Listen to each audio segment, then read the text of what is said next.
Hey folks, Quill18 here, and welcome to another Saturday Dwarf Fortress stream. I have been looking forward to this again. I'm enjoying this run so much, and I'm kind of hoping this fortress keeps going for a while longer. So far, so good. Let's get the main screen turned on. Hey everybody! Happy Saturday. Just finishing my coffee here that Sencha made for me. Delicious. She's become the espresso queen, making us some really fancy drinks over here. Hi, Cap Flyer. Good timing. Live in Australia. Can I borrow your rain god for a bit? People talking about the weather in chat never seems to get old. Hey, Drogan. Thank you very much. And Lochthar, we're actually going to have a very relevant discussion about you today. I'm happy that you're here, because here's the thing. One of the things I want to do today is I want to send out an expedition. I want to do it quite quickly. We had a squad here called Dreams of Silver. I decided to rename it to Dreams of Socks because I thought that made a lot more sense. And Lochthar is currently in here, but here's the thing. Lochthar used to be a hunter and therefore has a very high ambush skill. I think we're going to switch things around so that... Oh, hey, For Evil Not Good. Gift subs again. Thank you very much, For Evil. Very nice. Thank you. I think we're going to make Lochthar the leader of the Dreams of Socks, because of the ambush skill. He can lead some raids and things like that. So we'll see how it goes. Wouldn't those be nightmares? Well, it depends on how it goes, I suppose. So, you might have a very glorious career as a squad leader, or you might just die the first time we send you out somewhere. Fingers crossed, we'll see how it goes. Uncreative Mind, thank you very much for the gift sub as well. That was very squealy. Very nice. So we're going to do about probably 3 hours of Dwarf Fortress today, and then we're going to switch over. We're going to do some multiplayer Project Zomboid today, because I've been very eager to try that. We're just going to do sort of a world test server kind of thing. We'll burn it all down right at the end. We'll set up stand in the middle of town square and everyone start yelling or something and draw the horde, and we'll see what we can do or something like that. Should be fun. Should be good times. Oh, Zenthia with the gift subs as well. Thank you very much. Lots of gift subs today. Sorry if I missed any that we're going through, which is entirely possible. Uncreative Mind, Zenthia, For Evil Not Good. Yeah, thank you very much. Let's get some resubs. We're going to read those real quick, and then we're going to go ahead and get started. Hardcore Ginger at 84 months. Hardcore Ginger celebrating 7 years together. It's incredible. Incredible. Cassiumbre at 51 months.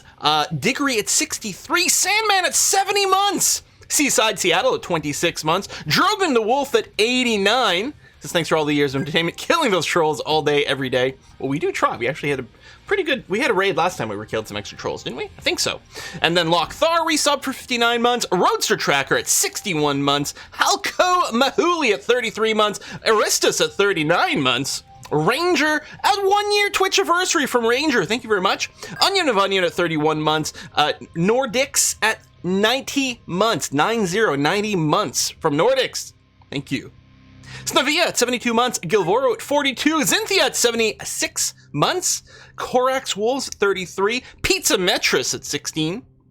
Talamdrag at 19 months, a bit hard to say, sorry about that. Esoteric Fish at 49 months, Excel Miguel at 30 months, Burko Blade at 33, and then just now we got Reptale at 33 months, Luxol at 37, Steelbrain at 78, and Tracer at 33 months. Thank you very much for that. And, It's Gavel just subbed with Prime. Thank you very much, It's Gavel. Do remember those Prime subs. Twitch doesn't auto-renew your Prime subs, so if you've got Twitch Prime, make sure to use that. It's quite helpful. At least for me. So welcome to the fortress. We made a few alterations to the fortress last time. We've been growing and expanding. One of the big things we did last time is we did finally reach Cavern level number 3 and the Great Magma Sea. Oh, hey, Wymie. Thank you. Sorry, what does that say? My good friend Joe recently started the Dolly Parton diet, and to my surprise, it actually works. It actually made Joe lean. I thought it was going to be about some sort of 9 to 5 kind of pun. Jolene. Anyway, we've got just above, this is just above the Magma Sea, we've got ourselves our magma smelters, magma forges, magma glass furnaces, and kilns as well. So that should pretty dramatically increase our rate of production for various things. It was just sort of an ugly square, so before the stream I decided to go and carve out some little alcoves over here. We can make it pretty, maybe with some statues or something, or just give it a little bit more of an updo. I'm also carving this out. This is going to be a dining room. What I'm going to do is have each one of these little alcoves be like a little seating for like up to 4, right? So 4 tables and 4 chairs, and there'll be some doors over there for sort of private dining. I'll mark the doors as internal so that this is all going to be one big dining hall. But it's going to be nice. That way, the dwarves that are down here can eat a little bit closer to where they work. It's not going to be fancy as the dining hall that's on the surface, but hopefully we'll still make it relatively decent. The MCA that was too close. Oh, to my singing. You don't like my singing? Aww. All right, you do like my singing. You're saying it's very good. I see what you're saying. Okay, good, excellent. It's a good song. Who did a good cover of Jolene? It was like Miley Cyrus or something like that did a pretty good cover of it too. It was very good. I like covers of songs. I like remixes and things like that. I like it when people have a different take or something like that on songs. Some of my favorite Spotify playlists are all like covers and things like that, which is quite good. Quill, remember to turn off the fire spread on Zomboid server. I don't know if they fixed the aggressive spread over concrete. I believe I do have that option turned off. Also, the PvP will be turned off just to see. Quilly Parton. Excellent. Love it. Anyway, so yeah, little dining room, and then this is going to be a stockpile for some food and booze down here, just to minimize, because this is quite deep into our fort. We're at Z level -18 for this magma furnace area. So yeah, we got that set up. The other thing we're hoping gets finished relatively soon, because right now we do have some cranky military dwarves. So what we're going to do here is, we never did get our kitchen stuff set up, so we're going to dig out this area. This is going to be where we are going to be producing some of our booze, as well as having a kitchen set up over here to make some lavish meals, which should help to give the dwarves some positive thoughts. I don't think we never engraved the dining hall either, apparently.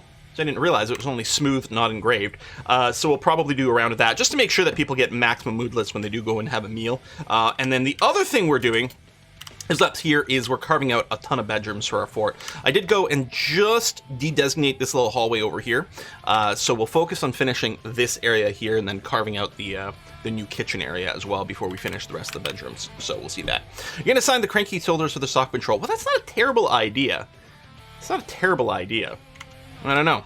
And yeah, so let's do a little swappy-do. In the Dreams of Socks, so I don't think I can just swap exactly. So what I'm going to do is I'm going to remove Lockthar from here, assign him in the top spot, and then assign Tarnath over there. So everyone's still in the same squad that they were, but the order's been redone. So Lockthar will be the squad leader, just because I was checking over here. And yeah, Lockthar has got a 13 ambushing because of hunting skills. Hunting is what the ambushing skill comes from. So right here, 13. What does that sound? Oh, a bunch of jobs are reset. I guess because we just unpaused here, so things are going to reshuffle themselves pretty quickly. We got some hype train going on. Awesome. Is that enough from... I can't remember the math, because we do have quite a lot of dwarves, 135 right now. And I can't remember how much this worked out to. I think with all of this, I think it's more than we need. But not by much. Let's see, that's 5, 10, 15, maybe 16. I don't know, it's a little hard to do when we're scrolling over. Let's call that 16 rooms, so 32, 64, so 128 if we get down here. So yeah, the amount we're carving out is going to be about 128. Some dwarves already have bedrooms because they were assigned some of the cast bedrooms, and some dwarves are married, so they will share a bedroom. So yeah, pretty much it's going to be about the right number. And of course, we do have this dormitory over here, which isn't terrible, but we will improve our moods with fancy bedrooms. And then if we also pair that with fancy stuff, that's going to be okay. Digging sure is going quickly. We do have a lot of dwarves that can dig, and a lot of dwarves with very high digging skill. So that's really nice. The other nice thing over here is we're up with tons of chunks of marble. First of all, these are going to be marble bedrooms. Feels pretty good. I don't know if the wall material actually matters to the dwarves for the purpose of like the quality of their bedroom. I don't know if it does, but for us it's going to feel pretty cool with a lot of these marble bedrooms, although down here I think we're getting into diorite. Gabbro. But what the big thing is that it's leaving tons of marble boulders behind, which is going to ensure that our steel industry is going to be fine. It matters if it's carved. Like, once it's engraved, I guess the material for the engraving matters. Yeah, and then some nice pink highlights, it's true, because we do have some amethyst clusters in here that we're going to leave. We got some whiskey and chocolate! Hey, Redosex, thank you very much! Yeah, thank you. Thank you for all the amazing content, Quill. Lâche pas la patate, t'es le meilleur. Lâche pas la patate? I don't know if I know that expression. It's like, don't let go, don't drop the potato, don't let go of the potato kind of thing. I don't think I'm familiar with that. Yeah, I mean, keep it up. I mean, is what I assumed was going to be, but yeah. Oh, the mayor ended a mandate. Okay, so we don't have a mandate currently. Everyone's relatively okay. Oh yeah, last time we did have a little bit of crime because Krieg Zoshi, or is it Quiet Tony? No, I guess it was Warwolf. That's right. Warwolf over here had caused some problems for the fort. He was getting pretty cranky. He caused some problems, so he did get convicted of a crime. And we'd set up these nice prison cells to deal with that, right? Right over here, some fairly well-appointed prison cells, and we're looking to do that more. We'll lock him up for a while, let him cool down. It's going to be great. And what do the dwarves decide to do? Beat him to death. His punishment wasn't imprisonment, it was a beating, and he was killed by our sheriff, which is a little bit disappointing. Redding's gonna go and listen to some poetry. Hopefully that'll improve his mood, because we do have two very salty dwarves right now. So it would be really nice if we could do that. Yeah, sadly Warwolf died during interrogation. Was it the interrogation that killed him? Or was it I think it was the justice, because no, he was sentenced. It doesn't say it here. I think it said it on the old list. But I think he was sentenced to a beating, and that's what happened.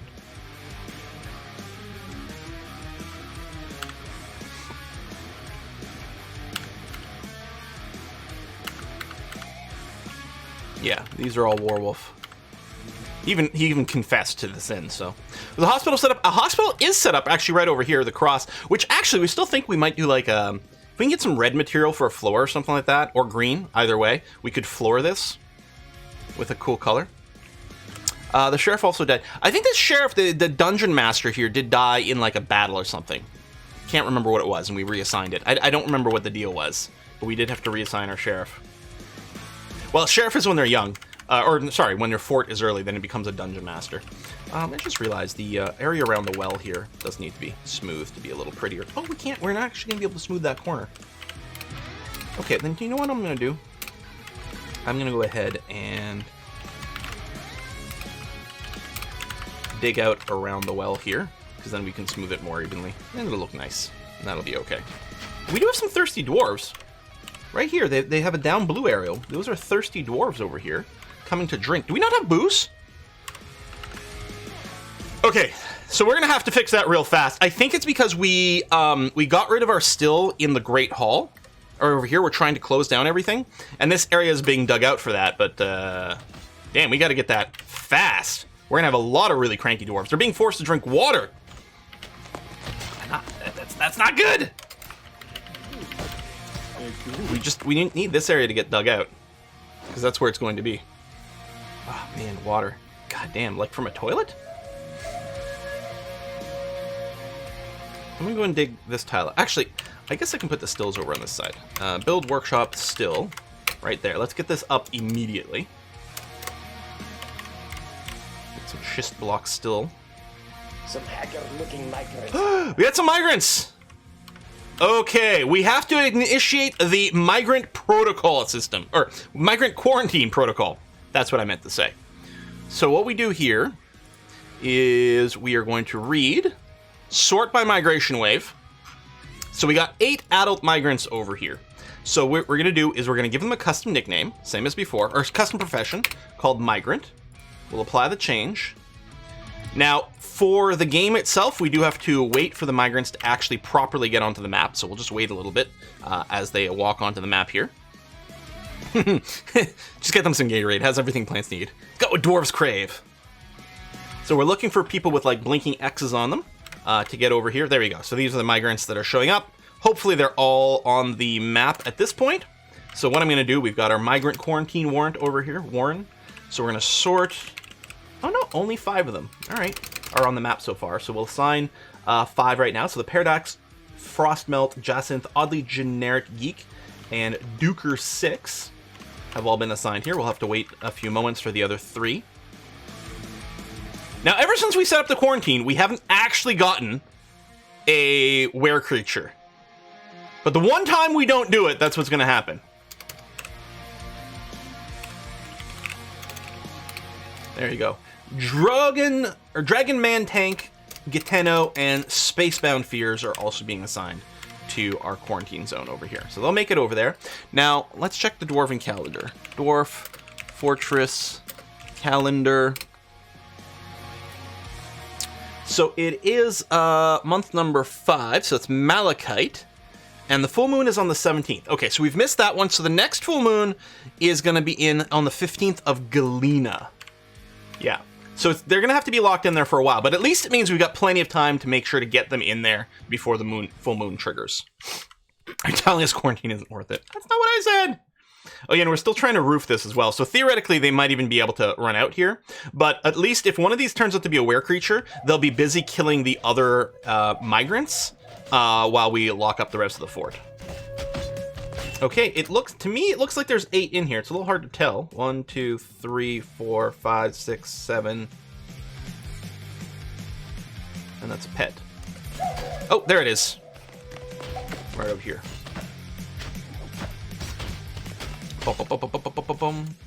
Spiff streamed some CK3 DLC stuff today.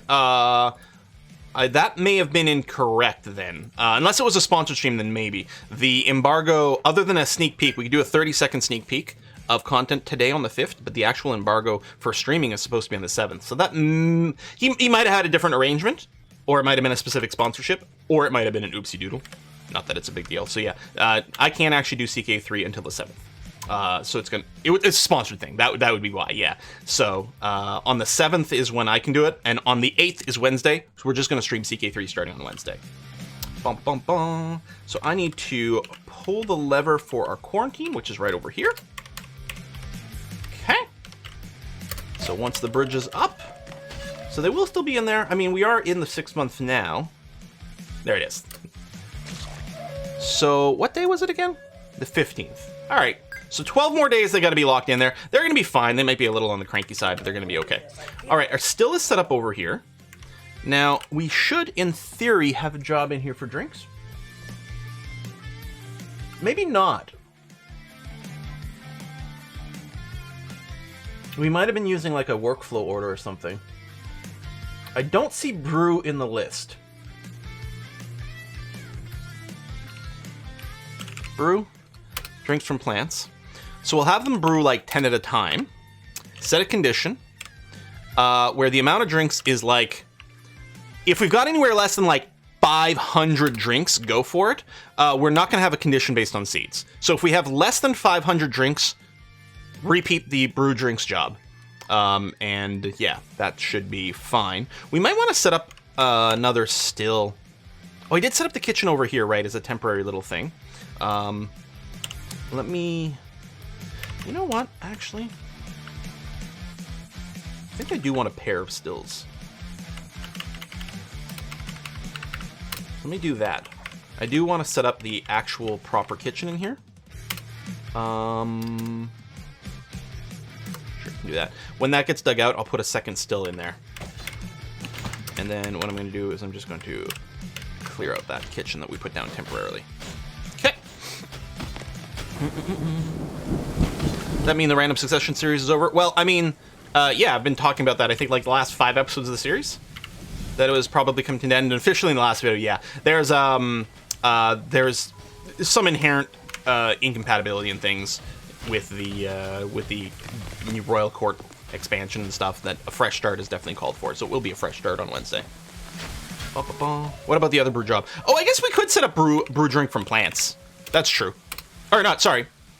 From fruit, if we've got any. Yeah, well, we'll set up a tenor of that as well. So condition, production. Let me cancel the seed part of it. rename this to 500. And the thing is, we don't have an infinite supply of fruits necessarily, only if we happen to be gathering from the server. So there might not be any. So I'll put in a request for the reagents over here, just to make sure. Yeah, drink mat producing leaves, which is different from what we get for the plant condition, which is drink mat producing plants. But I'm not going to put in the material limiter on the brew drink from plant job, because I want to know if we're out of plants. If we've run out of plump helmets, for example, I want the error log, the alert system, to be like spammed with this job not being able to run because we don't have any plants. I want to know about it. The fruit one, I don't need to know about it because a lot of times we won't have any, and it's not something we're specifically looking to do. But if we've got some, I suppose we may as well do it.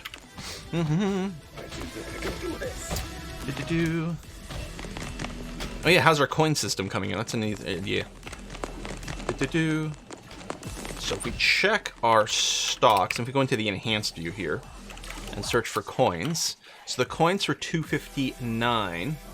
I don't think I can look at it from here, right? That was the issue last time. I had to wait for them to get delivered into this bin. Let me drop the music volume a bit. How do I check inside these boxes? Yeah, like this, right? See inside. There you go. 259. Check the description. Did we not check on this? No, we didn't check on this. So this is the coins we minted for the year 259. So it's iron currency. On the front of the coin, it's this exceptionally designed image of Aben Constructosalts, the dwarf and dwarves. Aben Constructosalts is surrounded by dwarves. The artwork relates to the ascension of the dwarf necromancer, Aben Constructosalts, to the position of queen of the letter of notching in 2. So our civilization is the letter of notching. So in the second year of recorded history, a dwarven necromancer became queen of our civilization. On the coin's back is a finely designed image of Muckroot. So a bit of a mismatch, maybe thematically, of the front and the back. Or maybe there's something there I'm not reading about. We'll see. And yes, we were putting in the coin pillar. That's a good point. So in our museum over here, there we go. Right here, we've displayed our 258 coins. And we want to do this as well. Thank you for reminding me. I forgot we'd set this up. Bam. So there you go. So this pillar here is going to have examples of all of our yearly coins. All right, bedrooms are coming along. That's good. We're going to build a second steel over here just to make sure we can make booze at an acceptable rate. I mean, there's no reason I can't just use wood logs for that. That's going to be okay. So that's all been dug out now. So what I want to do is I want to set up a smoothing job in this area just to make it look a little nicer. And I want to get some doors in here.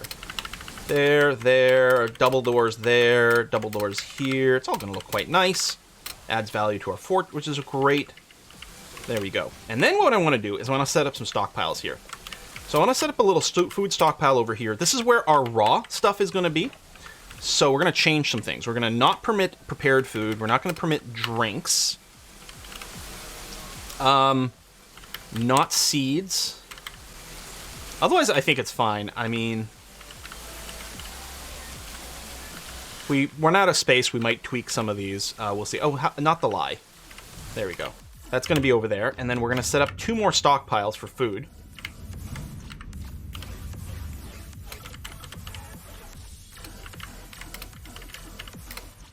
Here and here. This one is only going to permit prepared foods. That's where our cooked meals are going to be. And this one over here is going to block all except for drinks. So we'll always have a little bit of storage for our cooked meals and our drinks right over here next to the dining hall. And that's going to be great. And we should have a steady supply of that stuff being produced now. Is your ghost guest still in the fortress? Did we have a ghost? I mean, we have undead guests. Yes. So we still have one Goblin Beast Hunter Rotten One over here. Oh, no, we do! Scion X Gaming is a ghost. What? Did we engrave but then not place it, maybe? That might be the case. Take a look at that in a second. Martyrdom. Actually, was Scion X Gaming, was that their sheriff that died? I don't remember what happened there. Hey, Martyrdom, thank you very much. I used to watch your Dwarf Fortress VODs on my lunch breaks at my first job. That was 6 years ago. I'm glad to say I'm still loving your content. Can't stick around because it's 4 a.m., but I can't wait till we'll catch up later. Martyrdom, well, thank you very much. 4 a.m. I'm assuming somewhere like like an Australia-type time zone or something like that. Oh, he was the guy that drowned digging downwards! Ah, yeah, that was unfortunate. So if we wanted to build a slab over here, do this, and there we go. We do have a slab engraved to Cynex Gaming. Once it's placed there, he will no longer haunt our fortress.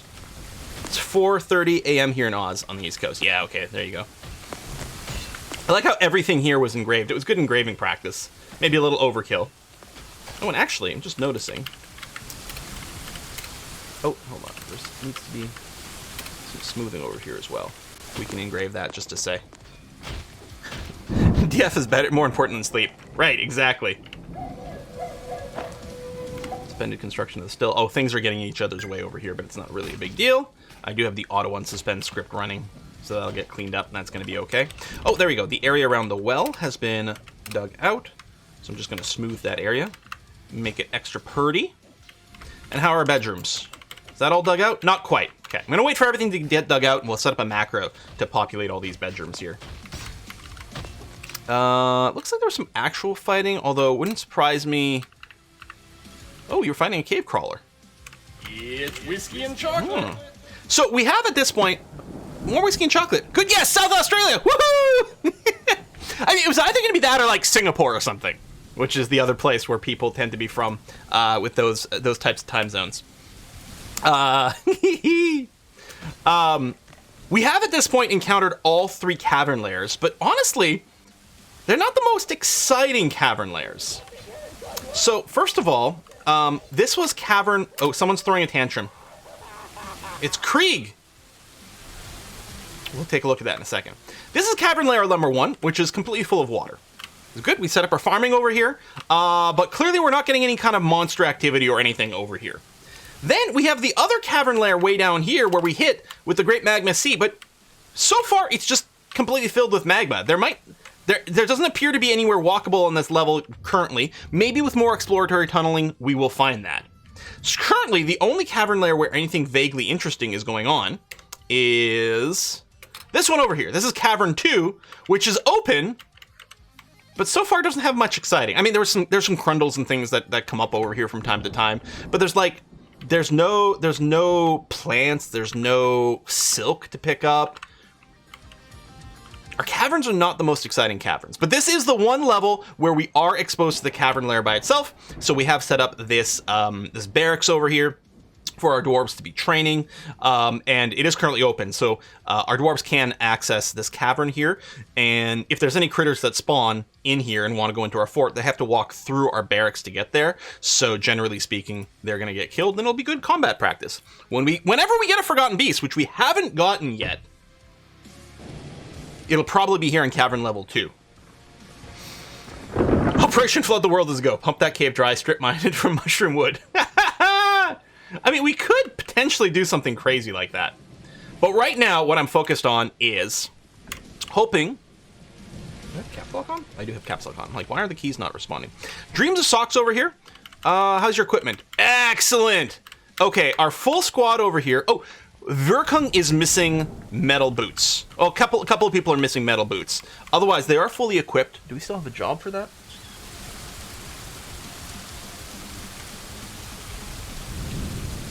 I don't see it at a glance. Oh, I have to make sure, because of our Build-A-Bolt, I have to make sure to... Oh, no, that's right. We turned off the Q Global Orders. So I'll ask for some steel high boots to get made. A pair of them, at least. Like, a pair of pairs. And we are... But we're going to plan an expedition in a second here.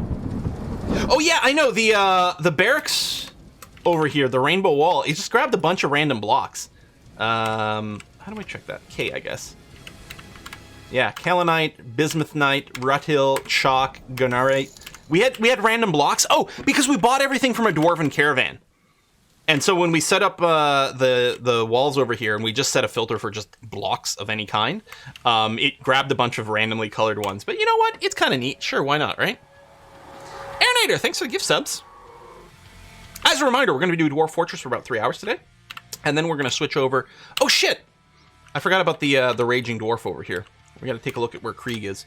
We're going to do 3 hours of Dwarf Fortress, and then we are going to do some multiplayer. Project Zomboid. Okay, Krieg is no longer raging. So that's good, but did he commit any crimes along the way? Well, nothing has been reported. Only the crimes from Warwolf over here, so that's a good sign. Okay. We got our temples here with the Koboldite. Is that what it is? Yeah, Koboldite statues. And then we did get the siege. I don't remember if we've done an Unforbid All. Let me just do that real quick. There you go. Although, there might have been things forbidden for other reasons. But yeah, if we Unforbid All, looks like there's a bunch of bolts on the surface that could probably be brought back into our base. And yeah, any armor and stuff like that these goblins had, we can scoop back up. Was there another Angry Dwarf?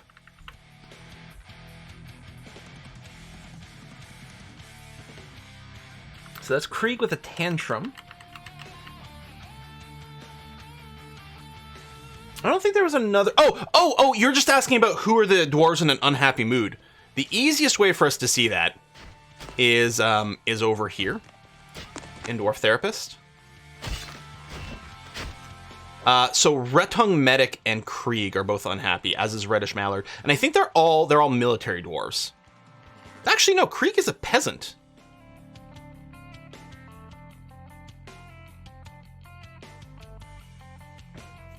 You felt blissed dining in the legendary dining room. That's good. Self-pity away from family. Unable to pray. Unable to practice a craft.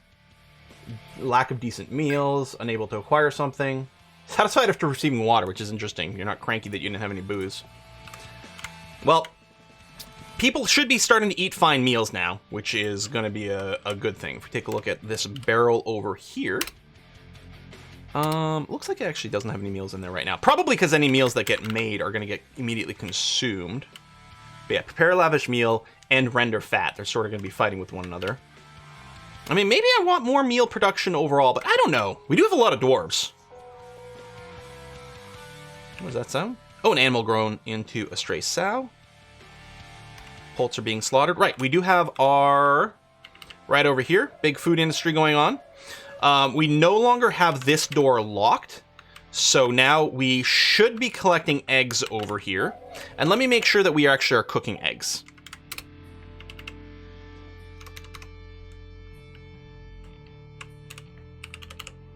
Yeah, turkey hen eggs, we are allowed to cook them. We have 264 of them.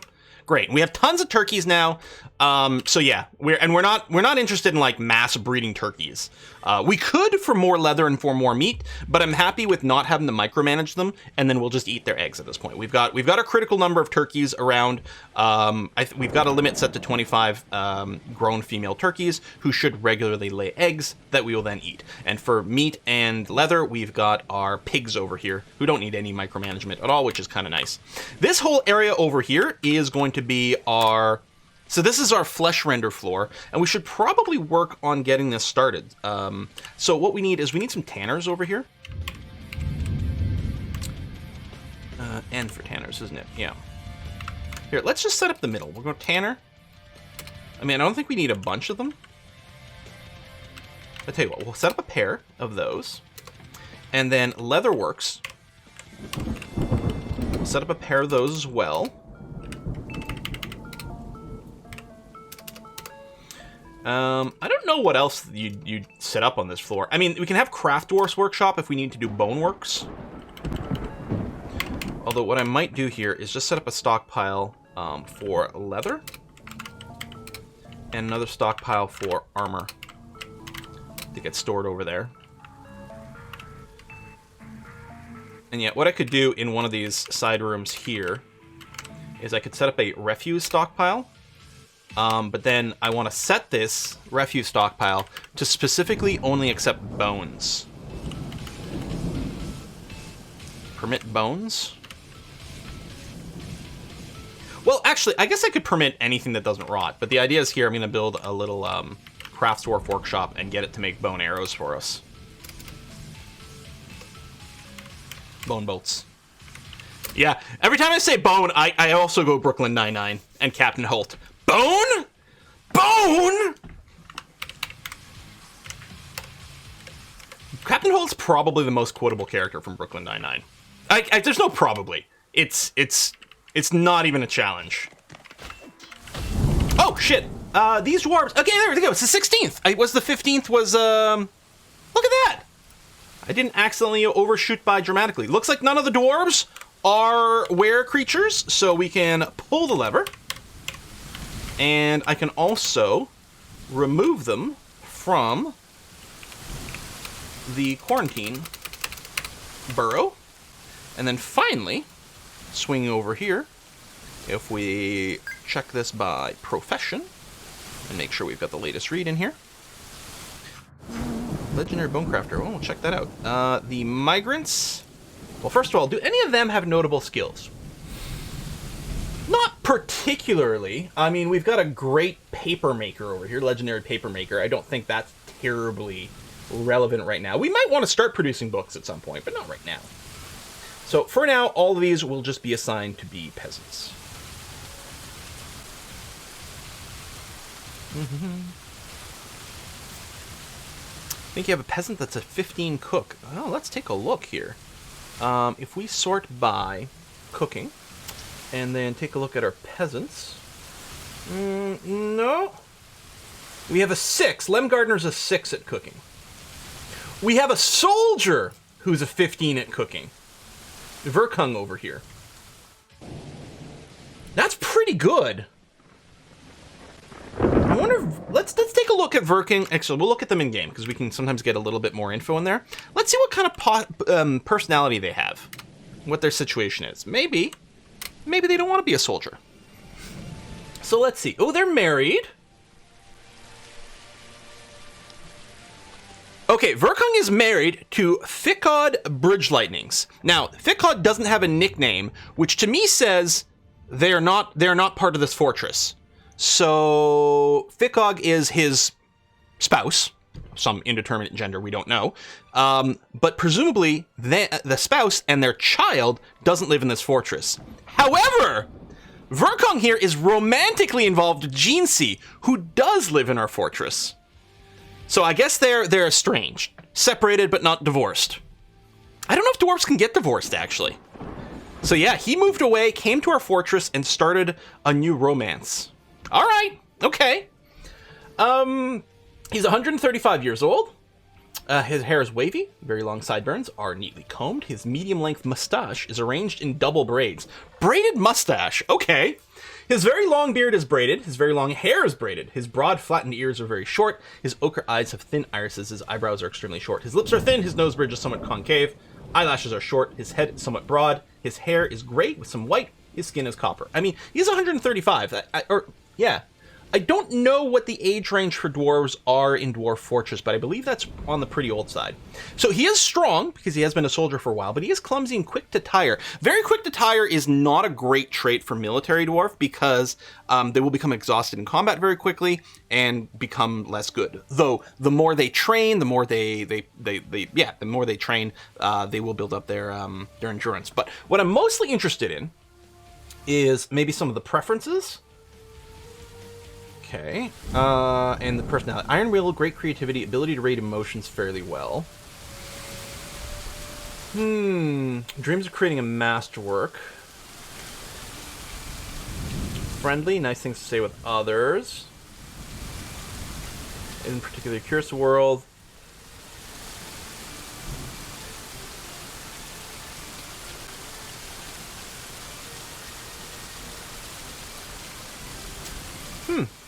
Yeah, I don't know. I can't really see a way to lean Verkung one way or the other. I guess the thing is, we could, if we zoom to him, we can check his skills. Competent spear dwarf, novice. Yeah, okay, I think he hasn't been in the military very long. I propose we take Verkung out of the military and put him on cook duty. Jeansy. Please don't take him just because Fotino! Coming back with the Jolene references from earlier. Yeah, I'm going to take Verkung out of the military. What squad are they in? Okay, Dreams of Sock. So we're going to go and take them out of this. And we'll grab another peasant. What we can do is we could check the peasants. Now, we can check them in here, right? If I filter for peasant. and we take a look at them. So if we take a look at Andanta, we can go to the... Oops, I meant to check this and check that, and then see what kind of like traits they have, and then maybe we could pick someone who's relatively relevant there. This is going to be a little faster if we do go in here. So if we take a look at their military-related skills, and especially like recuperation, Drogon over here would be an excellent pick for our military. If we were to check them in-game, it will say that they recover from injuries very quickly, incredibly quick to heal. This is very valuable. He's also very tough and fairly strong as is. Drogon Modwolf is going to be added to the military, I would say. In fact, if I read this...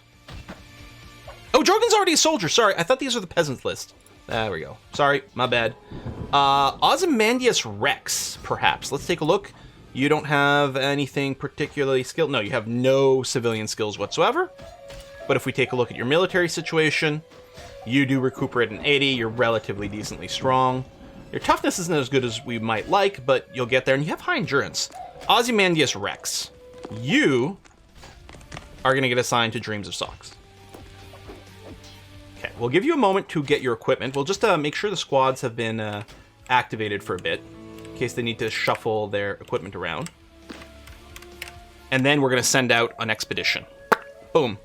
Hey, Gene C, can you check on me while you're at it? Let's take a look at Gene C, who's carrying on with a married dwarf. Oops. Gene C. Oops.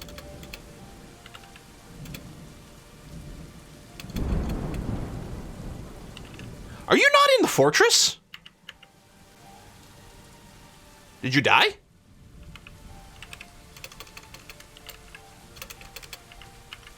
Were you in the other fortress? Oh no, and I didn't assign him to the custom soldier role. That's a good point. Was it Ozymandias Rex, right? We just assigned?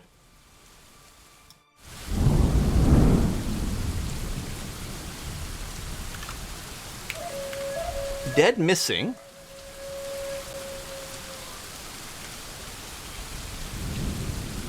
Were you having an affair with a dwarf from the other fortress? So, to me, what this says is that dwarf has left 2 romantic relationships. The one they're legally married to, the one they were having an affair with.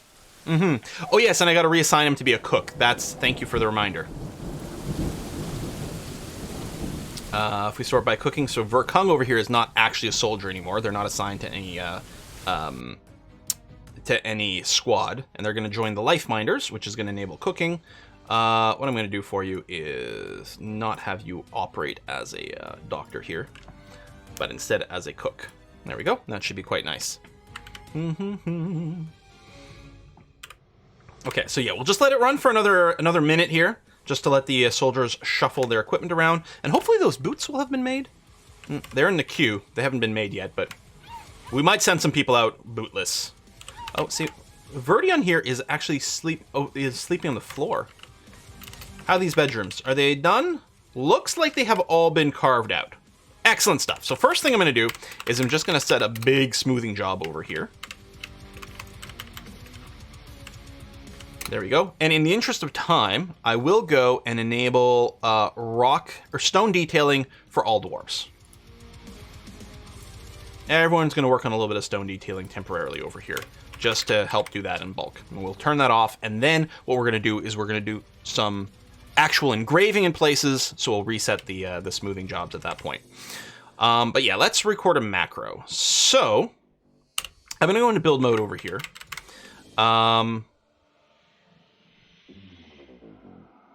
What's the best way to do this?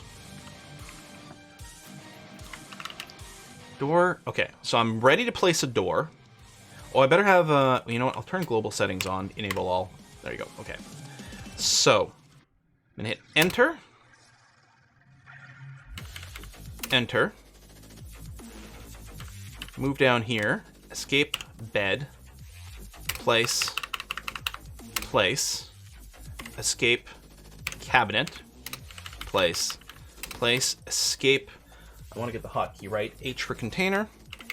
Place. Place. Then I'm going to move over here for the new door placement. Hit escape. Hit D for door. Stop recording the macro. Oh, fuck, I wasn't recording the macro. All right, start over again. Door, door, escape bed, place, place, escape cabinet, place, place, container, place, place, door, get in position. Stop record, play. Now, I was going to say, the one problem with this is sometimes it skips some of the key presses when it's replaying the macro when you're doing planning mode. And that's exactly what's happening over here, which is really annoying. So I might have to, like, run over this a few times just to try to get it going, or I don't know what. I think maybe if I slowed the macro replay speed, I think this would be less of an issue. It's only a problem when you're using planning mode. And I think it's because there's a bit of a timing issue, like maybe related to frame rates or something weird like that. That is very frustrating.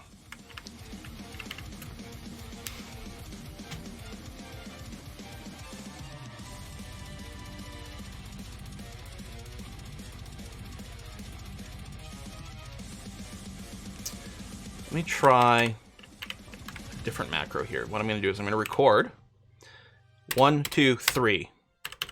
1, 2, 3. Bed. 1, 2, 3. 1, 2, 3. Cabinet. 1, 2, 3. 1, 2, 3. Container. 1, 2, 3. Container. 1, 2, 3. Door mode. Over here. Cancel record. There we go. So it probably dramatically decreases the odds that one of those placements get missed. There we are. But yeah, maybe the other thing I could do is just go into a config file and you can change the speed at which macros get played. And that would probably avoid that issue, I suspect.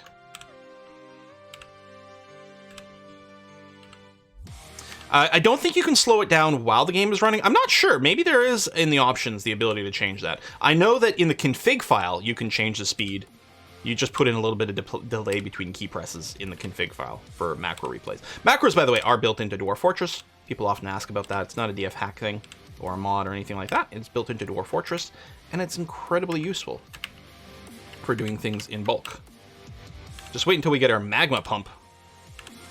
Oh, then we're gonna do crazy stuff. I'm still missing some doors. Okay. Oh yeah, look at that.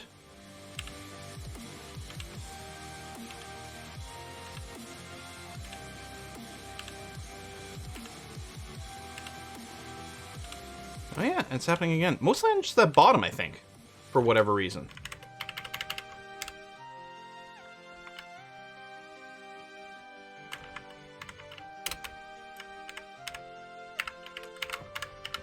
Did I not hit it 3 times on the bottom?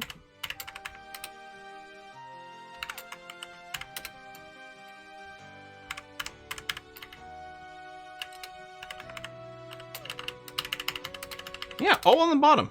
Weird.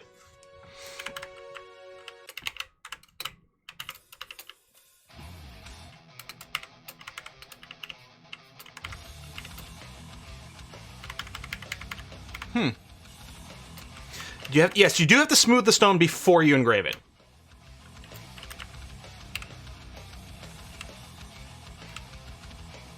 The missing one top right? Okay. Well, let me finish the macroing over here. We'll have to double check. Well, the important thing is the door and the bed, because that's the only way we can designate the bedrooms. I also think, I don't think you ever miss anything in the macro, except when you're placing things with planning mode like this. I've never had a macro fail otherwise. And yeah, maybe I didn't click the button as often on the bottom door.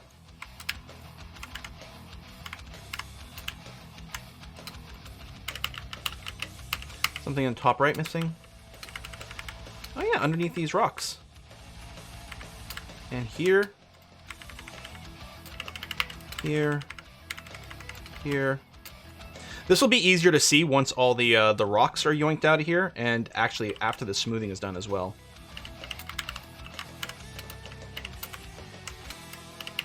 Now, the rocks will only be yoinked out of here if I do set up a much larger rock stockpile somewhere, but I might have to do that. Actually, I kind of like that idea. Where's our There we go. This. Well, actually, the marble really has to get brought down to here. Oh, this is done. Let me put in a big smoothing over here and put in some requests for some doors.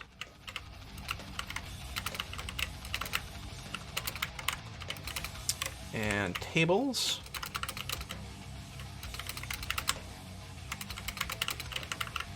A little smaller, a little bit more intimate dining rooms. Sounds nice. Just to, you know, make things a little different. Okay, we can even put statues in there if we really want to pretty it. Just set up a big macro to get all the bottom doors. And yeah, that's the thing. We could do another macro to do that pass. If your macro is only placing one thing at a time, it's always fine. So sometimes I do that, or just places one and moves the cursor, and then all they do is hit Control P over and over and over again.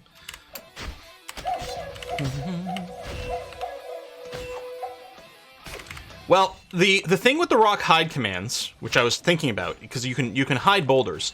The thing is, if the boulder is in a doorway, it won't actually show the door either. Because the way it works is if there's a boulder in a doorway, the door is open, so you don't see the door. So it'll make it look like there's a tile without a door, even though it's just a tile with a hidden boulder. So unfortunately, hiding the rocks won't solve the issue, and in fact will make it worse, because it'll make it look like we're missing doors where we're not missing doors.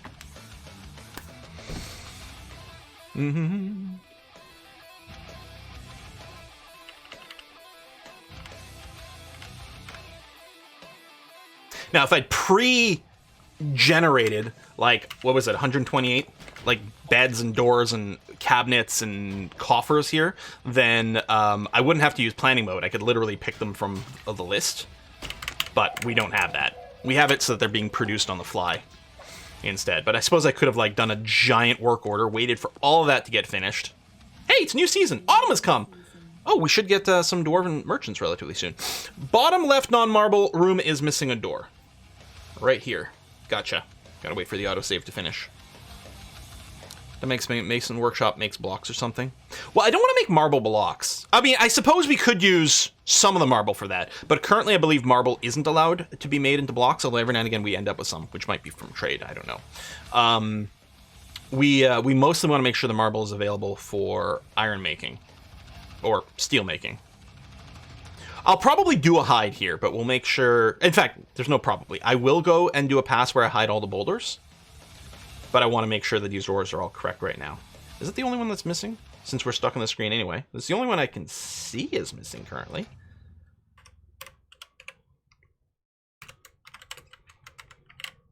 Done. And actually, right now, it's quite handy with these X's. Oh, there we go. Quite clear there's one missing there. That is actually much handier.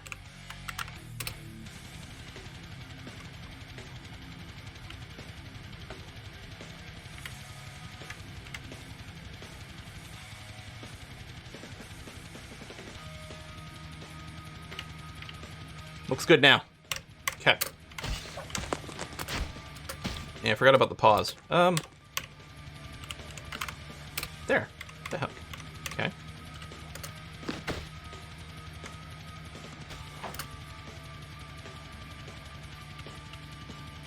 Maybe now?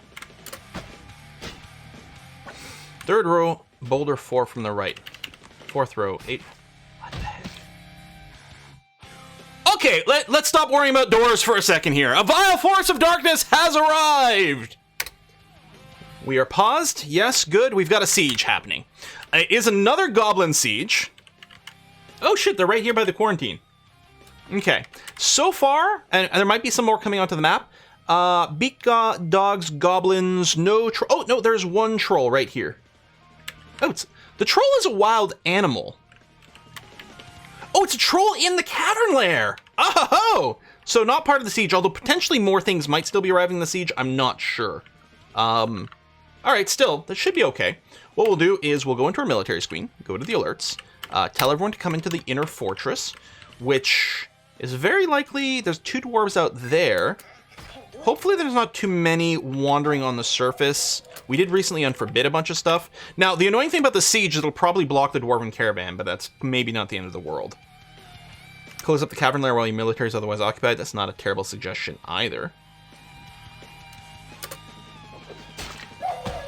Okay, I want to pull the lever pretty quickly. They're still, looks like they're assembling. Although more have definitely arrived. More have definitely arrived over here. Yeah, they're still assembling on the edge. Okay. Oh, there's another dwarf over there. Who's that? Menelgil. And they're starting to move forward. Okay, I gotta pull the lever now. Hopefully Menelgil will make it in before it gets closed up. Outer gate. Pull the lever to the outer gate. And meanwhile, squads... I guess we're not going and doing an expedition right now. I'm happy we didn't send everyone out. So tunnel snakes and dreams of socks. I'm going to tell you to set up over here in case anything does get in. And the iron bows, I'm going to make sure you're set to outer wall defense as your schedule. So they're just going to be patrolling around and around and around over here. What the hell? Oh, there's a buzzard skeleton on our fortification. Okay. But it's actually there. Roll changes. All right, it's a race. Will Menelgil make it inside before the bridge comes up? Yes, he made it in. And I don't see any other dwarves. So hopefully we're okay. And there you go. Now the bridge is up. Woohoo! So now that the bridge is up, I no longer have to have my dwarves restricted to any particular burrow.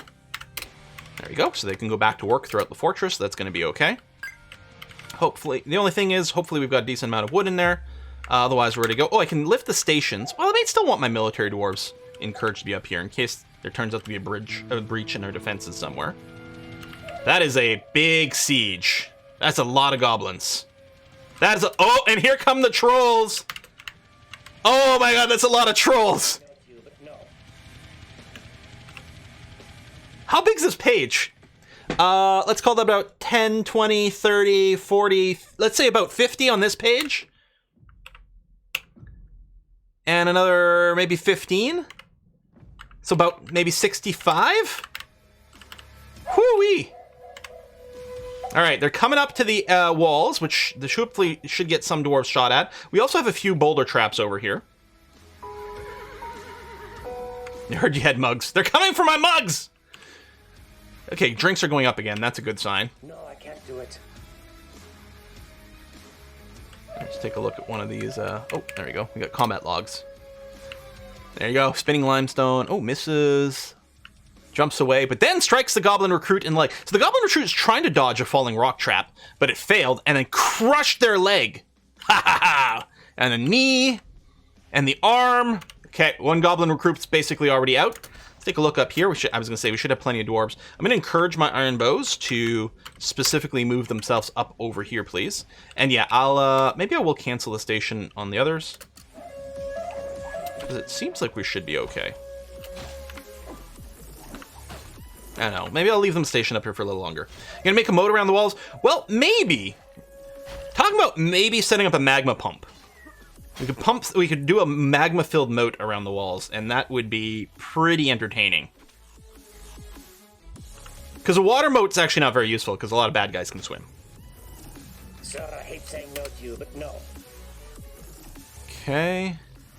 Oh, yeah, more of the rock traps are doing a little bit of damage, and then some of the bows are starting to get involved in here. There we go, iron bolts lodging into the wound. Good.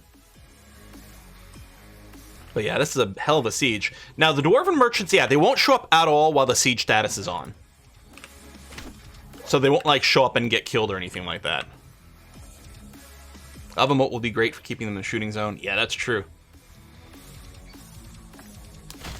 Quill has the walls of Helm's Deep. 10 dwarves taking bolt shots at 100 baddies. It's a little like that. What I'm going to do is I'm going to cancel the station on the iron bows, so they'll go back on their wall patrol, because the dwarves are walking all over the place. They might be hunting some critter or something like that. Like these guys here are all heading in this direction. There's probably something they're attacking. Historically, they've attacked a lot of like alligators and stuff that have been wandering on the surface.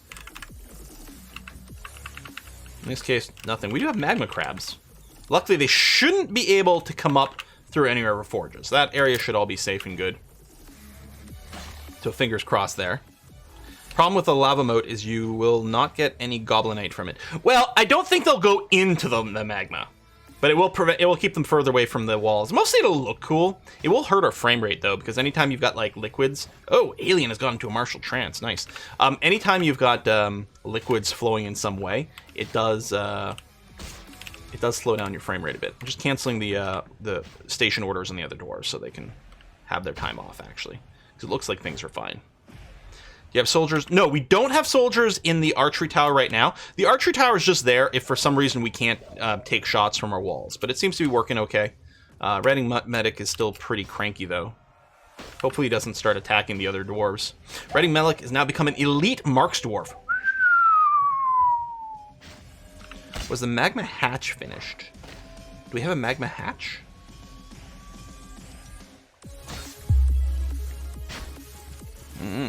One of the things we can do, although this will expose us to magma crabs, well, ish. I don't think magma crabs can climb super huge amounts, but we could set up a garbage chute that dumps things into the magma. The problem is there's no free space above the magma. Well, I guess this is open. No, it's not. It is filled with magma. Like, what needed is a cavern layer that's open high above the magma, and then we could set up a drop chute. The hatch for your first exploratory magma hole.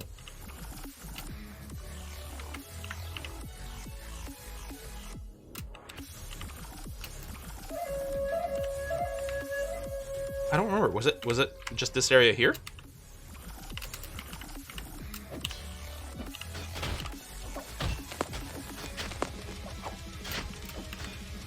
Oh, was it here? Well, that's just a ramp. Or is it? Oh, right here. Yes, we have a Gabbro floor hatch over here. Which I guess we just forbid it? I mean, the other thing I can do is I can just build a wall in front of it. But this does give us the ability to have access to this. We've never been attacked by a magma crab or anything. So hopefully everything's okay.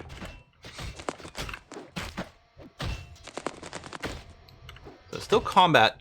Well, a bunch of sparring, actually.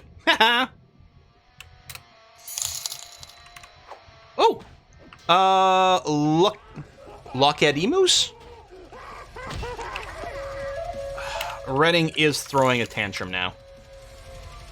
Hopefully that's not going to cause him to just attack whoever's next to him. Yeah, I was worried about that, because he was in a pretty bad mood. And he's still set to patrol outer walls.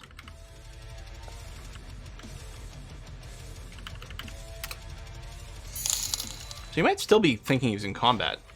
What do you do about adamantium? I don't know. We did spot it. I think it was over on the far right over here. This is adamantium.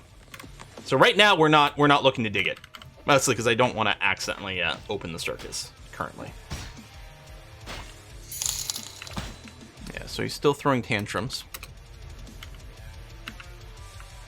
And you are attacking another soldier. Damn it!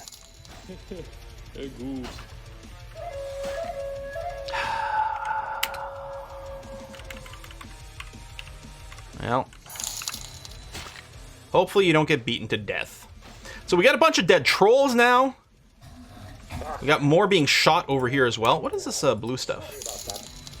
Oh, flowers. Okay. Or troll blood. Actually, do trolls bleed blue? Yeah, this blue stuff is all troll blood. Huh.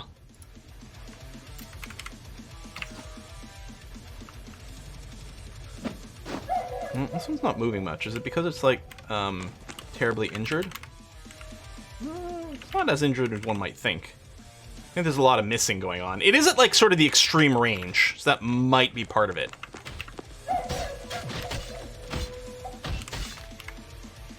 We've killed a lot of trolls and beak dogs. What are the invader camp? Oh!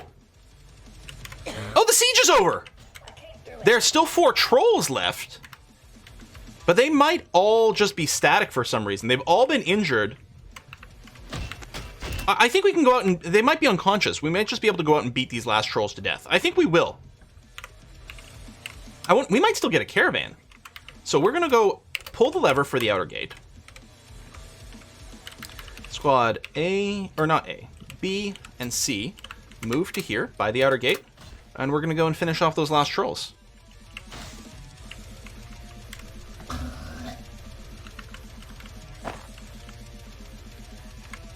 Boom, boom, boom, boom, boom. I did say to pull the lever, right? I think so. Taking a while. Yeah, there you go. Someone's going to come and pull that lever. Going to give our military squad a chance to get up there. Yes, Caravan. Mind the bloated corpses at the front gate. There you go. The gate is open. Okay, those trolls are moving forward. Squad B and C specifically, your job is to kill... Actually, we can just pick from a list. That's going to be okay. Troll... Oh, there's only 3 now. So one of them might have died, or maybe one of the others have run away. There you go. Kill those trolls. Here they come. There's one of our military dwarves over here. Yeah, Lingonberry Clown, soldier. And the thing is, these trolls are still being shot at now. This one here. Oh, look how wounded it is. That's the troll Uzbu. If I take a look at the military report, troll Uzbu over here. Yeah, it's just being shot over and over by these bolts. Pew, pew, pew, pew, pew, pew, pew, pew. Chipping the bone, chipping the bone, fracturing the bone. Yeah. They are not long for this. They've all been injured by some of the bolts anyway. There you go. Right over here. That's Lingonberry Clown. Oh, there's actually another dwarf out here. Who's this? Epitaph. Joining into the fight. There you go. Dead troll. And there's still a troll out here. It must have already been disabled. They're all dogpiled on there. I think they're doing some wrestling type stuff. Hopefully none of our soldiers are going to get shot by a random bolt. That would be less than ideal. Oh, there we go. No combat. So if we take a look over here at the others, indeed, that is done. A siege completely defeated. Go us. So I'm going to designate building mode. I'm going to claim. And there we go. So any of the bolts we can pick up, and we'll pick up more armor and various things. Is that a troll guest? We don't have a troll guest. We have an undead guest. Goblin Beast Hunter. Just roaming the caravans, looking to kill stuff. We did have a wild troll running around here. The goblin might have killed it, actually. There's no friendly fire with bolts? Really? Well, that's good news. It's not like siege weapons, huh? Time for a hotel. Well, that's a good point. We could, and part of my idea here with the Great Hall is, and specifically on this floor, is I was thinking about like a public tavern with guest rooms and things like that. But we got other priors right now. Okay, with the battle is done, let's take a look at our hospital floor. There's no dwarf hanging out. Well, there's a dwarf child over here. But I don't think we had any injuries or anything, which makes sense, because I think by the time we engaged the trolls, they were pretty beat up. And a caravan is here. Great stuff. Okay, I think it's time for expedition, you guys. Let's take a look at our Dreams of Socks.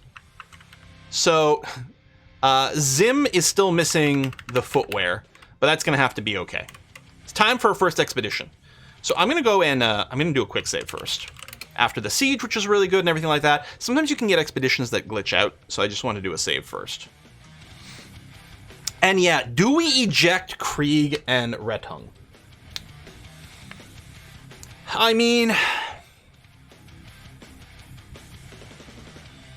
maybe we should. Well, no, we should from a sort of a meta point of view, but from a fun point of view. And yes, I do want to dig down the Great Hall as well. That's part of the plan. Just let them go with the expedition. Yeah, but they'll probably come back, and they'll still be cranky. Maybe really cranky dwarves we just removed from the military.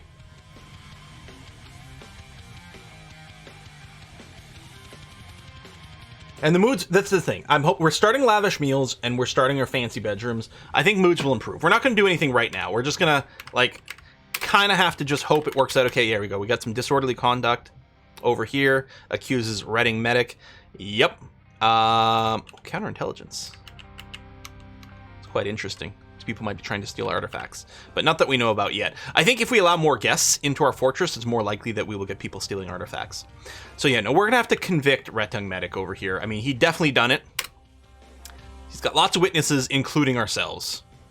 So we're gonna convict. Now, I can't choose the punishment. Oh, there's confirmation now. I can't choose the punishment. Hopefully, they just get imprisoned. Let me double check before I convict. We do actually have our little jail cells. We've got our ropes. They are set to be used for justice. Done. Get a proper hammer first. I mean, oh, Mare's got a mandate. Make some splints. Wood, splint, 2. Let's do that. Yeah, we should engrave the jail. Okay, first, to not get distracted, we're going to convict. There's no doubt in our minds. He has to be convicted. Done. Red and medic. You're going to take your lumps, whatever they might be. Secondly, is the smoothing done here? No, not yet. I will, your great point. We do want to engrave the jails. We also want to engrave these bedrooms, really. And there's a few more things to engrave. I'm going to wait until our bulk smoothing is done, because then I'm going to remove the stone detailing job from all the dwarves and only assign the best engravers on stone detailing, so we get good, proper, pretty engravings. All right, caravan is arriving. So, items marked for trade. That's good. Oh, we should also do the clothing, but not accidentally sell all of our high-quality clothing this time. I don't want to do it this way. Come here, move items. Just gonna go down to bodywear. And then it does some weird... There's no way to, like, just force it on. It's always a toggle, as far as I know.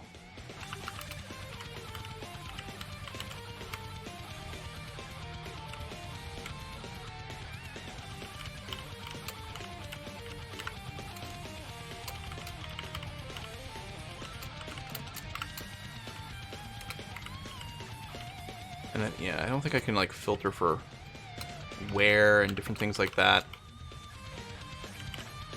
Well, I guess maybe let's not move the individual pieces of clothing. Well, nah, it's going to be too much work. Really should limit it to just the bins. I should not have done so many, but we'll see. Yeah, we'll try not to sell the armor this time. Okay, but let's set up our expedition. So, we're going to go over here. Ooh, that's going to be bad for the zoom factor, but still, I guess it's going to have to be okay. Right over here, this is where our fortress is. Right over here, this is where our old fortress was. Right there, Rock Hermit. There's some artifacts we believe are there. Oh, thanks for the gift sub. I thought, hey, is the game making sound effects? But no, thanks for the gift sub, Temporal Mouse. So there are some old artifacts from our old fortress, and theoretically, perhaps a sock. Unfortunately, the sock's not actually an artifact. But, so we're going to set a mission to explore this site. Explore Rock Hermit. We're going to assign a squad. We're going to assign Dreams of Socks to this squad over here. Then, we're going to go into details. So yeah, if they're already captives, they'll try to take them. We've got Take Important Treasure. We could turn that on and off, but we'll leave it on. So, we're basically, yeah, you're just going to go over there. So it's not a raid. We're not attacking. We're just checking out this site and trying to steal as many things that might be relevant over there. Done. So there you go. Dreams of Socks are going to go and explore Rock Hermit. So they'll assemble themselves, they'll leave, and then they'll come back and give us a mission report. Oh, I have to unzoom on this screen. There you go. That looks like the right zoom level. Yeah, good. And meanwhile, the Dwarven Caravan is here. They got 4 wagons. You're just reclaiming some furniture you forgot to bring to this new fort. The other thing that would be cool is exploring it in adventure mode. Maybe that would be the way we find the sock, although that could be pretty tricky as well. Reddish Mallard has become attached to a steel battle axe. Now, is there any way to find out? So Reading Medic. He's been assigned to be beaten. Why are they always being beaten as opposed to imprisoned? Giant mantis? Giant mantis out there. Wow, okay. Oh, they're actually called armor bins, so I might be able to filter that way, as opposed to clothing bins. Okay. Do bins not mix and match regular clothing versus armor? Imprisoned dwarf can't work. A beaten dwarf might work if they survive. Alright, they're getting assembled over here. We'll go ahead and request that Monty Max come over here so we can do the trade. Manta's been around for a while. Make a grave ready. I got some combat.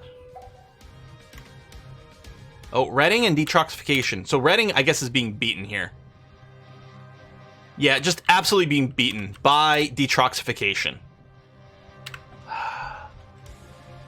He's bruising the bone, fracturing the bone. Oh, that is that.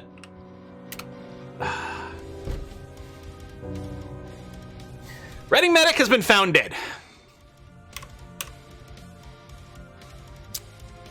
It's a very permanent attitude adjustment is what happened there. Let's discuss your situation. Well, there we go! Merit deserves a reward, and I come prepared to establish this colony as an official land of our realm. Do you have any dwarves to recommend for elevation? So, we are going to be making one of our dwarves into proper nobility, a baron, presumably, to start off with. So, of course, we'll say yes, because nobles never cause any problems for us. So, who are we going to pick to be our noble? I don't know. I mean, SMZ35G, who's currently our mayor, is being the person... They could always nominate themselves. It's like, well, I mean, clearly the dwarves like me. They keep electing me. I may as well be noble, right? Someone who isn't better for anything else. Someone particularly useless. The other thing you can optimize around is their preferences, because they're definitely going to be generating a lot of mandates, like requests for construction. So you can sort of maybe optimize around that. So like SMZ over here, we definitely don't want anyone who likes mugs, because they'll commonly forbid you from trading those things. So SMZ here likes gloves, querns, splints, the color, which doesn't matter. So the gloves might be the only problematic thing here, because it would prevent us from trading away gloves, and we'd have to consistently make them, and sometimes that might be a material problem. The querns and the splints are fine. Make the legendary bower. Yeah, maybe Monty Max. Although, again, there's supposed to be that shame. Shame. Hang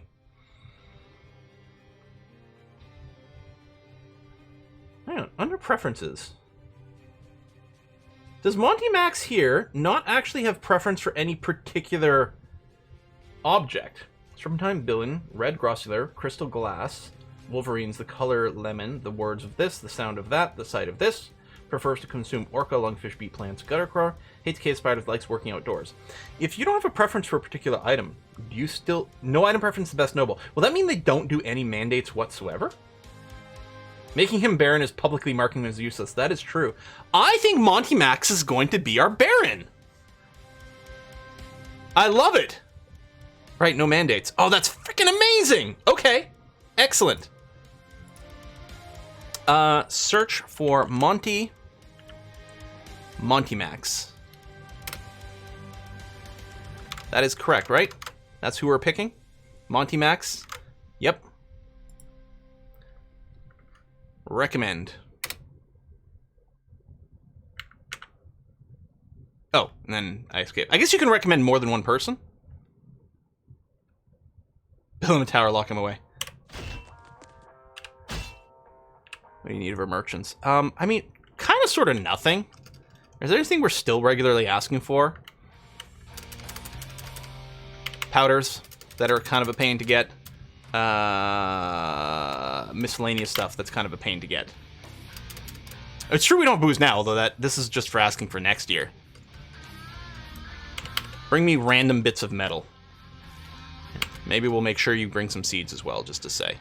Animals, I don't know. I mean, that is classically what you do is you ask for a bunch of pets to set up various things, but I don't think we're looking for that. Specific ores, meh.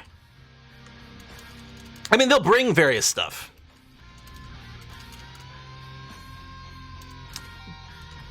Yeah, I think we're fine without making a specific request. Maybe sheets, because they're kind of a pain in the ass to make paper. It's a very slow industry. There you go. It's enough to request. Mostly we're just going to buy everything they bring. All right. Oh my god! They're paying 205% premium for goblets? Oh baby! Oh baby! Not that it matters, we have infinite cash. Oh yeah, instruments we could be asking for. Alright, one. Yeah, we're not going to sell the steel armor this time.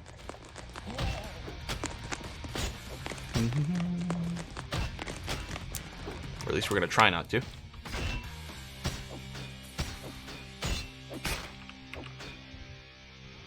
Monty's still drinking. He's still busy.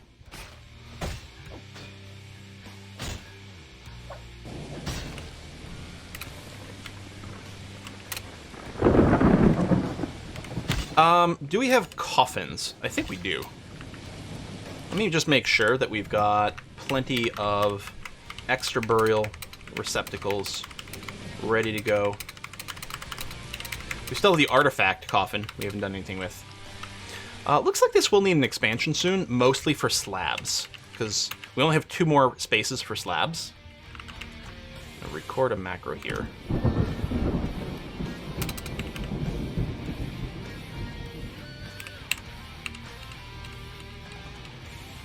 Minimize the risk of misclicks.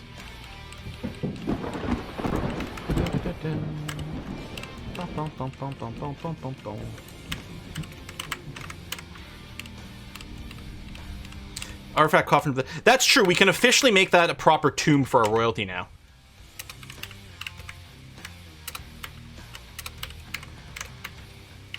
How much did I add on the side here? Looks like 8. Okay, tell you what. Let me record.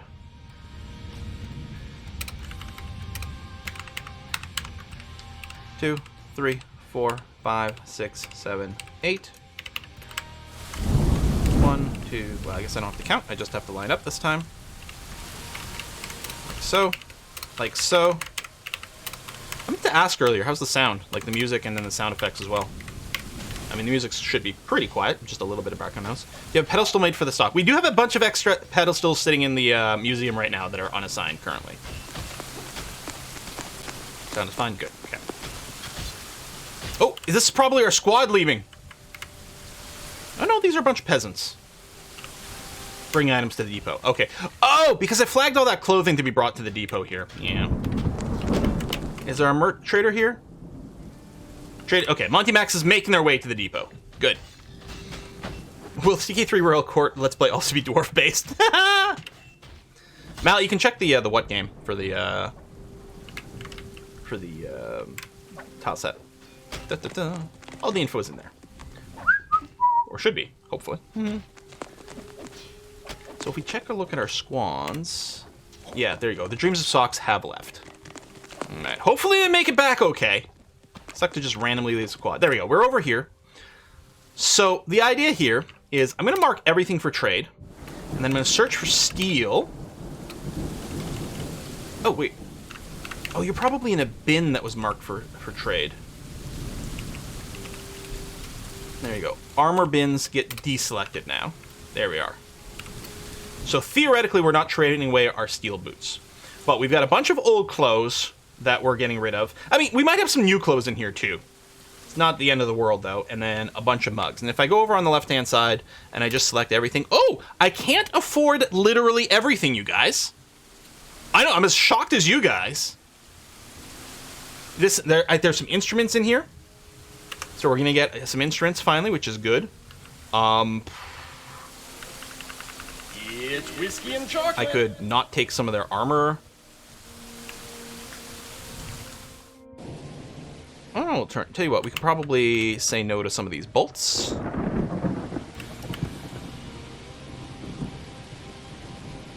Much of this is really cheap. What are we buying that's so freaking expensive? Oh, fancy corkscrews like trap components. We don't need that. Got more whiskey and chocolate. Hold on, I gotta check on that in a second. Yeah, there we go. We don't need those. Or that. Copies of books. I mean, they're only copies. They're not originals. Oh, 8-sided die. That's awesome. Native gold jug. Here, we can take that down. Okay, they're making a profit, but it's a very small profit. I know they're like just really high value items. Oh, an insanely expensive water skin. Cheap water skins aren't so bad. An aug. I think this is an instrument. I kind of did want to buy the instruments, although maybe not all of them. I can't remember if we can check. Okay, before we read the description, well, actually, I guess you can. There we go. View good, and then description. What was the whiskey and chocolate?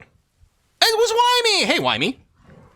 One day, a tiny ghost was asked to join the local football team. It's because they all needed a little bit of team spirit.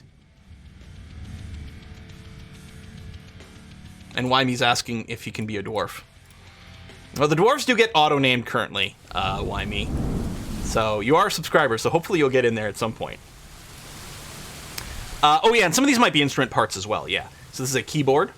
Console's made of iron. Pipes are made from orange wood. So it's like, it's just a big organ, yeah. Bellows. Menace with the spikes of tiger tooth.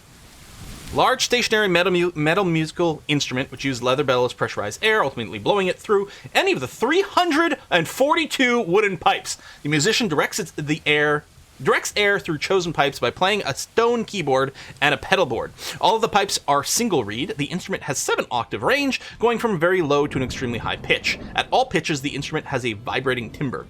It has 2 registers. The low register has a thin, focused, harsh timbre. The high register begins at middle pitch and has a full, focused, strident timbre. I don't know, sounds pretty cool. Maybe what we'll do is we'll cancel one of these as well. Just a few of the more pricey instruments. I wonder if they're willing to trade for 6,000 dwarf bucks worth of profit. 343, holy cripes, you need 10 dwarves to play at it. I'm assuming a lot of the pipes play simultaneously. You know, they make chords and things like that. And like modifier keys with like the pedals. All right, we're gonna try this trade and see if it works. Nope. Not valuable enough. All right, well, there's some very expensive bags over here. Oh, some steel armor we're going to turn off. There you go, 13,000 dwarf bucks of profit. Really? I'm shocked.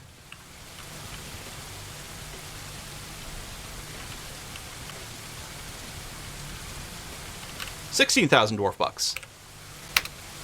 Seem to lose patience. What?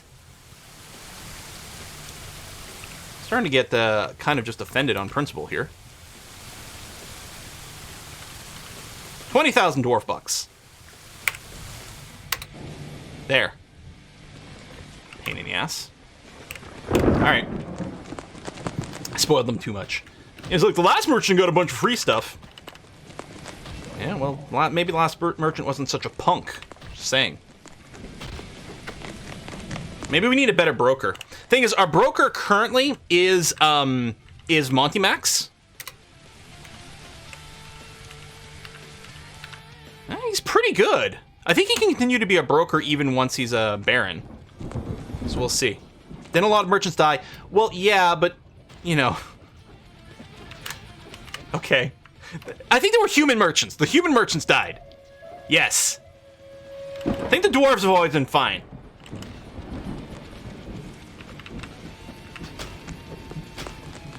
Alright, 42, 41 frame rate. Frame rate's dripping a little bit, although I think there's a lot of work being done on the surface right now. That's not so bad. Probably want to set up a 4th military squad pretty soon, just because we do have a lot of excess peasants kicking around, so we could do some of that. So we only have one really cranky dwarf right now. Oh, okay, so speaking of dwarves and crankiness, how are these bedrooms coming along? So smoothing is still going, furnishings are being installed. Once the beds are in, we can start designating some bedrooms. Well, some of the beds are here, actually. Okay, I think what I can do... Yeah, start recording a macro. Hit R, enter, move over here. Cancel the macro, play.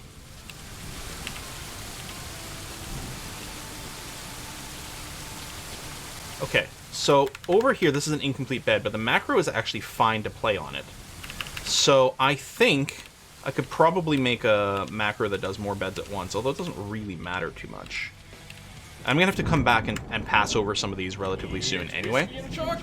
So actually, maybe what I'll do is we'll record a macro, make a bedroom, move over, make a bedroom. Maybe I'll do it in clumps of 4 at least, just to make the macro a little faster. We got more whiskey and chocolate. Hold on a sec.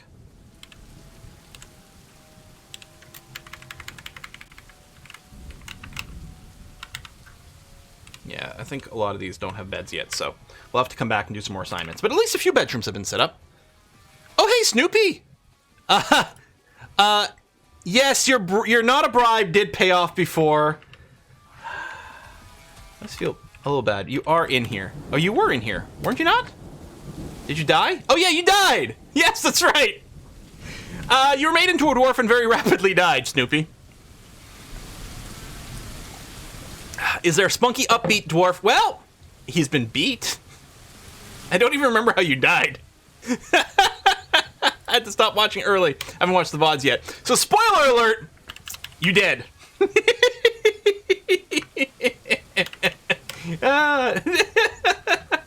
Yes, the effectiveness of bribes are questionable. But Snoopy made great content. I don't remember what happened to him. Fudge. And I don't think we can check.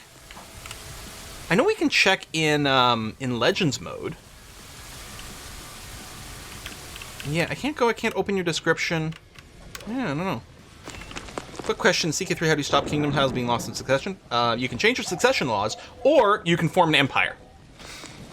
I mean, the kingdom titles might still get, like, spread out, but at least it'll still be within your... Oh, the Blind Ogre! That's right, you encountered a random Blind Ogre who just crushed your head, because we were like, oh, Blind Ogre, people in chat were like, oh, they're not too bad, they're pushovers, they're fine. And then, yeah, because the Blind Ogre made it into our base before the, before this cavern got settled up. So we sent a squad out to take care of them, and I think Blind Ogre just punched Snoopy in the head and exploded his head, like, instantly. Like, oh, well, that was less than good. And then the Blind Ogre was immediately killed. Well, you could disinherit, it's true. If you only have one legal heir for kingdom titles, then it will stay together. That is true, that is a way to do it.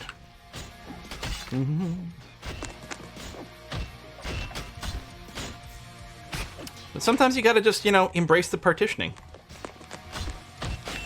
Okay, so our squads are still away, right? Like, we still have one squad. Yeah, explore... Oh! Oh! We got a mood. Just a regular mood. Palm Wedge. Palm Wedge. Let's follow you. What are you gonna claim? Do you have any skill? Is a peasant. Ah! Unless he spent a bunch of time in the Build-A-Bolt workshop, he's probably going to go and claim a Craft Dwarf workshop and make something silly and pointless. Yeah, it's a regular mood, so it's not going to murder a dwarf for it or anything. And it's he's not possessed, so he will actually gain legendary skill from it. Let's hope he makes a wooden bow. A bunch of bolts are being completed right now from our Build-A-Bolt workshop. Oh, he was down deep. Taking a long walk.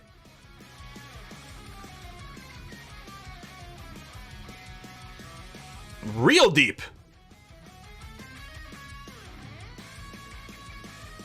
You there, this workshop's mine now.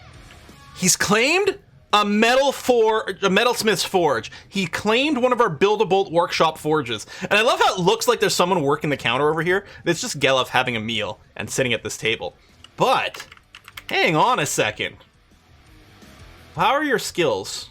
Let's try to figure out. This should be sorted by level. I'm not sure. Oh, you notice various instruments and poetry. I love all those skills. I don't see anything particularly listed over here. I'm just curious. I mean, we're just going to let it go. We're not going to interfere with anything, but out of curiosity,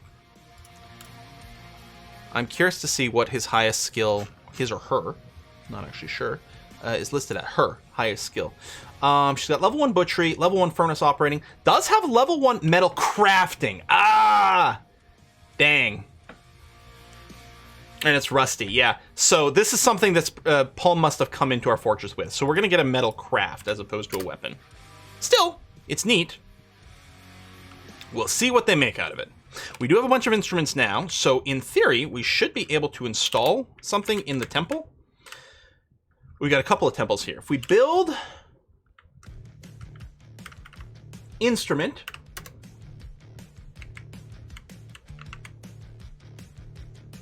here, we'll put them in the corner near the altar. So we have a couple of stalls. I think we have more than that, but they may still be unpacking, I'm not sure. We'll install a silver stall here. And one in this temple as well. An iron stall. Okay. Some of the others might be handheld instruments. Are we still waiting for these?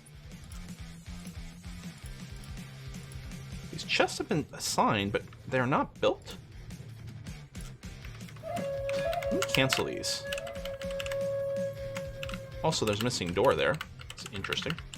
Oh, there might be a boulder in the way. Container. We'll prep this as well. I don't think that's an actual guild hall yet. Oh, maybe it is. Oh, and the door is there. I think there was just something causing it to not show up properly. Still hoping for a peasant to make an artifact mug and be declared king. I mean, yeah, I don't think we can nominate again. If something happens to a baron, I don't think we get the option to nominate another one. I think someone just inherits it. Because it would be quite cool to use that as our standard for what becomes our next ruler here. Oh, we should check to see if any of the migrant ways brought animals that are grazing. Actually, quite a few. Oh, and we bought a bunch of animals. That is correct as well. Oh, I think I filtered this wrong. Hang on. Come here. Pasture pen. Filter out anything already pastured. Filter anything out non-grazing. So no, there's quite a bit. We got some mules, rabbits, including pet ones. And then, yeah, we have a bunch of caged animals, which once they get removed from the cage, will almost certainly then be just butchered. Too many walls, eat CPU, pathfinding thing. Yeah, we've been trying to manage FPS in some ways, but in other ways we haven't, you know, some of our construction isn't necessarily FPS friendly, especially with our little underground tunnels and pathing and things, but try yaks for cheese? I mean, maybe. I don't know. Well,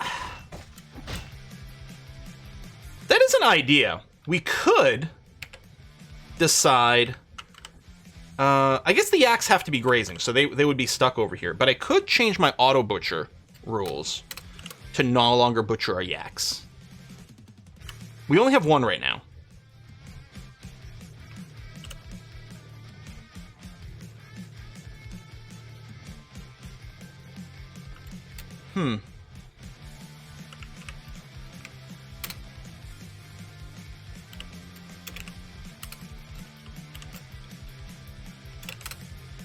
Maybe we'll allow some yaks to stick around. Maybe we'll end up with a breeding pair.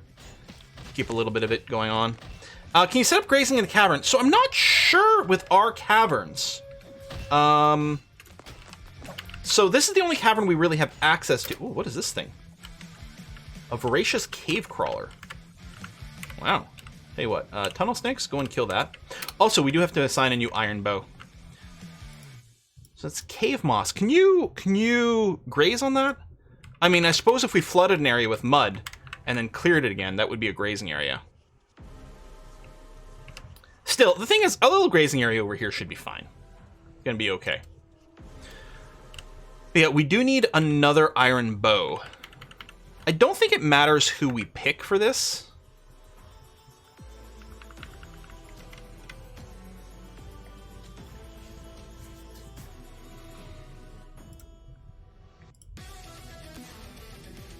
I guess the thing to do would be, again, we'd look through each dwarf. We'll use this to make it a little easier on us.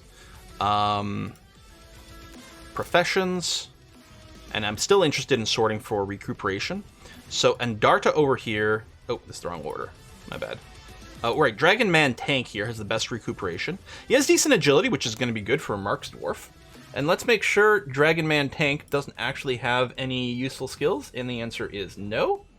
But paper making, which we don't care about. So I think Dragon Man Tank is going to be assigned to the iron bows.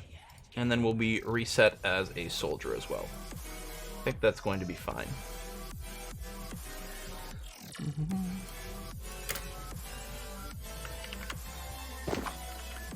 It is a good name for war dwarf. It would be better almost as a melee dwarf, but that's not where we have an opening right now. So, I wonder how long it'll take before our dwarves get back from their expedition. Krieg has slipped into a depression. Aww. If we go and find... What does it say for travel time? 2 days travel. 2 days there, 2 days back maybe. It's been a little while, but we'll see. Do you have any animals in cages that could be released? Perhaps. It's kind of annoying because we have to install the cages otherwise, and then... He's legendary weaponsmith. Who?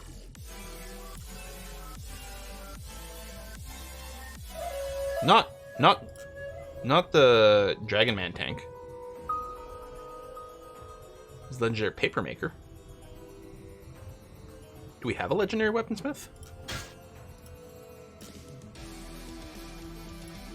No. Best weaponsmith is a 5. What does that sound? Oh, is that my dwarves back? What's that bong? Maybe it's been the merchants leaving soon.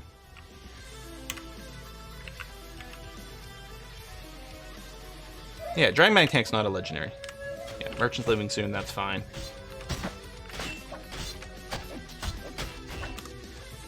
Oh, units are starving. Well, I think they've just been assigned to things, so it should be hopefully okay. Bedrooms still slowly being worked on. Again, we'll assign more of these beds. Meals are being made. That's great. We have tons of booze now, which is excellent. We have 4, like, absolutely ecstatic dwarves. We still have 1 cranky one. Hopefully we can get something a little bit better going on over there. Let's cancel all the work schedules, actually. The training schedules. There you go. Give them a bit of a break. Oh, yeah, what about the strange mood? That's a great question. Where's our build-a-bolt? That would be 1 level above here. So this is the place that's been claimed. So Palm Wedge is out there somewhere, picking up more resources. They're still looking for things. They might be, for some reason, dragging a stone boulder over here, which is taking a long time. I don't think dwarves in a strange mood can die of, like, thirst or hunger or anything like that. They can go crazy if they can't complete their artifact, but the time they are not in their workshops, the time they're spending out on the map, doesn't count towards that. Palm. So if we zoom to you and follow you, there you go. You're right there. Oh, it looks like you were carrying some leather. No. And now you're going to go find something else. Well, this artifact looks like it is going to have like multiple things going on in it, which is going to increase the value. Fingers crossed. You don't have to place the animals to get tame animals out if you assign them to pasture. Yes, exactly. But anything else. So I guess that's true. I guess what I could do is I could include... I could filter out things that aren't caged. There you go. So yeah, there's a cat, a peacock, and a dog. So this will assign them to the zone. And then I could unassign them later, or I could just assign them here and say who cares. At least they're out. And then they become butcherable and things. So that might be fine.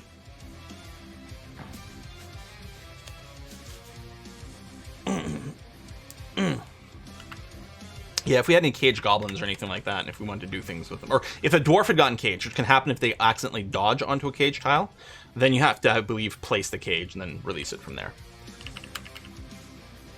Prison cells, which haven't seen any use yet. Kind of disappointing. So yeah, once the smoothing job is over, then what I'm going to do is I'm going to remove stone detailing, which is currently assigned to like all the dwarves, reset it to just the ones with skill, and then we'll do some actual engraving. Still waiting for a lot of doors and beds and things to be made. I'm assuming, yeah, we have rock doors being constructed. Can you make war cats? No, I don't think you can train cats that way. Oh, begun a mysterious construction. Let's take a look at what Palm has picked up over here. So there's a bunch of bolts sitting over here. Clearly, we do need a more bolt stockpile, perhaps. Although it's not actually a big deal. And there's reasons why we might not want bolt storage with bins.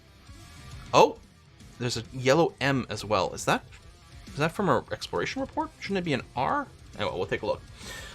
So you got some gems, leather, blocks, leather, blocks. Okay. Oh, and for mission report. Okay. So we can see our squad. They've walked out here, explored the site. And what happened? In the mid-autumn of 2059, the forces of the Wire of Speakers searched Rock Hermit. So, in mid-autumn, Blench Shred, the Match of Afflictions, was looted from Rock Hermit by the dwarf Tarnath. So Tarnath picked up Blench Shred, which I believe is one of our artifacts. Banded Slaps was looted by Ozymandias Rex. Fluke Chances was looted by Markenster. Asno Mourn Hatred was looted by Argensis. First Burning, Then the World, which is a great name, I believe it's a book, was looted by... Oh, there it is, by Mick. And Strike Bastion, the Comedic Cloister, was looted by Lingonberry Clown. And then they've come home. So we have a bunch more artifacts now. No sock. I don't think we can actually loot the sock because it was never named, unfortunately. Which is super disappointing. Maybe we'll raid the site one more time. Just to see if there's anything else left over there. I mean, we can check the rumors, I suppose, on the screen over here. Oh, 3. There are still 3 rumored artifacts. Based on their names, I suspect those are books. But yeah, we'll maybe have to check it out again.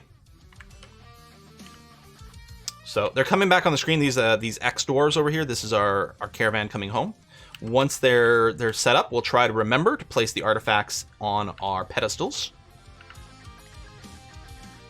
When setting up rooms, there's no requirement for walls. Just an issue for zones, not overlapping. Yeah, because you can actually be quite abusive with rooms and zones and things like that, and do a lot of overlap. And the penalty doesn't stack. So, like for example, with our barracks over here, we could have these all be bedrooms, individual bedrooms, and there'll be tons of overlap between them, right? So here we've just set up 4 bedrooms that will overlap, but I think they only get the penalty for being a shared space one time, no matter how much it overlaps, and it's not that much of a problem. That being said, it's way cooler to have actual proper bedrooms, so we're gonna do that.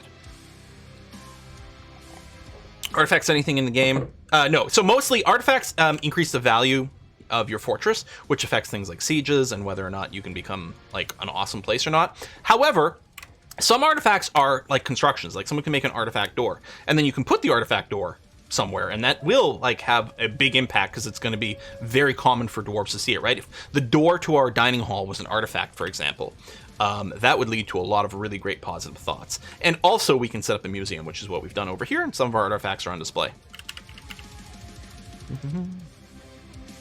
I think looting is limited to how much the group can carry. I believe that's true as well. Hey Quill, do you think the Dwarf Fortress least RimWorld visuals is possible? Only thing that keeps me playing Dwarf Fortress, can't understand a fucking thing on the screen. Well, I mean, clearly... Oh, hold on, we got migrants. Clearly tile sets can exist over here. And the Steam version is going to be even more visually minded, so I think that'll help some for some people. But all right, we got more migrants, so we're going to do the standard thing over here. So, first of all, we're going to set up Migration Wave. Secondly, I'm going to just reread to make sure it's in here. Here are the new migrants. Shit. This is a little bit annoying because see how there's some with nicknames and some not? I think it's counting our military squad that just came back as migrants. That's going to be okay because we can filter based on named and unnamed people. Now, these are going to get auto renamed, but because I am extremely corrupt, one of them is going to be renamed to Wymie. And then the important thing then is I'm going to take all these dwarves who are unnicknamed, except for Wymie, who is also nicknamed, and we are going to give them the custom profession name of Migrant. So there you go. So the ones with nicknames, those are all returning soldiers, so we're going to do that. So in theory, we've got 1, 2, 3, 4, 5, 6, 7, 8 migrants, or at least adult migrants here, because I'm still filtering out children. We'll do that. The ones who haven't been nicknamed, they're going to get auto-nicknamed in a second. So it's going to be fine. So then we'll unpause. We have to give them enough time to get onto the map. Calendar over here. It's currently the 8th month, which is a full moon on the 10th, which is already passed. So it's going to be the 8th of the next month. Okay. Home Wedge has created Noram Kidir Rakus Kakoth, an iron scepter. Claims it is an heirloom in the name of the family ancestor Arctic Fox. Let's take a look at this new artifact. So it means, Narakidir Rekus Kakoth is relieved ardent, the thirsts of confinement. It's worth 55,000 dwarf bucks. That's not bad. This is an iron scepter. All craft dwarfships with the highest quality is encrusted with trillion cut green jades and round schist cabochons and encircled with bands of llama leather. The object is adorned with hanging rings of llama leather and menaces with spikes of llama leather. On the item, llama leather is fun to say. On the item is an image of Uzun rhyming knit the human and Peaceful Folds the giant anaconda in iron. Peaceful Folds is striking down Uzun rhyming knit. The artwork relates to the killing of the human Uzun rhyming knit by the giant anaconda Peaceful Folds in the momentous swamps in 116. A long time ago, over a century ago. On the item is an image of Blench Shred, the Match of Afflictions, the intricate pond turtle shell left gauntlet in llama leather. I think this is the second artifact we've produced that has an image of Blench Shred, which is an artifact we created previously, which is awesome. On the item is an image of Hustled Fright, the Winter Mischief, the slate hatch cover in Gabbro. Which was presumably... There's Blend Shred over here. The Pond Turtle Shell Left Gauntlet. And I think the other one is the only one we made in here too, but I don't want to squint at it anymore. Alright, new artifact. And then if we take a look over here at Palm Wedge, they should now be a legendary... Are they not? The Strange Mood should have made them legendary. It wasn't the Possession. Was it?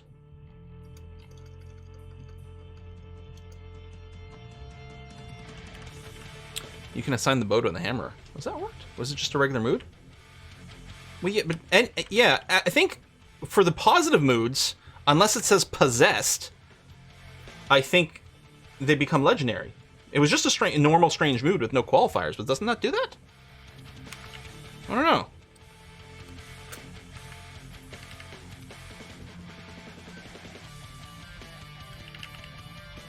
Anyway, waiting for these migrants to come onto the map here.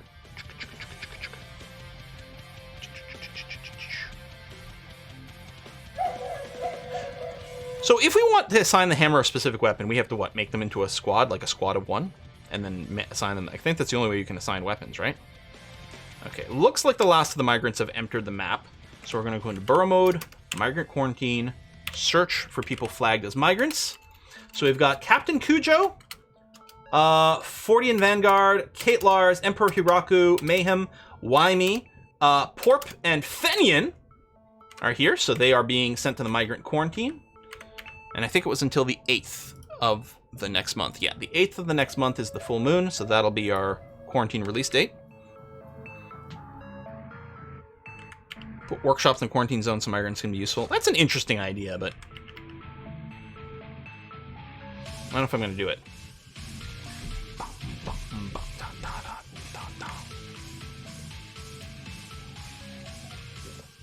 So we're going to play for one more hour of Dwarf Fortress, and then we're going to do a little test run of multiplayer Project Zomboid. Really looking forward to seeing how that goes. Whatever weapon you assign, do not give the hammer a sock! Yeah, we know how deadly socks are. So, alright, let's try to do that. Let's take a hammer, and what we want to do is we want to assign someone who, like, is... You know what? We want to assign the weakest dwarf to be our hammerer. We're gonna do a check. We're gonna do a census of our fort here, and find the dwarf who is literally the least strong in the entire fortress. Looks like it's Giteno over here, who is currently a peasant. Great. Let's make sure you have no notable skills. No, Giteno has no notable skills whatsoever, and is the weakest dwarf in the entire fortress, Giteno. Congratulations, you are going to be our hammerer. I think everyone might be restricted over here now. Looks like it, so let me pull the lever and lock in the quarantine dwarves. Again, we still don't have the roof, so it may or may not work, but we'll see. We did have an artifact toy hammer. Well, we'll see if that works. So, I think we have to make a squad. So, hammerer, search, Giteno. Done. Now, do I have to make you a militia captain as well? I'm guessing. Yeah, I don't think you can assign the toy hammer. I think it has to be a proper weapon.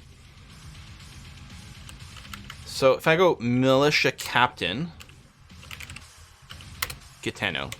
So now we have a new squad over here. Not going to assign any uniform to it. Hammer time! With Giteno leading it. Give him the bow, yeah. Question is the bow or the toy hammer. Can't we, like, break his good arm, something, make sure he can't beat anyone to death? I wonder if you, like, tore both their arms up. I mean, they'd probably start biting and things. So we check equipment on hammer time. Oh, no, uniform. No, hang on.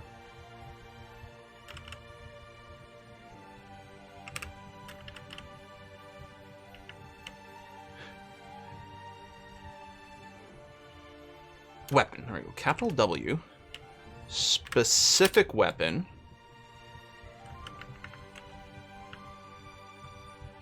It's probably the artifact that's at the top. That's probably the bow. Oh, we can give you like a training axe as well or something like that.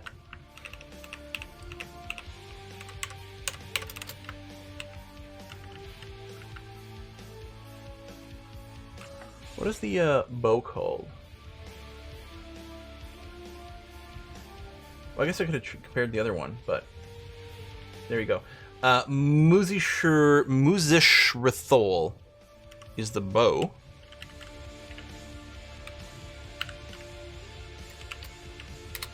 No, it's Abod Beryl Rizlodum. What is that? Is it an artifact? Oh, it's a copper battle axe. Yeah, we don't want to assign that. I suspect what we have to do is not have the bow on a pillar to be legal as a pick.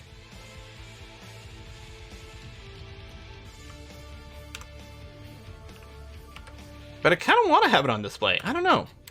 No, maybe we should try. So... Oh, it was over on here, wasn't it? There it is. If I stop displaying... There you go. Some dwarf should come over and de-equip, or remove that from display. And store it somewhere. Assuming we have a weapon stockpile. I wonder if we do.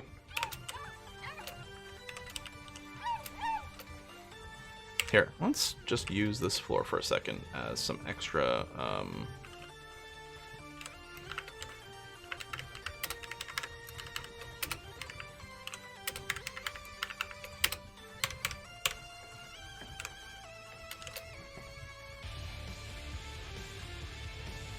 Yeah, I'm gonna beat people with a bow. It's the bow of shame. Okay, okay, so hold on. Musish is the axe, but it was still on the list. I'm thinking I can't equip that bow, maybe. It's not on display.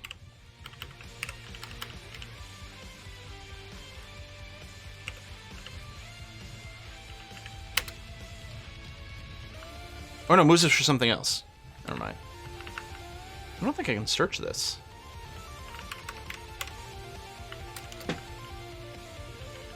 Woodbow is... Oh, no, Musish! Wait.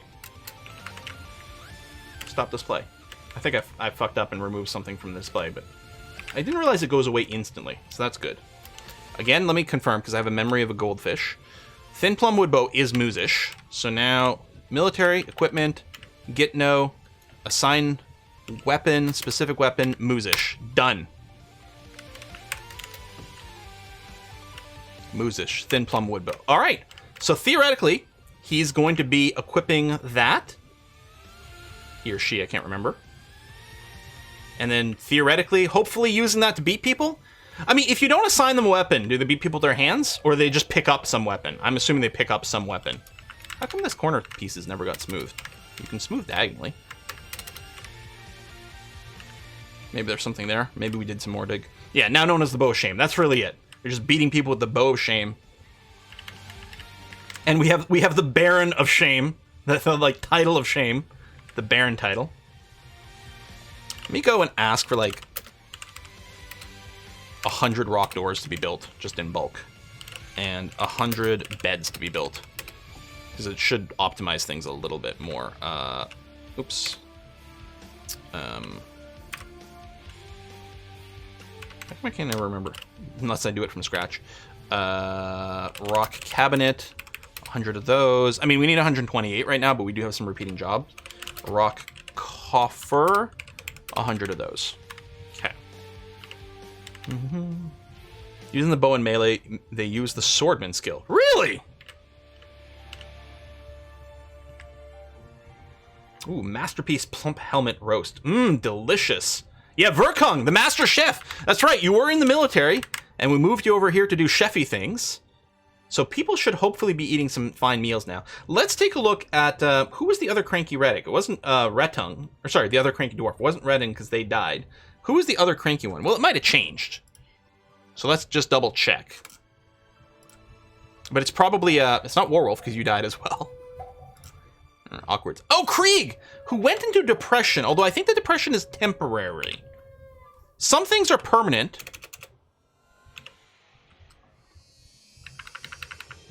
Yeah, so you're doing things. Hagen draw tremendous stress. Didn't feel anything after seeing the blind cave ogre's dead body. Oh, are you going through graveyards? Satisfied at work. Sympathy, giving someone water. Self-pity, being away from family. Dejected, unable to acquire something. Dejected, lack of decent meals. Unable to pray to temple the pure virtues. I mean, we have temples. How do we get them to acquire something? Is there something we could explicitly do? Because, I mean, we should have some, like, fresh, decent clothes around. No decent meal. Hopefully you will go and eat a fine meal soon, which we're trying to make. Plum helmet stuff to the cave. Yeah, we can take a look at what the meals are. If I go over here...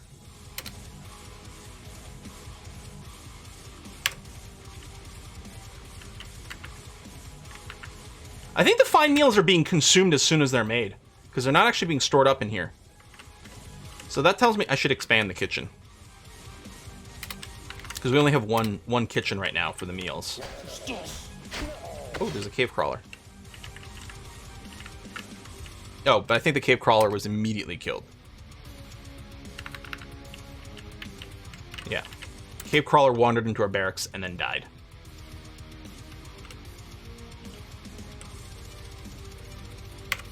Okay, we're going to send an extra expedition down to our old fortress. The Dreams of Socks are going to go again. Explore the site. Assign squad. Dreams of Socks. Go. Take anything you can. I suspect... there's not much left. There is rumor of 3 more books. We're going to see if we can find them. Unable to acquire is usually clothes unless military. Yeah, so they're no longer military... Or, well, actually, I guess they were. I think it's time to remove them from the military.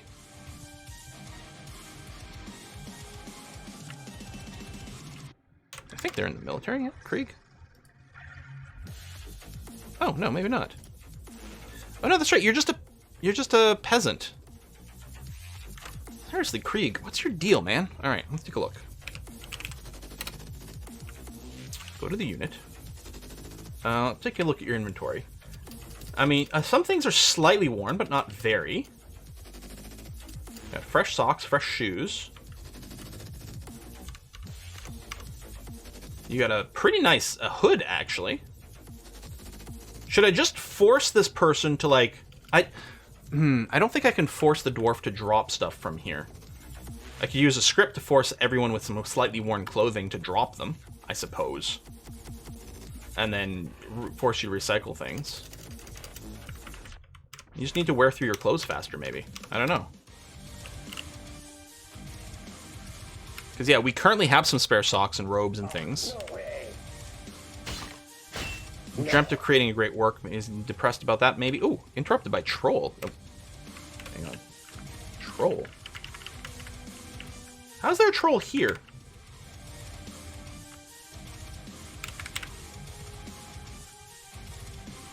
Oh, I don't think there's a troll anymore.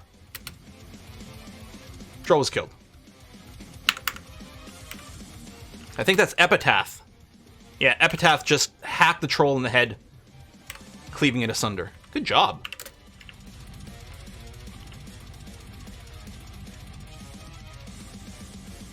Yeah, we could take a look at their skills.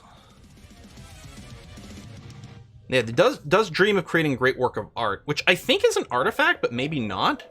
Maybe we should give them a crafting job. I mean, they don't have anything currently. But maybe we could assign them to a cast. And have them work on something there. How are our jobs? I mean, we could just assign them to stone knockers and then keep smoothing on for them. And they might feel satisfied if they, you know, make a great work that way.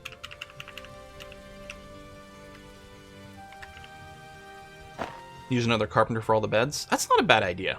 Let's go ahead and put them in the woodwhackers.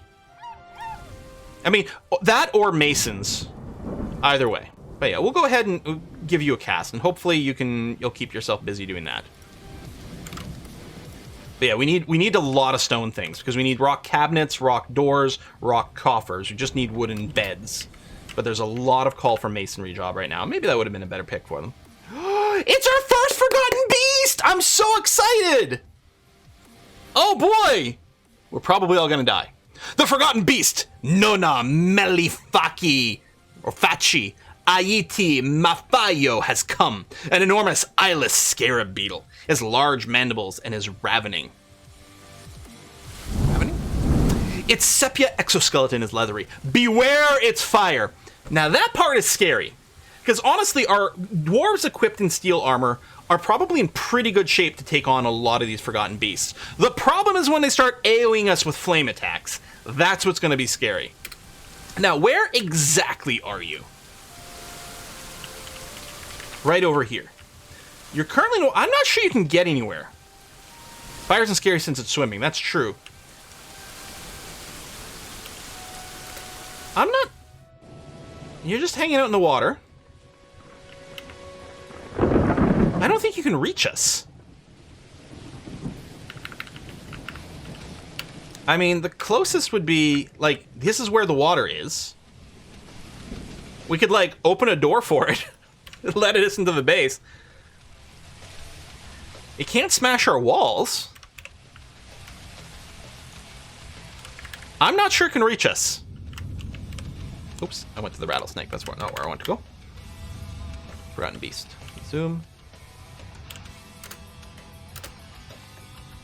I think it's just going to hang out in the underwater lake. Oh, is this our dead dwarf right over here? Yeah, that's Silent Gaming's corpse.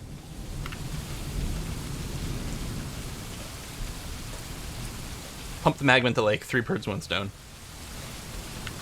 It can smash doors unless it's an artifact. Yeah, but we don't actually have doors. Here. It's all walled.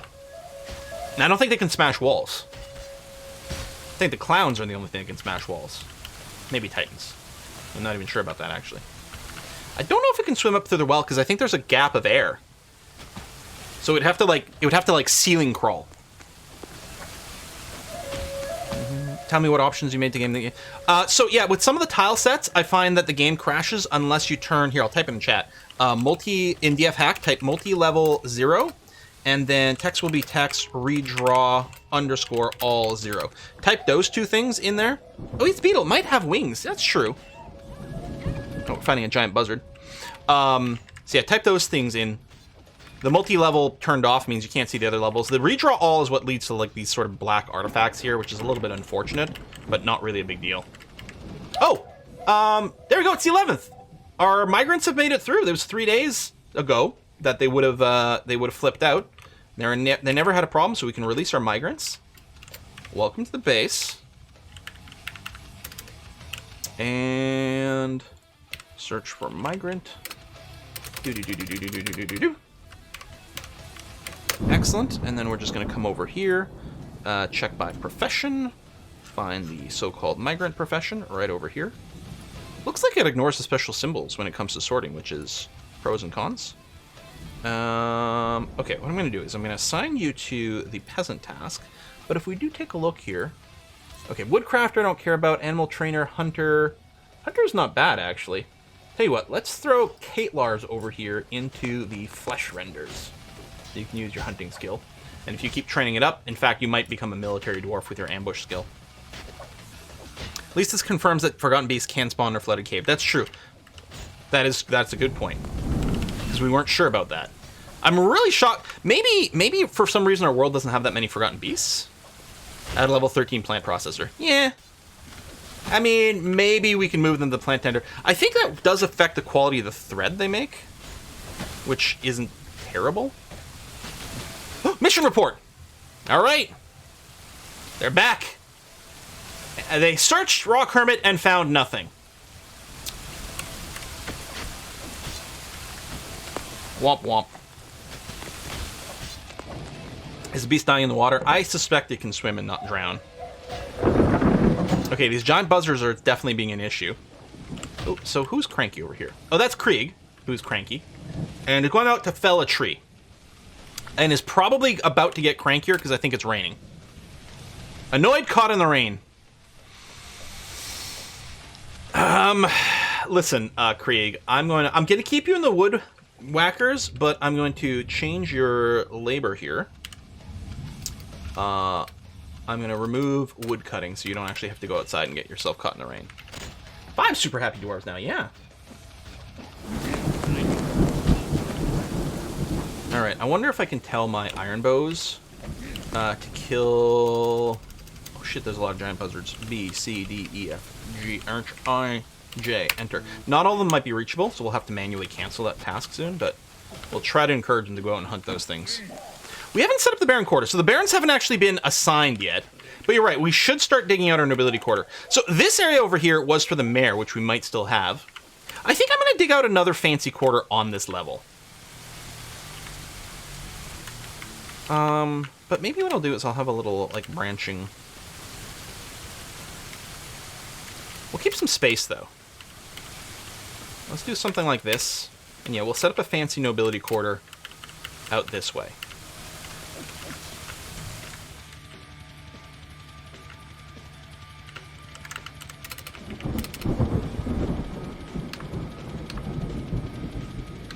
Sorry, hold on a sec.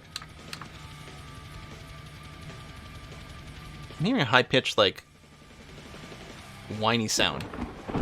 And it's not from my computer. What the hell is that? My furnace freaking out about something? My fan? Hang on a sec. Short break.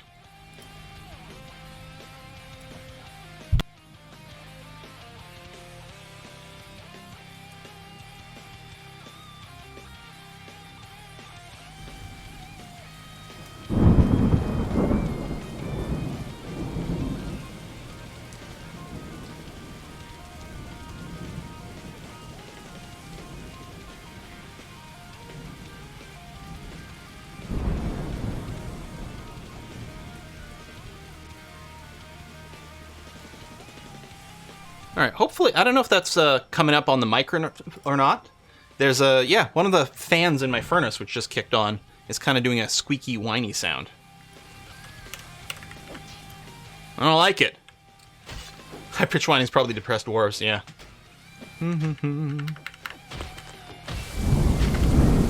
That's really annoying. Hope your furnace doesn't hung up. It's fairly new. Still under warranty. I had to get it replaced. Well, I didn't have to. Well, I sort of had to get it replaced a couple of years ago. It was like an old, like 30-year-old furnace, and it was really energy efficient. And the fan there was like very rattly and very loud for recording purposes. So, but yeah, there's something is definitely like giving up the ghost over there, which I don't like. Bum bum bum. It's just gonna give me a headache, is all. Oh, you can hear it too. Yeah, I think it's like I'm betting the sound is carrying through all the freaking vents in the house. Actually, it's a natural gas heater. But yeah, the old one was super energy inefficient as well. By getting a new one, like the payback period was actually pretty decent for it. Maybe the furnace is haunted. Yeah. Coldest day of the year. Brilliant to die. I mean, I don't think it's dying. Assuming it is actually a fan that's just making whiny sounds, that's fine. I get that out of my computer from time to time. It's like, oh, gotta replace one of the cooling fans. Okay, so I think I did the tunnel over here. Didn't mean to quite unpause.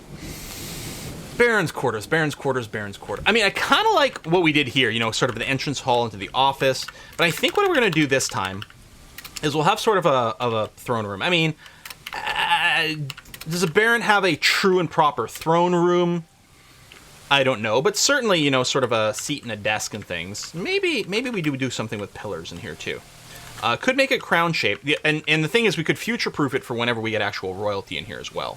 You know, just make it just ginormous for that kind of plan. Something with 7 pillars in here too would be kind of nice. I mean, we could go with like 1x1 pillars.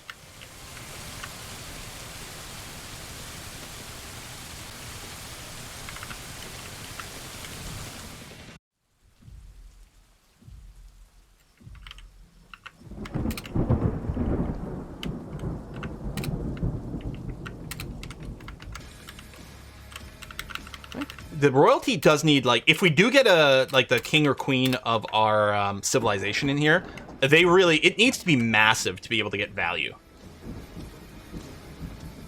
7 1x1 pillars in the star shape.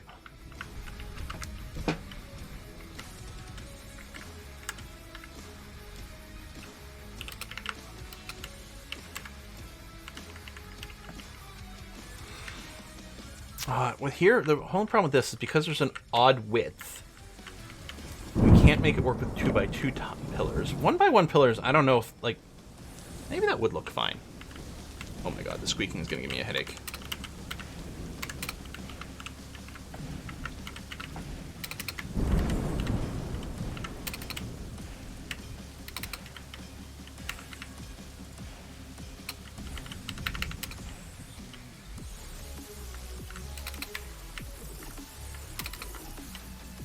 That's not the same. That's 7 that way. Oh, you know what? If I did it the other way around, hang on. We dug out this. Oh, thanks for the gift subs, Mary Mandible.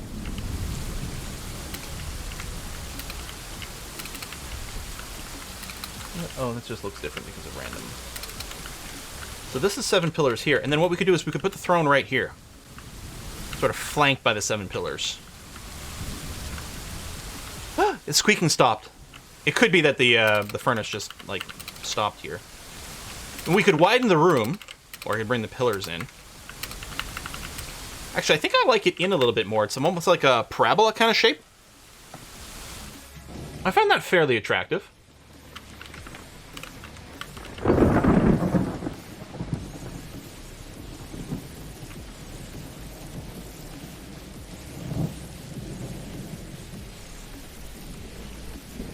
Yeah, it wasn't a squeaky. It wasn't like squeak, squeak. It was a.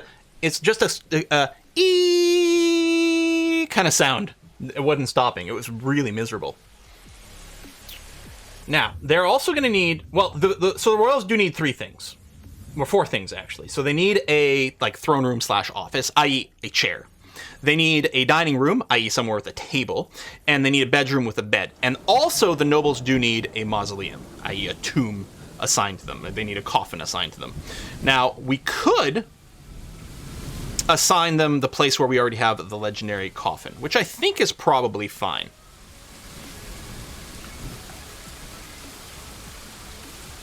Oh, the thundering sound is from this, yeah, because it's raining.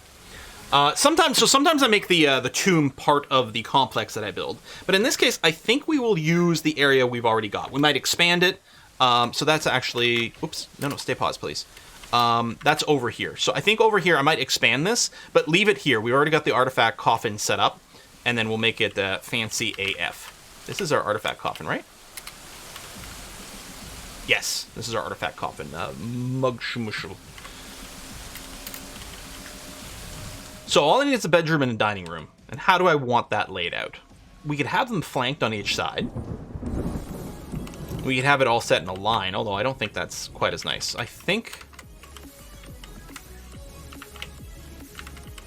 I'll plan for like a double door over here.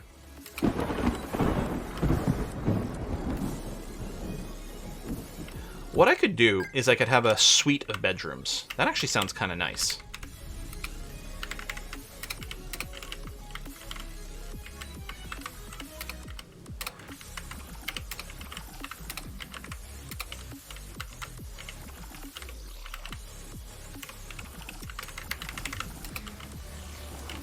I can use internal doors and things to do various stuff.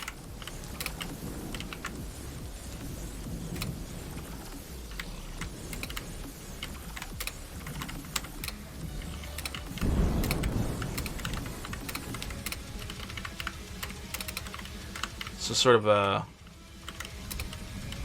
outer room.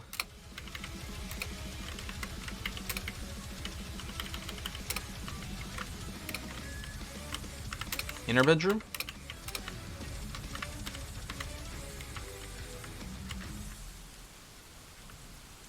Because you could even, like... This could be just a personal space where you might entertain some guests and things, but have it be part of the bedroom area, and then do that. I wonder if that's big enough. If not, I can attach some more extra rooms on here. We could talk about... We can make a closet. Actually, I kind of like the idea of... I'm going to make a closet over here. Just a thin room that's going to have all the cabinets at the back. With a double door. Mezzanine floor with a bedroom overlooking the throne room. Well, that is quite interesting. Looks a little like a mug over here. I guess a little bit. I don't know if I'm going to put more pillars in the other rooms.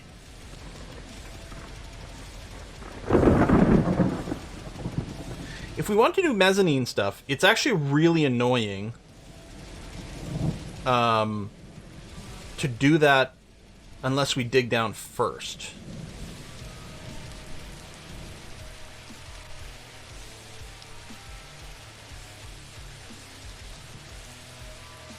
I mean, we really could make it look mug-like if we combine this together and then extended the handle. I don't know. You know, it kind of looks like a duck. You know what I mean?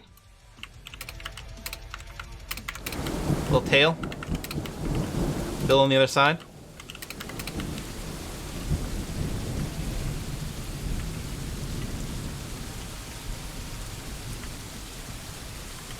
And then over here... Oops. I guess I was in cancel mode.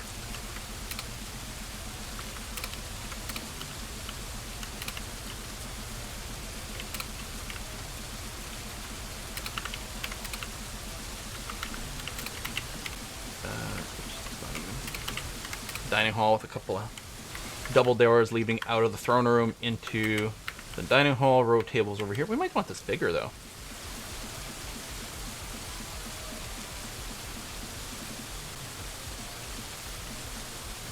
We could actually have an actual treasury, like a vault room back here.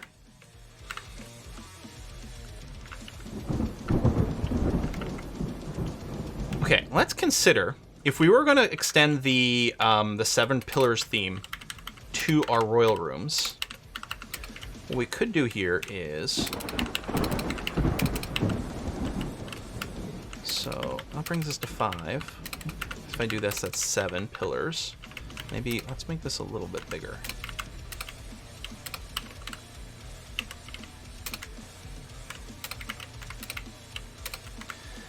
And we could have like, so often I like to have like a pair of tables to make like kind of a wide table, you know, like pairs and then long. But here what we could do is we could have the tables just here with the pillars in between. And then guests don't really see each other. You know, so tables... and then chairs, and then we have the pillars in the middle. I don't know, it doesn't feel quite right.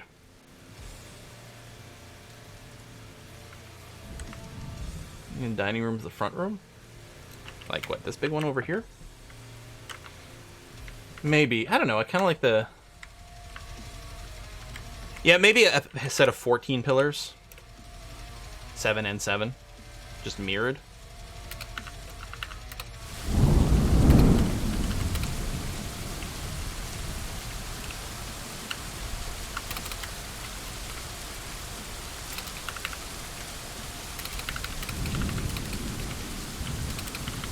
Oh, then there's not enough to make the room wider.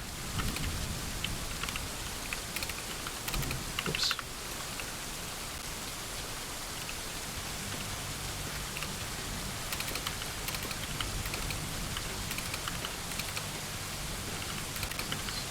Seven.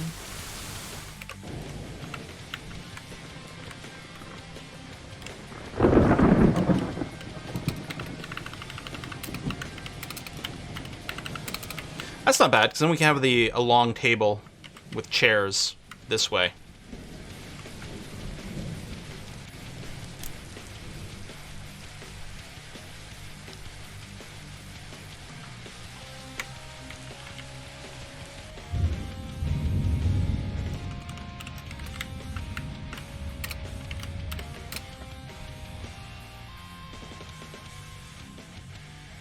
There's something to be said about symmetry on the other side with the bedrooms, but I don't think that's what I want to do.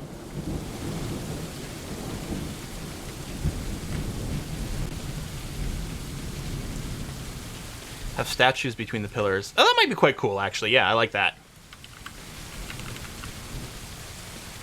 Well, I might have the symmetry in terms of the doorways leaving the throne room. Let's consider that. I suppose I could have another thing like this over here, which is sort of our personal living room seating area where we meet more personal friends, and then the bedrooms could be attached behind that, but I don't know.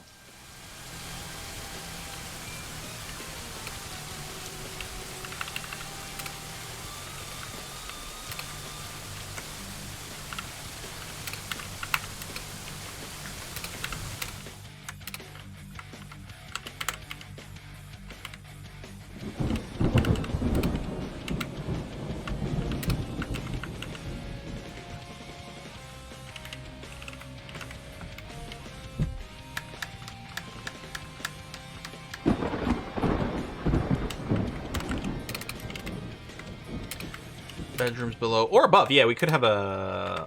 Yeah, maybe the multi-level floor is kind of a cool idea. This could be... So, oh, the problem is you can't make a bedroom span multiple Z levels. You can have it span multiple rooms by using internal doors, but you can't have it span multiple Z levels, I don't think. You can have zones do that, but I don't think with rooms.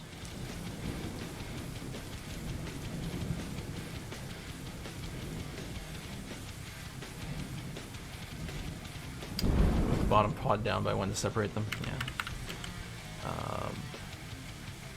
So I guess that's the way it was symmetry, but... I think we'll do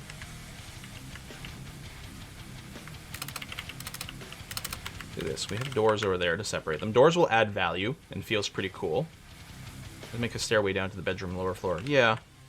The hall could just lead to the bedroom, or sorry, the hall could just lead to a stairway that then goes above or below for that. But I think I like this, and then I think I'm gonna make another set of double doors that then leads into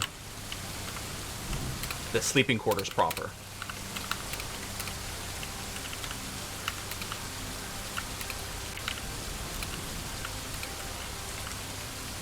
Like this. There. I think I'm kind of okay with this. So the actual bed will be in here. And then we can put extra furnishings and things just to add value. Because again, when we get to an actual, like, king/queen level title, it really is actually quite hard to give them value unless you just stuff it to the gills with statues. So having more space is going to be very helpful. I think I like this. Make the stairway down to bedroom, lower floor. Make it slide straight to the bed. 7 beds just for funsies. Let's do vertically symmetrical. Extra space at the bottom.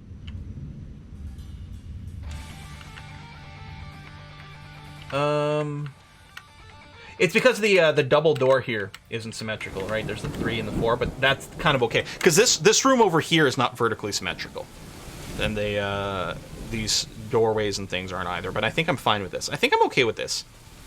Make the dining room one taller. I mean, I guess there's a difference in the gap here. Oh, no, that's the same. 3 and 3. So the dining room is vertically symmetrical. Yeah, because it's taller by 1 over here.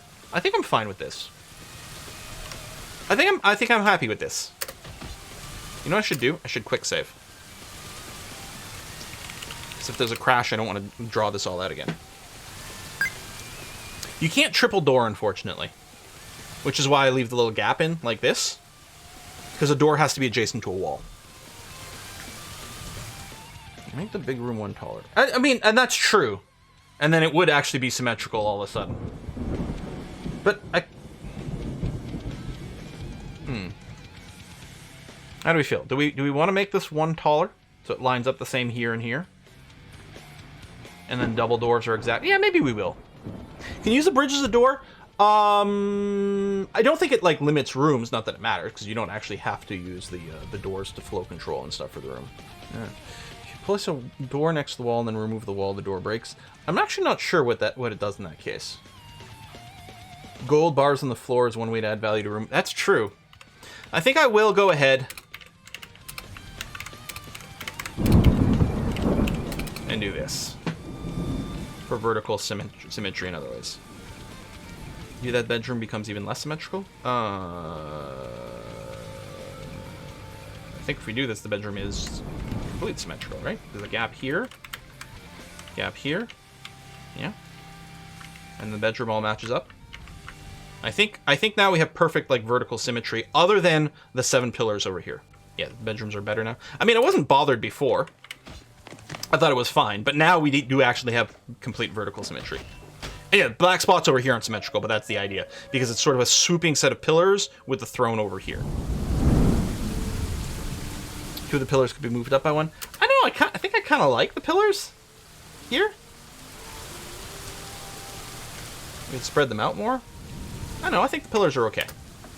I mean, there's a bunch of different things we could do with the pillars. That is 100% true. But, and you know, the fire scarabs or fire crabs or whatever, I don't think ever found a way in. Would the long table be offset? No? The log cable's fine. It won't work. Oh, suspended construction crap. Yeah, you're being interrupted by buzzards.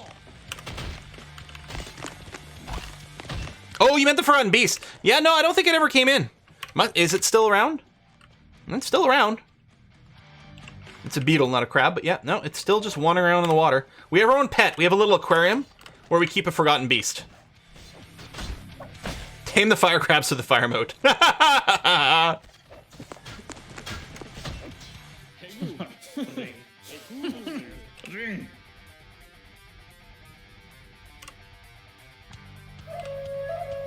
let the iron bows try to kill the buzzards for a little longer, and then we'll cancel that job. Burn goblin corpses, make fish flings. Wonder how the dining hall would look if the upper and lower four pillars shifted up down to clear the doorway. Yeah. Oh well.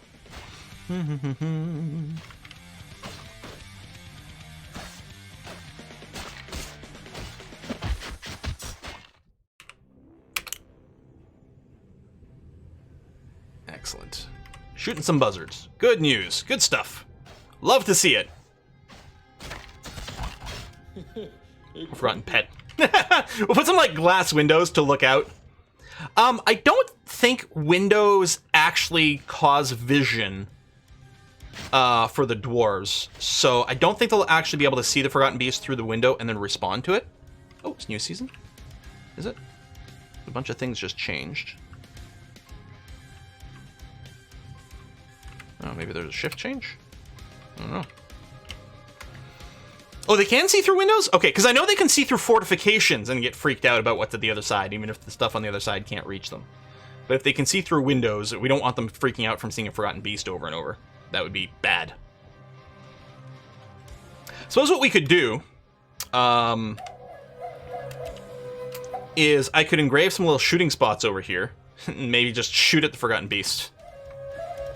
I don't know.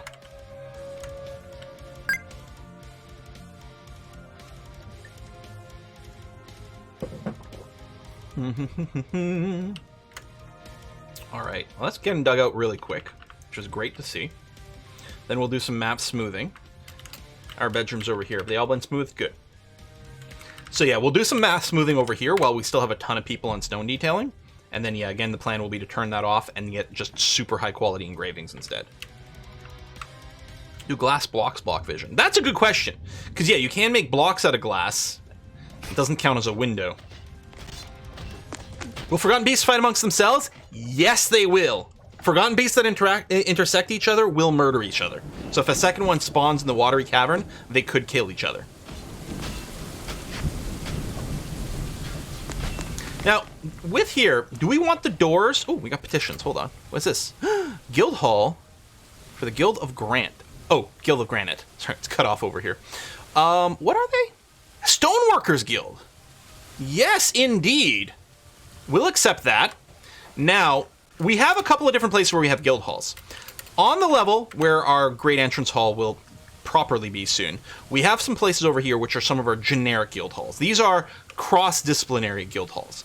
But for the stoneworkers, clearly that is something that should really be related to the stone knockers area over here. And we have a bunch of empty rooms over here we haven't used, and they're all engraved, so they should be fairly nice.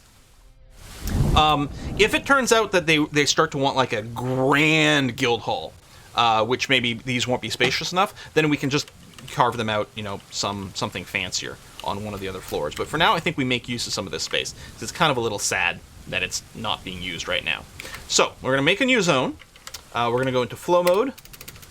There you go. This room over here is going to become a meeting area, assign location. It's going to be a add location, a new guild hall for stoneworkers right over here, the Guild of Granite, which is a perfect name. Done. So this is called the Wall of Crests, is our new guild hall. All right. Now, it probably doesn't have enough value. It does have almost 7,000 dwarf bucks just from the fact that it's been engraved, which is awesome. But what we'll do is we'll set up some little seating areas for these guys in here.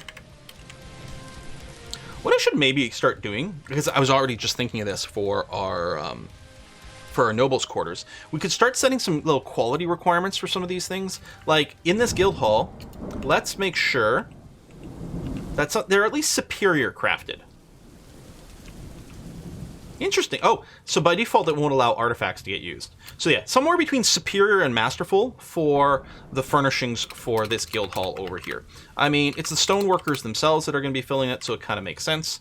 We'll go to chairs, same sort of thing, between superior and masterful. So we'll just set up some seating. They get a couple of tables in here, which is great, and then we'll set up some statues. Same thing. So what we might start doing is selling some of the furniture that doesn't meet our requirements going forward.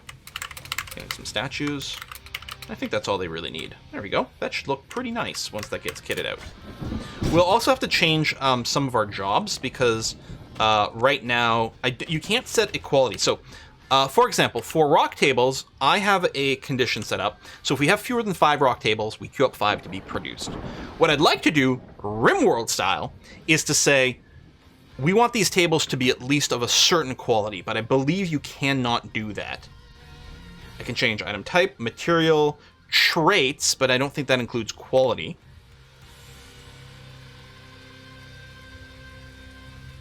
Yeah.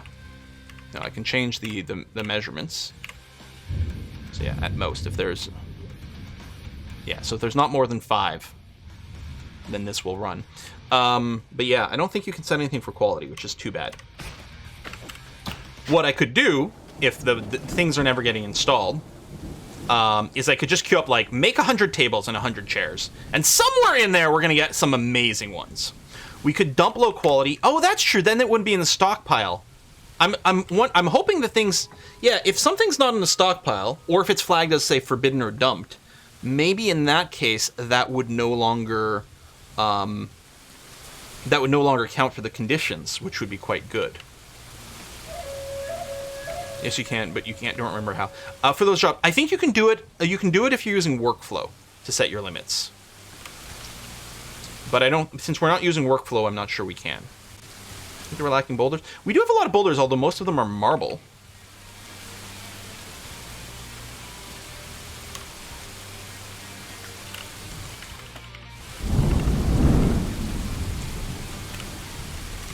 Yeah, I don't think we're getting any complaints about lacking boulders.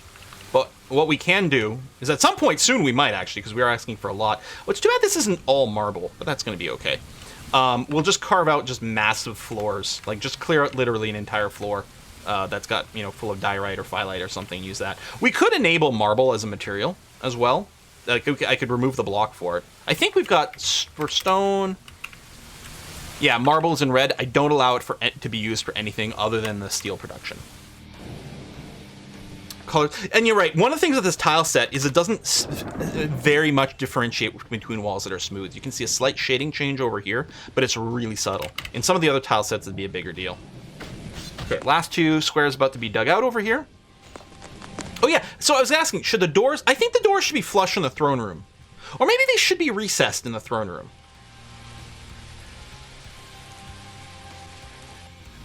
Can't decide if I want the doors to be on the left or on the right in this case. Like on the, should they be flush to the throne room or should it be recessed from the throne room's perspective? Can someone understand? Is that hornblende you got purpling up your room? Oh, right here, this is amethyst. Think recess is better? Yeah. We could double door, that's true. But yeah, I think I agree. I think recess might be nice. They got the gray stone and install marble walls. We could do that, although then it would be weird because you'd see extra stone behind that wall. You can re-hide it with DF hack, but it's kind of annoying. Yeah, recess from the throne room. Good. Okay. People seem to be mostly in agreement, which is great. Okay, auto season change and autosave is done. So we'll start planning this, and yeah, we're gonna start to request superior doors over here. We're gonna have to remember to reset these for like less important things. Well, maybe I'll do that now. The doors have been placed. Oh, I'm gonna want some extra doors here, here, here, here, here, and here. That's all the oh, and leading in. There we go. And then I'm just gonna make sure to bring down the quality back to ordinary over here, so that if we place future doors, it doesn't filter weirdly. Dig out a few dips in the walls in the throne room, add statues. And that's true. Actually, that's not a bad idea to add a little bit more detailing.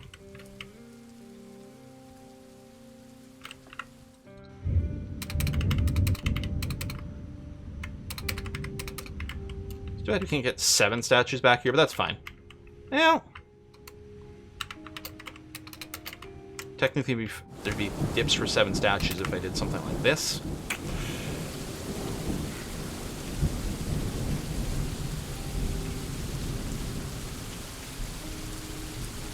You know, I think I will do that. And we can have statues inside this as well, but I think I like this. Oh, you're right. If I could do it this way. No, that would be 6. Middle sides? Oh, like over here. Yeah, actually, that's rather tempting. Maybe we ignore this one. You're right. And then we do here, here. I mean, there's a few more places for it, but actually, that's kind of nice. There you go. So 7 statues. I mean, we might load this place with a shit ton of statues. But yeah, here, here. This would only leave a 1 tile thick wall here, but that's fine. And then we got the 2, but that's going to be okay too. I think I like this. Some niches, 3 different other I mean, we might not. Honestly, I don't think I'm looking to target a specific number of statues. I think we mostly want to put in like a ton of little statue alcoves all over because it's kind of nice. For now, we'll start with those. I think that's going to be okay. Could we do the channeling up to the lower floor up top and then fill that dip with statue, terracotta, army statue stuff? Oh, that's interesting. Oh, people are grabbing some boulders over here. Oh, maybe they were desperate for the Gabbro. Let's, this floor over here, what are you? Is it Phyllite? Schist. I mean, which is fine. I'm tempted. I think we might do just a giant dig operation on this floor to make sure we've got tons of boulders.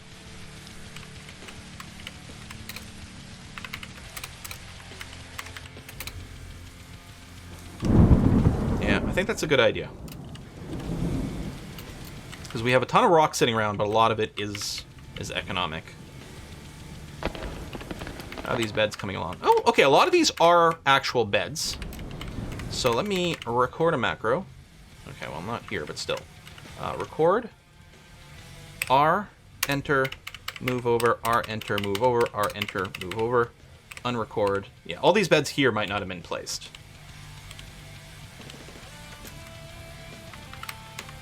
But a bunch of these have. Well, okay. Maybe we haven't gotten this far down yet. But these have. Okay. We'll have to do a few more passes. So it's a little silly because I'm having to do it like multiple times. But I kind of want the bedrooms that are available to start getting used.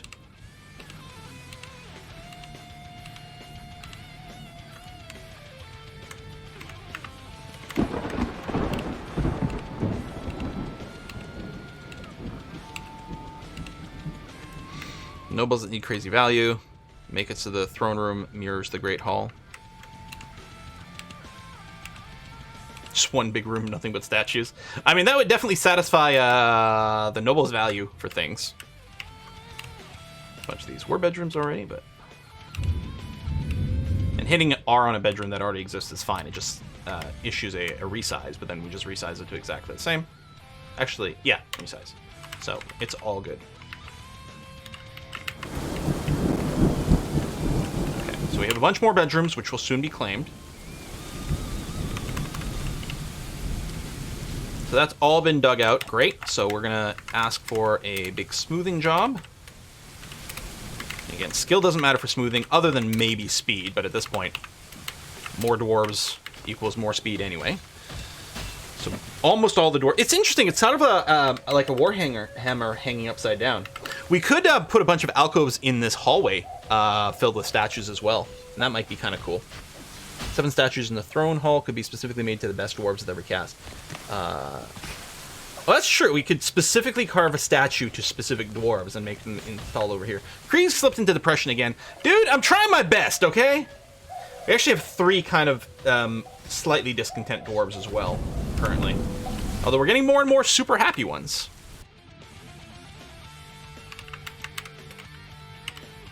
I don't think we have enough cooks. Let's take a look at our life miner situation over here. I suspect we need a few more. So our life miner, yeah, we only have 4 in total. Let's get 2 more life miners. So Lem Gardner and Chrysail already have a little bit of experience cooking, and they don't really have anything else going on, so they are going to get moved into the Life Minders.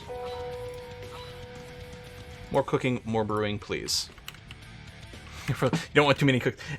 Rum Bottom, that's exactly where my mind went as well. I'm assuming you're referring to the 90s sitcom style intro YouTube video thing, Too Many Cooks. If you guys don't know what I'm talking about, you definitely want to watch it. And seriously, the whole thing is worth watching. Too many cooks. Yeah, say Banana's getting the memory as well. Maybe a little PTSD about it.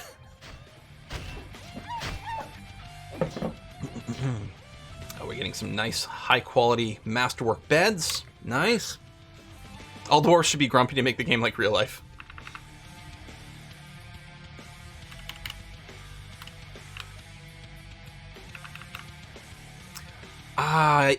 I have watched video of Bear. I'm having a hard... No, now I'm remembering it. Yep. Yep. That's the one that, like, turns into, like, it looks like a commercial for, like, an antidepressant, right? And then it just goes from there. Yeah, that one's pretty crazy as well. That's a little bit more disturbing.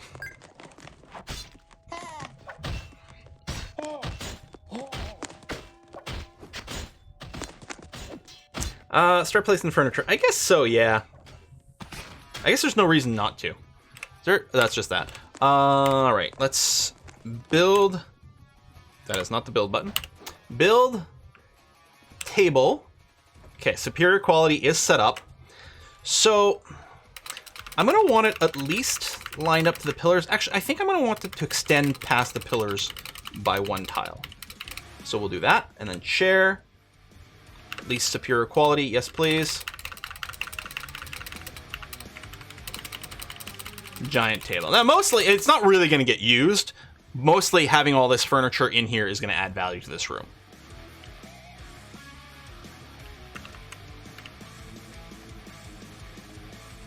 What I'm going to do here, planning mode is off. I'm going to place our throne.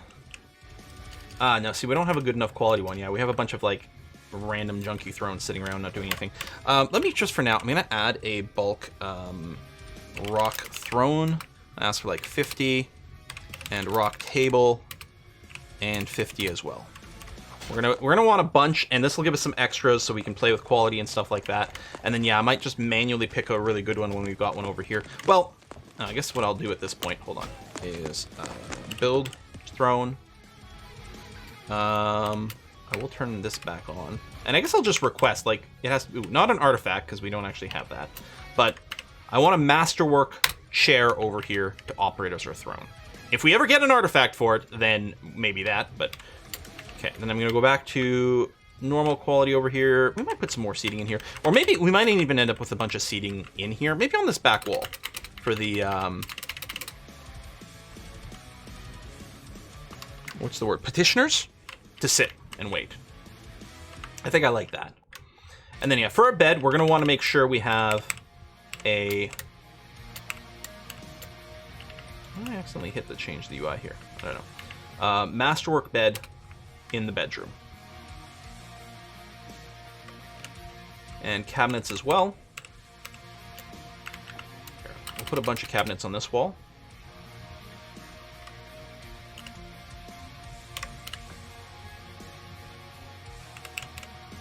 Here. Masterwork chests. Okay, bed. Let me lower these. Chair.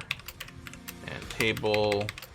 Okay, that's a start. We're gonna want statues and things to add value. I think they need weapon racks and all those things, but at least we can get that started. Do I have an artifact bed? I don't think so. Scepter. Oh, I do have an artifact bed. Well, shit. All right, cancel that. Build bed. Turn off the planning mode. No access to bed. Did our bed get installed somewhere? Is it on a pedestal?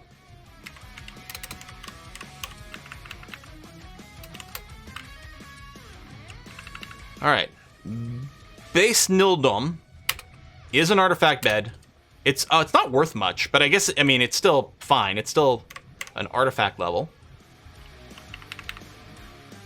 Base Nildum. Could it possibly be on a display? Did I put it in a random room? It shouldn't have been placed unless I was placing things manually somewhere along the way. I don't know if there's an easy way to find it. Maybe through, hold on, maybe through the DF hack enhanced display thingy. If I go check my stocks, go into the enhanced view.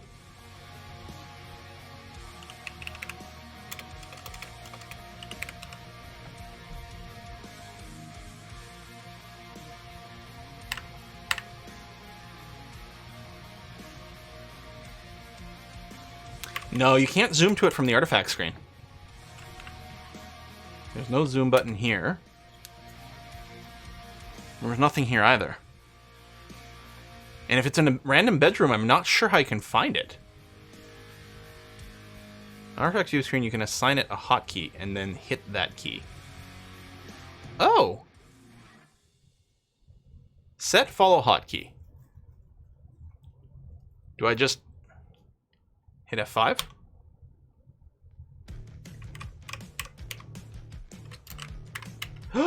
It's in my mayor's room!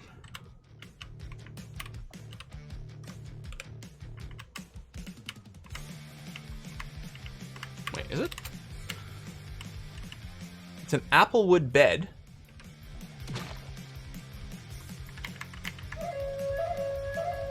Okay, the zoom is kind of wonky, though. Applewood bed. Neither one of these is an applewood bed. That's a... Oh, it doesn't say it in this mode. Oaken or hazelwood. Did I use it in the hospital? There was an applewood bed there, but it wasn't the artifact one. Oh, right here! It's in the hospital! Ha ha! Oh, you know what? I probably didn't use planning mode when I was setting up the hospital, so I was just spam clicking from the list.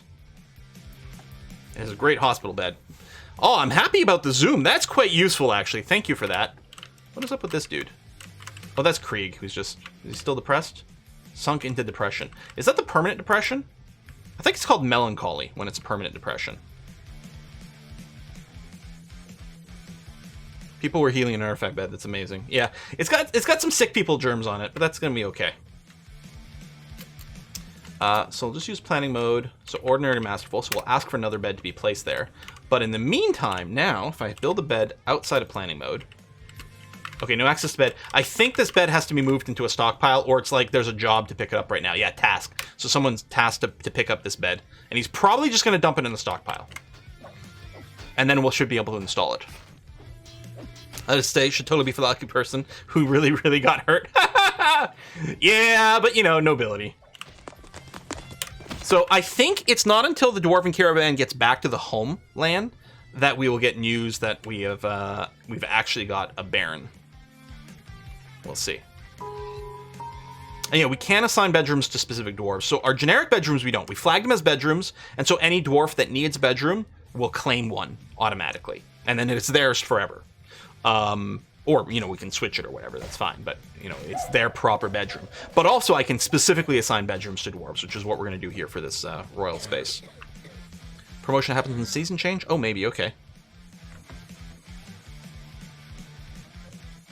Well, we're only doing this for another few minutes, and we're going to switch over to multiplayer Project Zomboid for the very first time. I'm very excited. Bum, bum, bum, bum, bum, bum, bum, bum, bum, bum. I'll be posting the password to it in the subscriber Discord. So if you're a Twitch subscriber, make sure you're on the Discord, because that's where I'll be posting the info.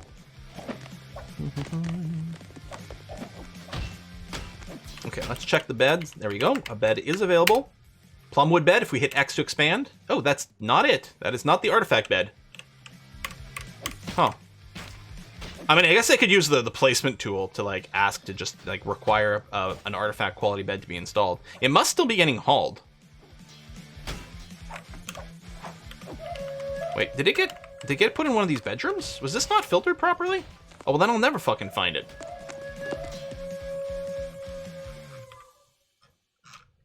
I hate this zoom bug.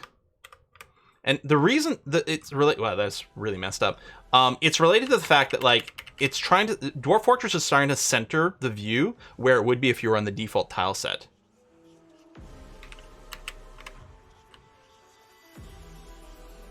Yeah, min quality ordinary, max quality masterful. Artifacts should not be allowed to be placed here.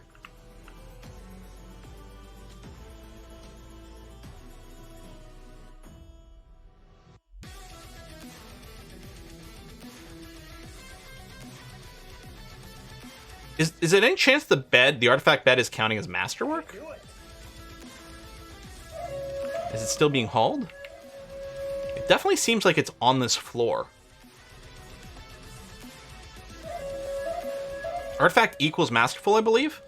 It's weird because in my filter, it's got a different area, a different level, and I didn't remember it ever installing artifact beds before. But it must be. So, I mean, what we'll have to do in the future is not... Yeah.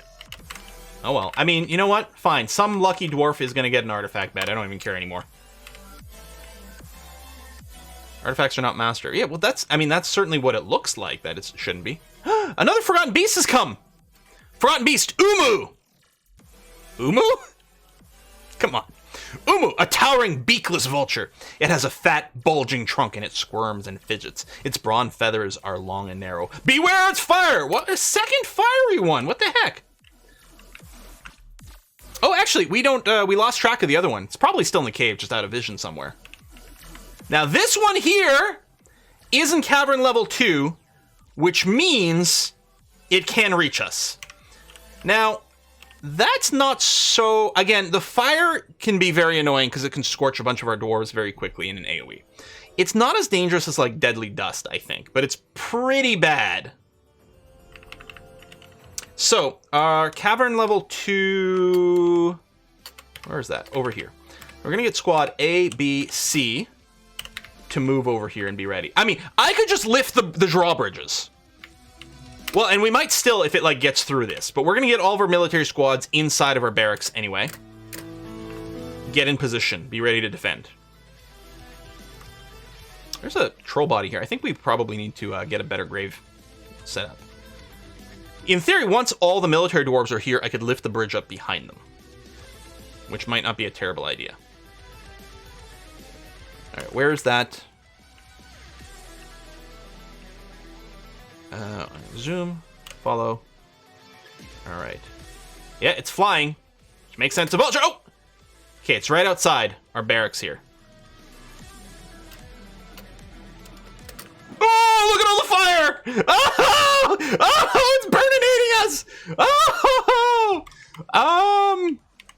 I'm a little bit worried about, like, maybe what we do is we lift the Cav 2 airlock. Just in case. You know, I'm sure we're fine. Oh, right. My F5 hotkey used to be here. Well, you know what? Let me reset that. Hotkey, F5, zoom to here, please. Okay. Cav 2. Inner airlock. Pull the lever. Okay.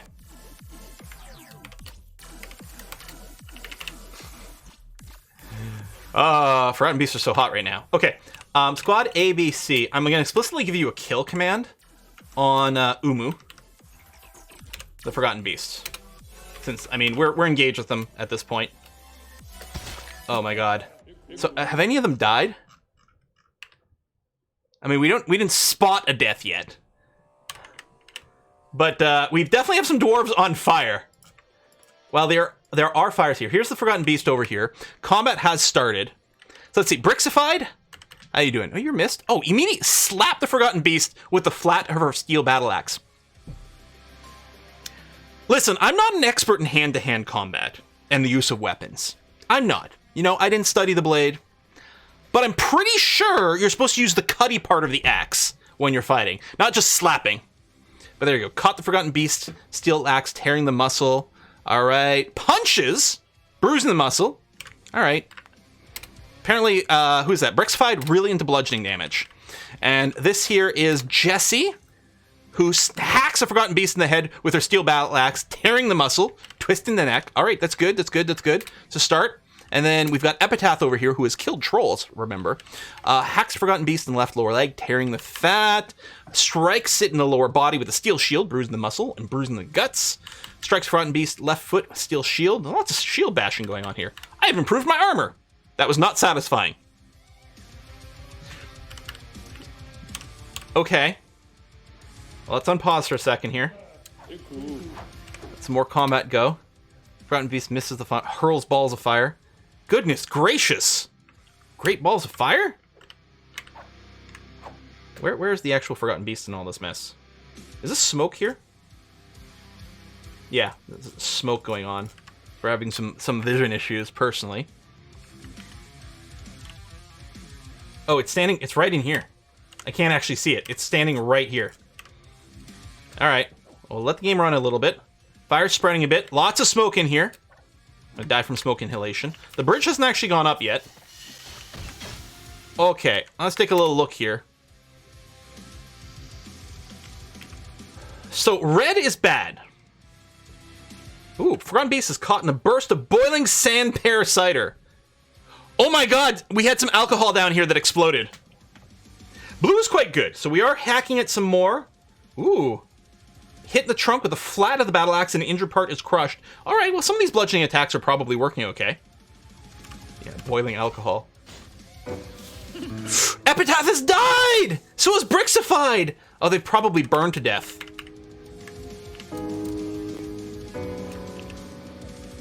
Jesse, Abizdafuzz, Nobby, Detoxification, they've all died down here. They might have died from smoke inhalation. Or the alcohol explosion. They tried to save the cider. So we still have military squads being told to come down here. And then we also have someone being told to pull the lever. Masterwork has been lost. Probably a weapon that's like all been burned to death. Candy King has died. Okay, where is the Forgotten Beast now? Oh, died!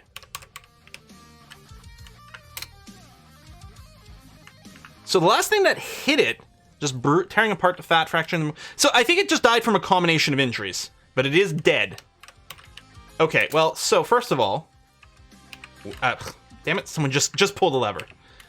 Pull the lever again. It is unnecessary. The thing is dead. Yeah, see the bridge? Oh, we lost 7 tunnel snakes. Fire down there was a problem. Barracks burned down around them. Yeah. Time to put the corpse on play. Well, if the corpse is still there, you know what I'm going to do? I'm going to dig out an area over here to use as our graveyard. If stuff rots over here, the miasma won't actually reach anywhere meaningful. So this will just be it's just a corpse stockpile. Sort of out of the way of our base. Looks like one door. Well, I mean, there was someone on the other side of the fence over here. Oh, yeah, someone... Who is this? Reddish Mallard. Is pale. But okay. I mean, 3 of the dwarves from the tunnel snakes did survive. I wonder if any of them are injured. So Kruyan, Reddish Mallard, who seems fine. And who's this? Mahad Hurs. And it annoys me you can't zoom to the dwarf from here. So it's Kruyan and Mahad Hurs, who might be most likely to be injured. He's participating in a training session. And with no wounds. Yeah, I think they were away. Wouldn't everyone in that hazy smoke die at some point? I'm not sure if you do die from smoke inhalation in this game. But what I'm going to do with the tunnel snakes is I'm going to turn off their training session for now. I mean, Reddish Mallard is stressed, probably from having a bunch of friends die. Yeah, they're annoyed. They don't like the smoke, right? It gives them bad moodlets. I think they're going to finish their training session right now. What I should do, actually, is I'm going to order the tunnel snakes to move over here, so they don't go to their barracks.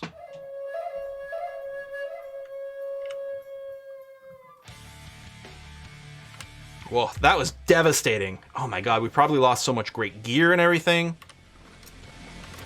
Okay, looks like the fire is out. We just have a bunch of, like, ashes all over. Tons of ashes. So what I'm going to do is I'm going to designate a reclaim over here, because there's probably a bunch of, like, downed armor. Maybe not, I don't know. Didn't really highlight anything.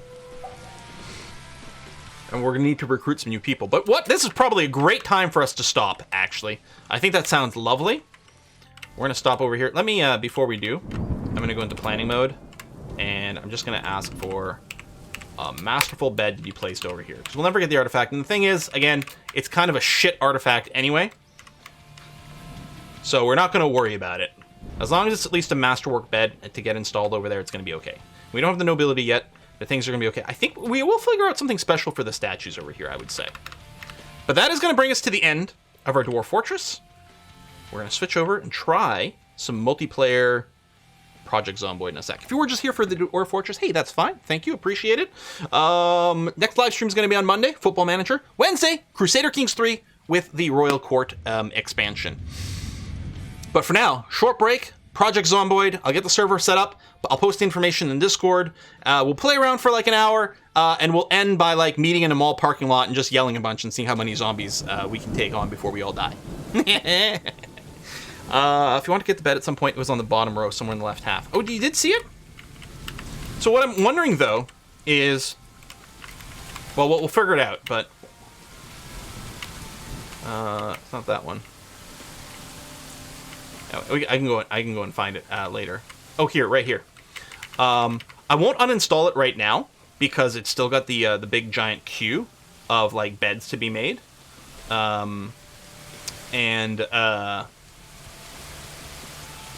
Yeah, it's got a big giant queue of beds to be installed, so it will just get moved and installed somewhere else. We'll wait until all these beds are placed, and then we can deconstruct this one and place it explicitly somewhere else. We'll see something about that. Anyway, short break. Get yourself some hydration. We'll meet up in Project Zomboid in a second. Thanks a lot. Be right back. If I can find my break button. There it is.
Okay, so in theory, the server should hopefully be up. Let me just change the game capture mode here from desktop capture to game capture, which should be a little bit better for us. Checking the Discord. So I just posted in Discord. The game should be up with a password. It should be set to public and everything. Although someone's saying they can't see it. So this is our first attempt at setting up Project Zomboid multiplayer here. So can't find it either. No one can find it. All right, let me try to reset this up. Let me quit and try again.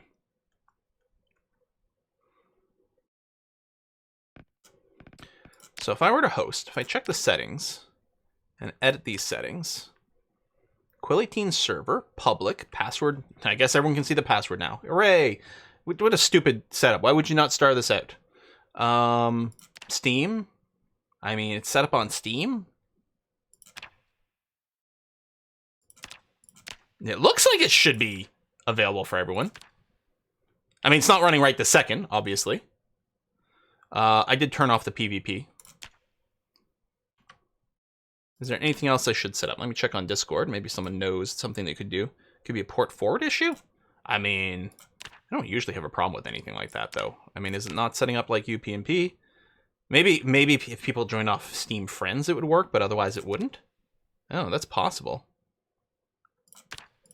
I mean, I don't have a problem hosting most things normally. And I mean, it would still be advertised, right? This should still theoretically be advertising on a meta server. Maybe it only refreshes the advertisement on a meta server after a while.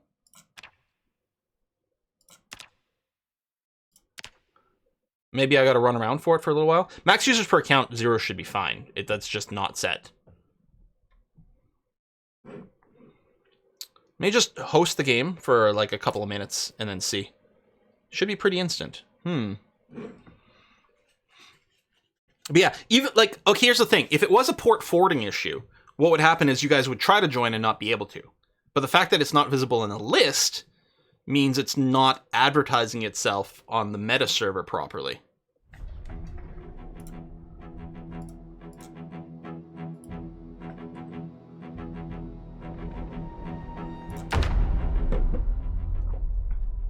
It does say external IP unknown.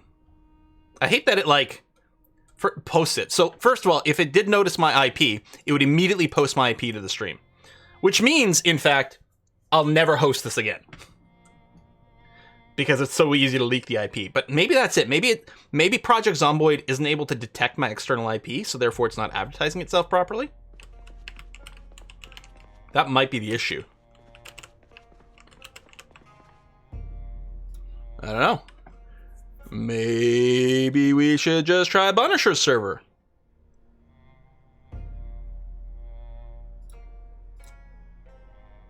And the IP actually does show on every server in the server list? Well, that's just fucking stupid then. All right. Well, then we're not doing this. Then Project Zomboid multiplayer is completely inappropriate for ever hosting on my own, well, on anything. Even if it was, like, well, I guess fixed server doesn't make a difference. Like, I know it's a little indie game, but there's some just very simple basic shit. You know? There's some simple basic shit that we don't want to have to do. Well, that's disappointing. You guys want to play some Super Auto Pets or something instead? Looks like it's not going to be Zomboid. More Dwarf Fortressy. I mean, I kind of like, you know, people wanted to do some multiplayer, so it would have been nice to do that. We haven't done some multiplayer in a while. I haven't done Super Auto Pets in forever. Let's give that a try. We'll do some Super Auto Pets. Haven't done it in forever. Got to reset all the titles and moobots and stuff.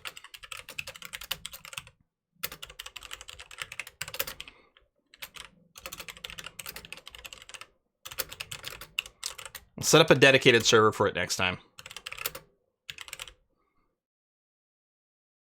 All right, thanks. I set a title, Sencha, but feel free to change it and then set the what game and everything. Whoop, whoop, whoop, whoop, whoop. Okay. Now, there are going to be some complaints applied to Super Auto Pets as well here. Because if we want to set a custom, like a private game over here, you still set a player count, and it's like, unless they've changed things, it still will require that number, which is kind of annoying, because if I set like 16 players and we only get 15 players, it won't start.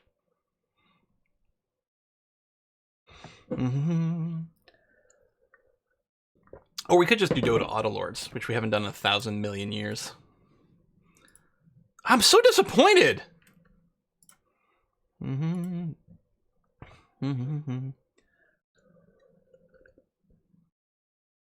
Why is it a problem to host a dedicated bot? Because Sagacia said if we're setting it that way, like I might make it like private as opposed to a public setup, and then get the subscribers that can connect to it directly. But that doesn't necessarily mean I want to advertise the IP address of the dedicated box globally, right? I want to have that option. And the problem is then it wouldn't show up in a list browser with IP address, but it would still show the fucking IP when we connect potentially like on the screen. I don't know. Maybe it only shows me that from the point of view of the host.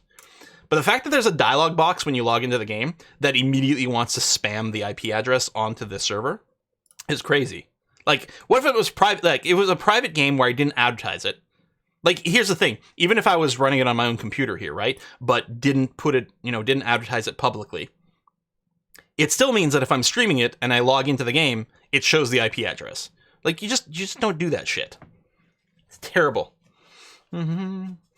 I'm 2, never played this game, want to try. Oh, Project Zomboid? You know what? There's a few people talking about Underlords. Underlords pretty interesting to watch. Let's do Dota Underlords. Dota Underlords it is. An unfortunately completely dead game. But that's not true, actually. I can usually get into a game pretty quick. I haven't played in ages, though. But it's a hell of a fun game. Banana Cabana. Yeah, we've got some people who like Dota Underlords. We're going to run that a little bit. So sorry, Essentia, to confuse everything one more time, but I am doing Dota Underlords. And we'll open it up to the public. Anyone can jump in if you've got it. So load up the game. Then what you do is you hit this little button over here, the 3 people in the top left corner. You click that, and then you go to party, and then you're going to join party, and you're going to type in a code. Done. So I'm going to create a party. There's the code right over here. I'm just going to copy this. Boop. There you go. Dota Underlords. Yeah, it's Dota Auto Pets, basically. There's the code. Anyone can jump in. And we'll play some Dota Underlords, which I haven't done in forever. Oh! We just gotta wait for everyone to load the game now, because we're, like, switching everything up. Who's dead game? So Dota Underlords hasn't been updated in over a year, which is a damn shame, because of all the auto battlers, this was by far my favorite. Yeah, and I can set up an external server. That's totally fine. I probably will do something like that. Hey, the villain is in here. But yeah, we haven't played Dota Underlords in a while.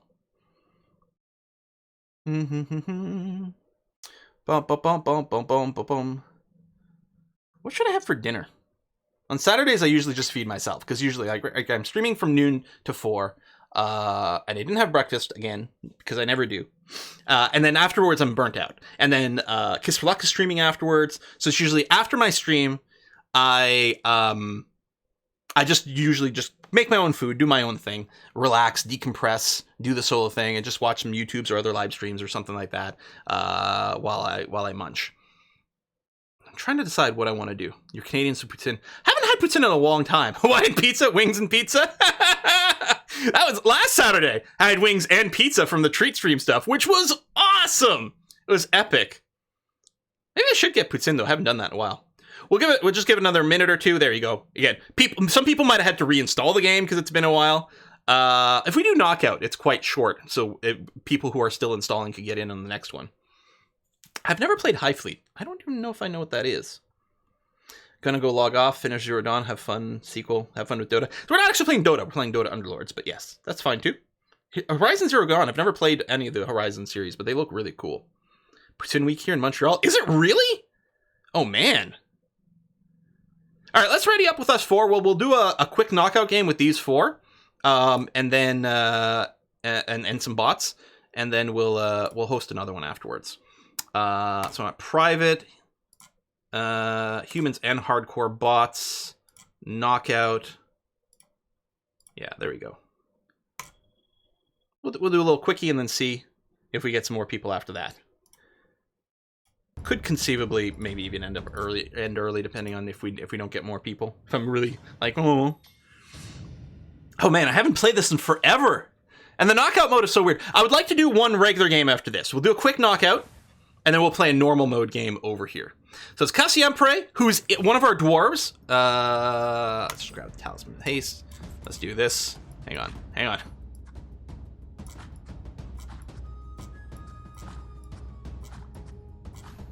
Cassiempre, who's one of our dwarves in Dwarf Fortress right now. The villain, an awesome guy who's Banana Cabana in chat. I'll get the Shadow Shaman leveled up. We do have trolls. We could go trolls and mages and stuff too. I don't know. Oh man, it's been so long. I don't even know how to play this anymore. Spend all your money. That's what you do. That's full. I do have active spirits. I mean, I could put another troll in here to have more people take advantage of the troll bonus, but I don't think that's terribly helpful. Just got here. What happened to Zomboid? No one can see the server. I should have. That's my bad. I should have tested things offline, like before the stream. I should have done a test with people in Discord. But I only came up with the idea of playing multiplayer Project Zomboid not too long before we started streaming today. So I didn't prep. Oh, I was up against the villain and defeated you. Oh, and awesome guy lost to Cassiempre. It's interesting that it paired up the bots. Oh, Alex. Alex.Edwards is in here as well. So there's 5 players that got in. Oh, okay, cool. Alex is the only one who paired up against the bot, though. It's unfortunate for you. We'll take the Enthrall, because it's really good. Yes. Oh, that's you, Fang. Excellent. You want to pick me? All right. My time is now. Too bad no more spirits in here. Sven's kind of shit by himself. My axes are yours. I'm just gonna buy here for what reason? Not really any. That'll give us a second healer, but those are all gonna get trashed. I don't think the trolls are gonna stick around. Alright, me against Cassiempre.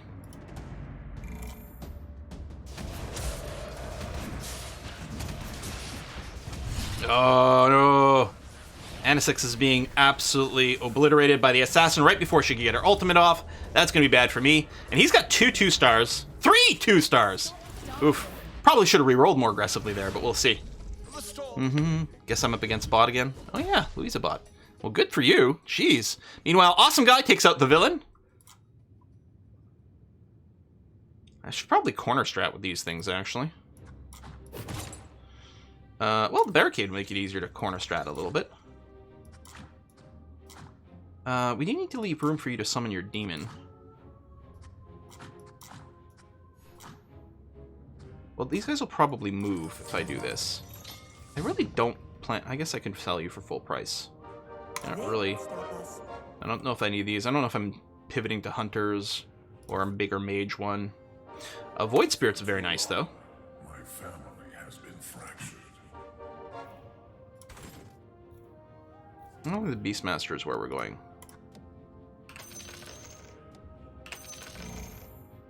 Buying you is not actually going to be helpful. You know, we're not doing... Well, are we doing... Should I go to druids or shamans? I don't think so. I'll just reroll for some spirits.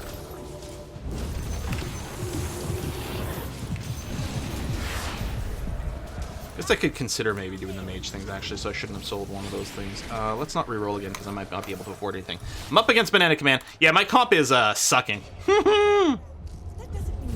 We'll have to do I'm looking forward to the normal match.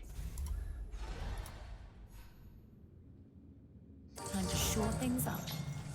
I'm just trying to force, like, the spirit mage right now, which Thanks for believing in me. is never a good thing. I could also do I could maybe do a triple void thing. Thrown in. No, I had the Lich and I sold one. Oh, okay, that's a good round here.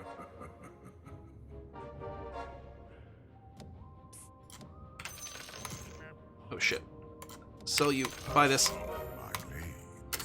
Okay, I think I got you in time, which is good. Okay, rebuy the Lich. Alright, Spirit's leveling up. Oh no, they're not moving out again, so I'm not actually getting my little demon summons over here. Not that they're particularly significant. Oh, I'm finally up against the bot, although watch me lose. Okay, I did get the Enthrall down, which is gonna give me There you go. The life stealer. Void's going down. Oh, who got knocked out? Alicia Bot got knocked out. Okay, so all our humans are still alive currently. And actually, I might not win this fucking round. Jesus. Oh my god, that was so close. At least I'm not dead. Yeah, this structure is not working out. Oh, man, I haven't played this in like 1,000 million years. No, we want Battle Fury. That's actually exceptional on the Ember Spirit.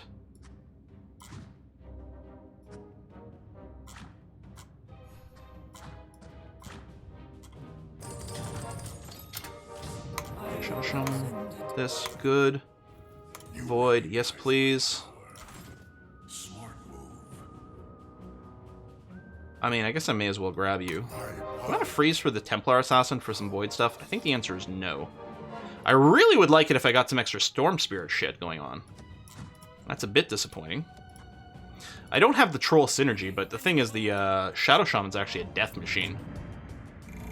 Like, I don't have any synergy in his stuff, but he's 3-star, and that's pretty good. I wonder if I should pivot to basing anything around him. Probably not.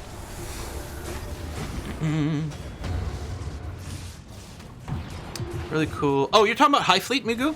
FTL meets Silent Hunter with Dune flavor. Really? Okay, well, finally I won one against Marcus Bot over here. Huzzah! The villain's on a big win streak. Yeah, without getting better Storm Spirits, that's actually not going to be great. But yeah, the Ember Spirit's going to start doing huge damage here for us. Alright, you know what? We can do some shit with Spectre, maybe. Because if I put you in, it does activate Mage bonus, but you're so low rank, no. I'm not going to bother with that. Maybe that, because we might be able to 3-star you. Ooh, Puck to finish the Mage combo actually sounds pretty decent. Let's get rid of the Enchantress, and yeah, we'll put you in over here. That's going to be okay. Reroll one more time. I'm not doing rubric things. No, and then I won't reroll again because I might not be able to afford whatever we hit, so it doesn't actually matter. Okay, up against Alex over here, or Fang, who's got 3 wins, or 3 hearts left. If I lose here, I'm out. That's not a bad ulti. He's got, oh fucking hell, he's got a bunch of 3-star. If we do get the 3-star Slark killed, we'll get, no, and dead. Oh, that was rough. All right, that was pretty bad. I blame the fact that I'm wickedly out of practice. That was horrible. Marcus Bach is out. So, Awesome Guy and Villain. Oh, wow, those 3 humans only have 2 hearts right now. Definitely getting to the end game here. Yeah, we'll do one normal match after this one with as many people as we can get as opposed to a knockout. And that'll bring us to the end of the stream. I'm really sorry Project Zomboid didn't work out. I'm really sorry I didn't do testing ahead of time for it. I guess they're all blinking. So let's keep an eye on, going to the bottom here. Awesome Guy. I mean, these 3 are equal in hearts, but just had to pick someone. So we got Banana Cabana over here. Oh, a 3-star Terrorblade with a frickin' Moonshard? That's insane! Oh, that's really good! And you got yourself your Slark. Well, Slark with the health booster is interesting, although Moonshard on Slark, I mean, would quickly let you deal huge amounts of damage, but the big thing with Slark is survivability. You really want lifesteal on Slark. So I guess that's actually pretty interesting, especially if you've got decent kills. That actually like that quite a bit. That's interesting. Oh, wow, he's trashing. Oh, he's up against the bot, so that's hardly anything. This is the real duel over here. The villain beats Alex, takes away his heart. He's on a 5-times win streak. Villain was clearly placing against a lot of bots here too, to contribute to that.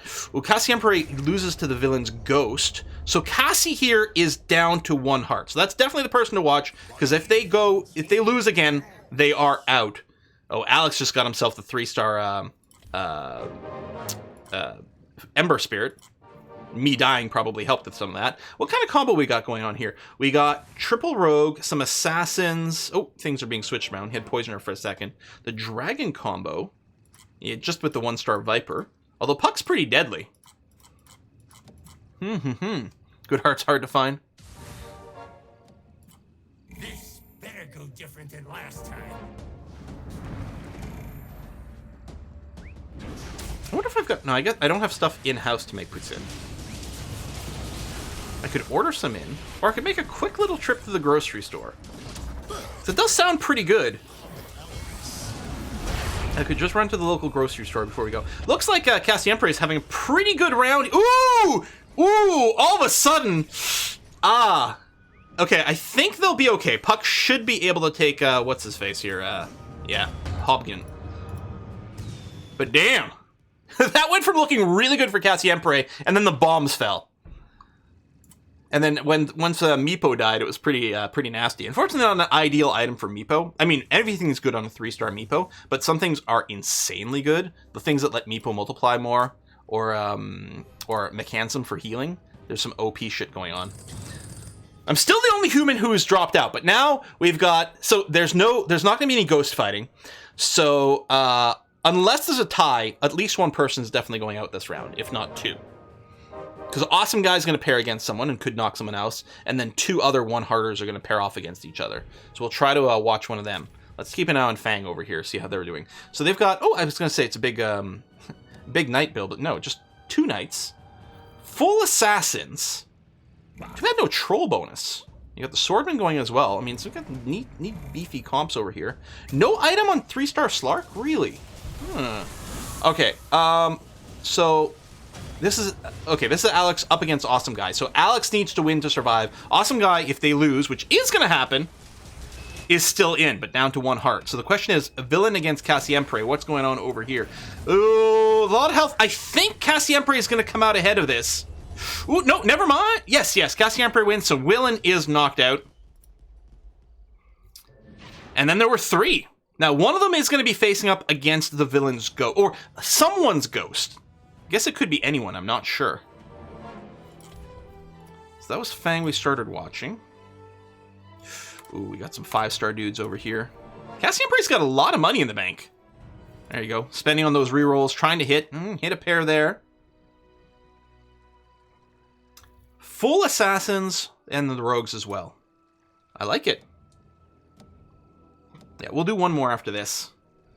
And that'll be that for the night. No time.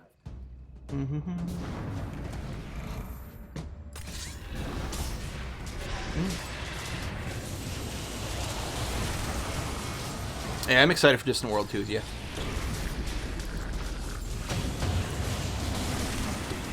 Oh yeah, Treat Stream is up, yeah. But I don't... If you have the link... Oh, I guess... I forgot I added it on the donation screen. Keep in mind, the Treat Stream won't come during the stream, so don't worry about it. I'd forgotten. I was like, yeah, it was a lot of fun. Maybe we'll play with it again. Technically, the link is up and working. Oh, shit. That ended quick. But again, it won't be on the stream, so don't worry. I feel bad about that. Okay, we're going to do another round over here. So it's the same code. So Shagrath is in. Same code. You don't have to leave the party or anything. We'll give it another minute for some more people to come in, and then we'll play a more standard match. Yeah, Distant World is very cool. I guess I even added the puts into the Treep stream. I should have remembered it and talked about it earlier. It was so entertaining last time. I'm still like, I think it's a weird, cool thing. Hey, there we go. So ready up. Slackto, you need to ready. And then we will go. Oh, Nazaki, you're Slackto. Cool. So yeah, we'll play a standard match. Private, the difficulty won't matter because we're going to be full with humans. Go, go, go. Except for the cold pizza. Yeah, that was silly. God, the delivery people. And I couldn't go and, like, report because it wasn't something I ordered directly. Okay, so this is going to be standard instead of knockout. Someone did their homework. Let me help you.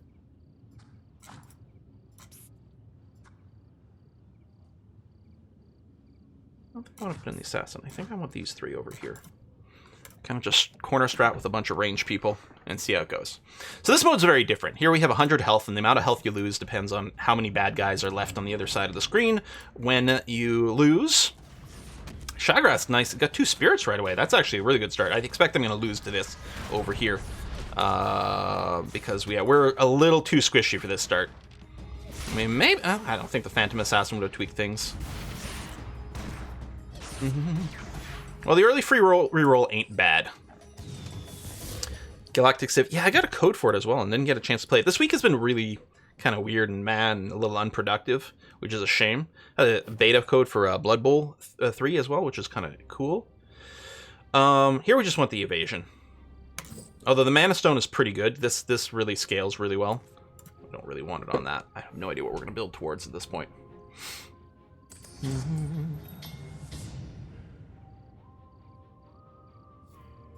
army will stand frozen.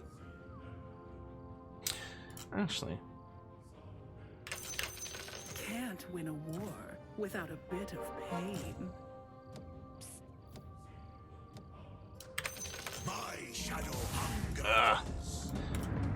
too slow. I could have gotten assassin synergy going on here, but I was way too slow to get it going. Cycle out a mage, look for assassins and maybe poison, because I've got some of that right now. Luna wouldn't be bad for the Vigilant either. We're not going to save. Okay, so we beat Immortal SWAT. Although I probably would have preferred the reroll. Maybe we can get onto a win streak right now. Okay, hold on. If I do this and this, there we go. I got my assassin. I mean, it's not much, but technically we get some assassin synergy. Okay, well, all of a sudden this is a little sexier. And that's a really early Slark. Holy shit. You're looking at the meanest bastard from Dark Reef. I think this will do more damage than the Slark currently. Should really save up to 10 gold right now. Wow. Alright. Got you. Get you. Slacktoe. Yeah, I think the 2-star Bounty Hunter is going to do huge damage right now. And actually, the Slark ended up topping the Lark. They're tied! Slark and Bounty Hunter dealt exactly the same damage. 1-star Slark isn't too powerful, especially without an item to support it. But if I'm going to go Assassins, I'm going to be really happy to have him. And right now, I'm just going to be kind of happy to place more Assassins on here. This game dead? Why the big update? There's no... Yeah. Oh, yeah. Oh, you're seeing the update from like 2 years ago or whatever. Yeah, Mask of Madness Slark is insane if we can get that. I think what I'm going to do here is just sell to go to 10 gold. Oh, forgot that I had a 2-star there, or level 2. I could have saved my my Poisoner. I'll go to 10 gold, because there's actually a decent chance we might still win with this. I could have also leveled, but there's no guarantee we win, even if we do level up. And this way I get to keep the interest. And yeah, actually, I think I would have lost here even with like a second quap on the board. I don't think it would have helped to here. So better. I'm happy we took the interest. Oh! Well, now all of a sudden I'm regretting my choice, because I think we would have won. In fact, we might still. Holy shit! Well, then I get the best of both worlds. We get our win streak going on, and I get the interest. Wow. All right, very good. Do I want to spend the money on buying any of these? I mean, I may as well, because the interest is locked in now, as soon as the battle started. Because you never know what you might see. Oh, the pike is very risky, but I think we're going to grab the pike and throw it on you, and we'll put the dodge item on here.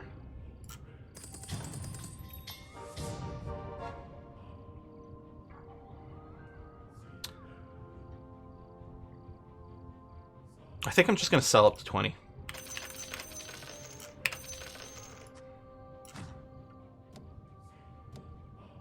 None of this is particularly dominant in any way, especially with where we're building towards. So almost certainly I am going to lose this one and lose my win streak, which is a shame.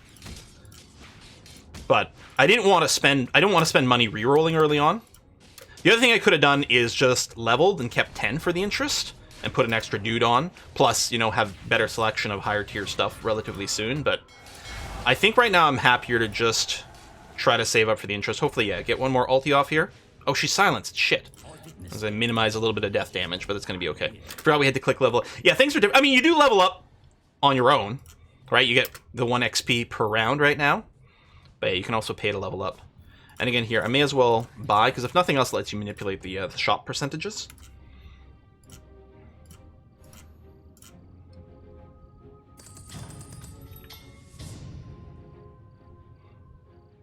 Okay, these two are actually pretty decent. I definitely won't want those. Let me grab those two. Gotta take the free reroll.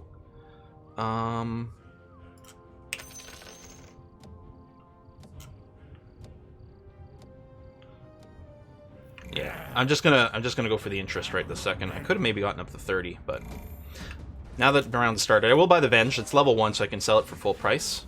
Pick up the Dazzle. We might morph into... we could morph into, like, Brute Poisoner. With these 4 over here. But not Venomancer, because it sucks. We don't take very much damage in the early game. And so if we're not going to win streak, we may as well take the free rerolls. Enemies will die screaming.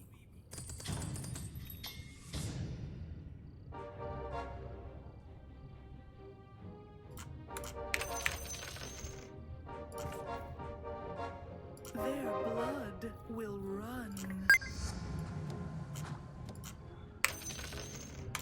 Okay. And do You're that. not escaping us again. Ooh, lots of other assassins. Oh yeah, and that's the thing to start looking at, is how many other people am I competing with on certain builds. It's interesting, no one's going Knights, huh? Could I just do a random pivot to, like, Knight? I mean, we do have some Vigilant over here. Maybe stream around Dota after Dota Underlord? Well, we don't have time for that, but it would be fun to play some Dota again.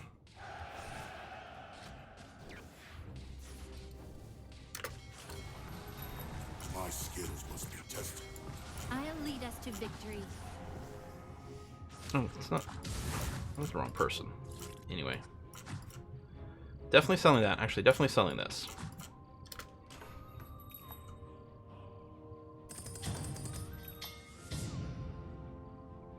I look forward to what's to come. Thanks, don't worry. I'll get it done.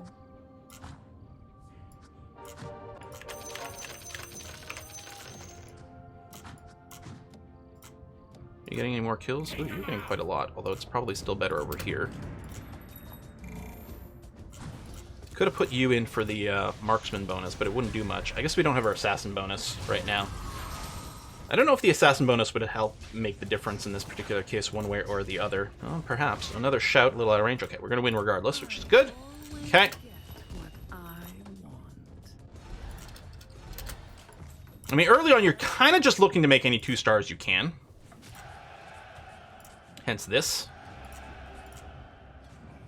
Oh yeah, Vengeful Spirit. I keep getting confused with you and the Phantom Assassin. We actually don't want to keep the Vengeful Spirit. Oh, we are a 2-star for the early game. But I don't think we're doing any kind of combo around Vengeful Spirit. I don't think that's in the plans.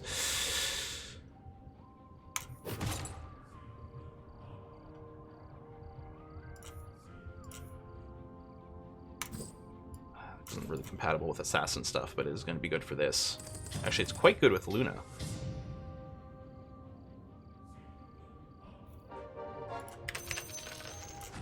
Selemane's chosen arise. Infinite range Luna is pretty sick.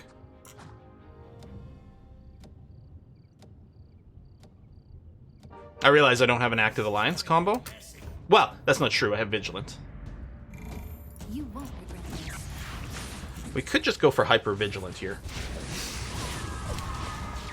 I can't remember what kind of build you do for that. But yeah, normally Luna has super short range, so having the Dragon Lance on her is pretty good. The base damage is nice. There we go. Win this one. Okay. I mean, I've got some competition with Immortal SWAT over here. But not really. Oh, there's some Knights over here with Cassiempre. Well, not a ton, but that's competition for the Luna slot. I don't like that I haven't narrowed down on a build right now. Although, we are doing halfway decent with our health. Oh, Enthrall's always just the best. From the shadows. Although, we don't have any tankiness right now, which is a little uncomfortable. How's your kill count? Only 1. That's too bad. I mean, CC's always good. Okay, let's just level up for now. Put that in, reactivate our assassin combo. I don't think we're going to end up doing swordsman things regardless. They're good. So now the question is, what am I trying to build? Because we're at the point where now I kind of want to level up to the hot spot or the key part to hit certain targets. If I do want to go down the Vigilant, I think I called it Marksman a few times. If I want to go down the Vigilant route, I should stay at level 5 like this. So it maximizes my chance of hitting the 2 stars, which is kind of what I'm hunting for right now. So if we can get a 3-star Luna and a 3-star Wind Ranger, that would be exceptionally nice. We can just build around that. Today, we chart a course to our Just buying these to take them out of the pool, because there's a limited number of pool of things to buy. And we could do sort of Vigilant Hunter with the Terrorblade, maybe, if it comes up. I don't know. Yeah, the Vengeful Spirit's not going to be part of anything, probably, that we're doing. Okay, well that's, geez, game. Giving me way too many options right now. Keep the Kunkka. Get rid of these. Because I could still go Poisoner Brute. I don't have to rush. I'm not buying anything that's going to be used right this second. But I don't think well, is there any competition for Poisoner Brute? Not really. God, I hate trolls.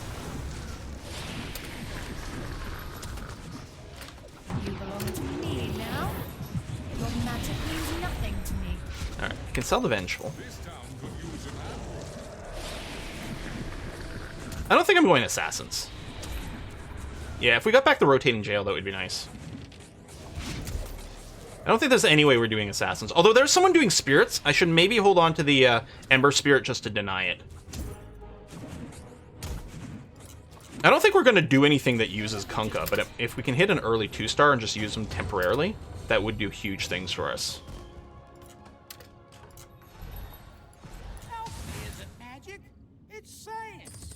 And he would be a swordman with a Phantom Assassin if I got there, but we didn't get there. Do I just want to plan on leveling now?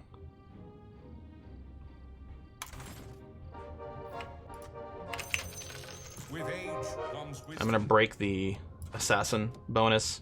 I don't think we're going down that route. 5 gold says I get. Let's go up to 6. Now, I still have the XP from the 30 gold. Yeah, the Rotating Jail would be nice or something. I mean, they've got so many heroes already coded that I don't know. Like, the fact that they just abandoned it outright is pretty annoying. We get the kill on the Bristleback. There we go. So Bristleback Spirit comes back. Winning streak's going to continue here, which is really nice. That's not bad.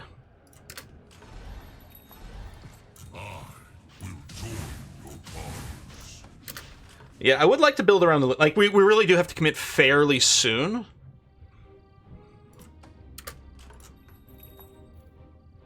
I would need 3 swordmen to trigger this, which, I mean, I've got 3, but... Oh my god. Mask of Madness is good on... It's great on Luna. It's great on Lifestealer if we do that. Although, the thing is, we got the range item on Luna, which is pretty fucking insane. Although, temporarily, I could just... We need to adapt. Oops. Do something like this. There's another Slark. I don't think we're going down that route, though. A red sky is coming. I don't think we're going Knights. Okay, hold on. That's all of a sudden... No, I don't think I got it on time. He's really good with the Mask of Madness. Because, well, he does, I think at 3 stars, he gets Rage, which the Mask of Madness does silence. But until then... He doesn't have an activatable ability.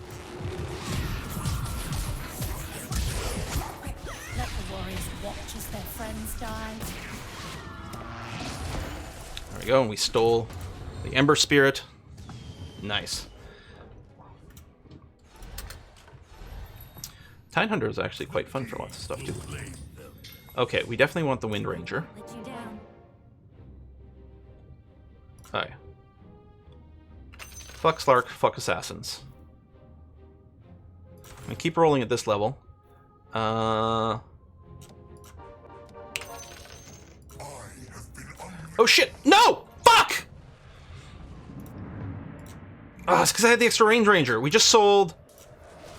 What the hell did it just sell from us? Is it the Bounty Hunter? I think it sold the Bounty Hunter, which is fine. I didn't realize that my, I forgot I had a Wind Ranger sitting over here. I didn't realize my, my board was full. Well, we're gonna lose here now. I don't think it was because of the fuck-up that happened there. I think it was because we got a 3-star Bissell back, but that is not great. Okay, yes, it was the Bounty Hunter, which is fine. I'm not looking for you. The Doom actually might come into play. Okay, let's recognize that we're not going Assassins at all. I don't think we're doing Spirit Breaker shit either. Yes, this is going to. I was Oops, born didn't into actually mean. Oh, you didn't end up there. Okay, I need to reorganize my board, but it might have been worth activating Brutes actually. So what I could do is I could use the Doom. The Doom competes with the Quaps because they silence each other, but we're not going to keep the Quap long term. The Doom plus the Lifestealer activates Brutes, which is kind of nice. We're not picking up that Vigilant. It's a little too late. I mean, I don't think we're going Mass Brute, but... Yeah, do we sell you? Do we just put in this? I don't know. God, it's been so long. Poisoner's really good. Brute Poisoner with a little bit of Marksman? I don't know if that's really anything. I think it's too late for the Spirit Breaker shit. For, like, extra Brutes. Than to face me. I kill the mind as well as the body. Marana. There's the Alchemist there if I want to go the Brute Poisoner, which is great, but... How many are there of these Vigilants? So grab you... It is too bad we didn't really get the Drow stuff going on. If we wanted the 4 Vigilant, which isn't bad, we'd need to get the Templar Assassin. Which is probably worthwhile. Okay, these guys are gonna get sold.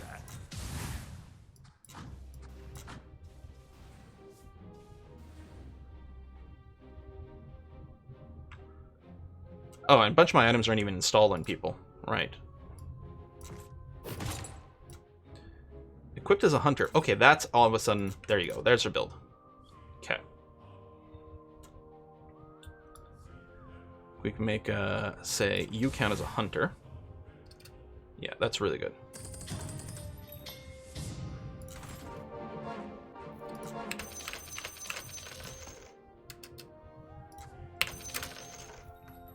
I'm not afraid of battle. I am full. I gotta be careful here.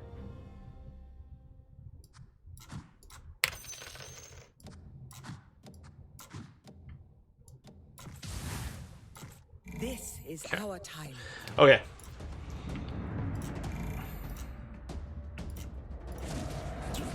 We're not going to look to 3-star Kunkka just because we don't have any synergy that's going to be created there. We're not going to go Poisoner, so the Viper can be sold as well. Let me do that now. Brutes are definitely going to be in because, first of all, we are only 2 Lifestealers away from a 3-star, which is kind of nice. That's not bad. Also, a Lifestealer who counts as a Hunter is actually insane.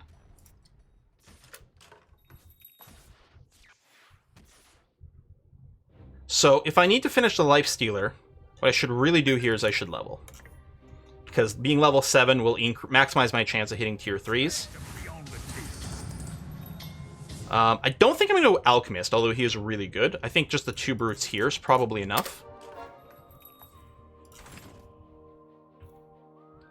I do like Tide Hunter, or Tide Warrior, but I don't think he's going to fit into anything we're doing here. Oh, yes. Give them everything we've got.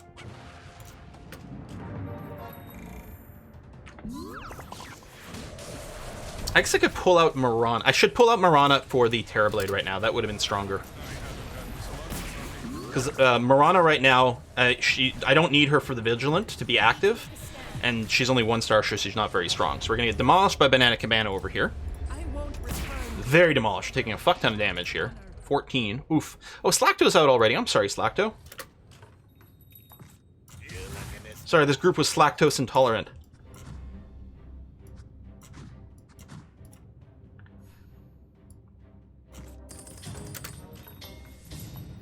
I'll make sure the crew comes home safely.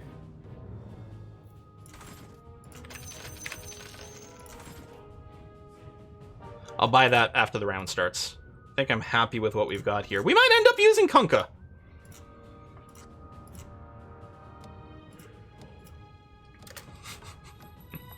We might end up using Kunkka after all. We need 3 more to 3-star him, but he does turn into quite the AoE machine at that point. The assassin's immediately sniping my hero. Oh, and a 3-star PA. Jeez, that is nasty. Oh, wow, we're going to get destroyed by Shagrath's Ghost here, who's actually doing really well. Super high health. Oh, man, that is rough.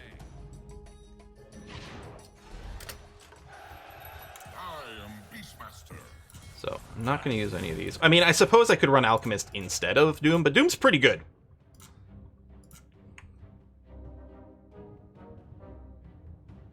I'm not at insta-death level yet, although it's getting damn close. No to Light Hunt, no to Spear Breaker, no. I don't think we're doing that. There's TA. Mysteries lie ahead. We're not going full Hunter vibe. Even though we got this. Oh shit, I still have a copy of you. Fuck.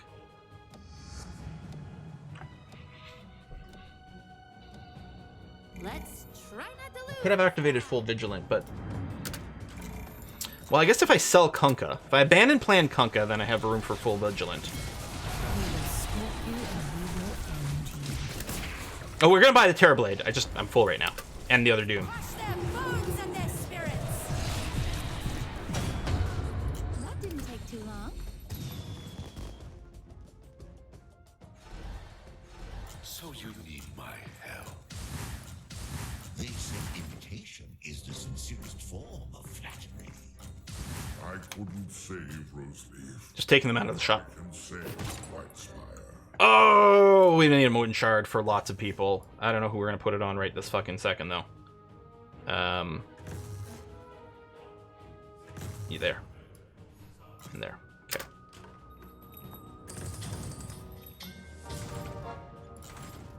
Oh, I'm probably gonna fuck up and miss a bunch of things here. It's gonna be crazy. Okay. Well. Come on.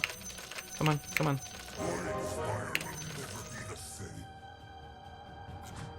You know what? We're not gonna make it with you. Keep the TB. Sell this! Sell!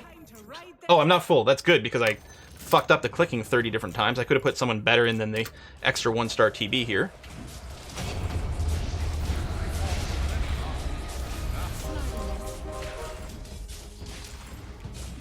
I won't return to Night Silver without honor. Actually, oh, it's 2-star TB.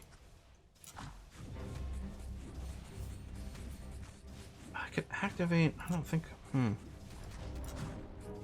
Oh, this is. You know what? I've got too many demons. Let's just get rid of Doom. I forgot that TB and Doom are both demons. We're gonna get rid of you. We'll throw you in, and this like this. Yeah, we'll get rid of Dooms. Ready to help. Beastmaster's really good, but...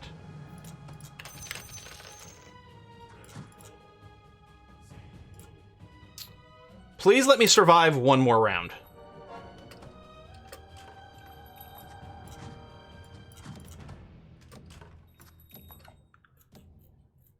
Well, I could sell her to make room, but it doesn't matter. I can't finish Terrorblade right now anyway. Oh, just please let me survive one more round.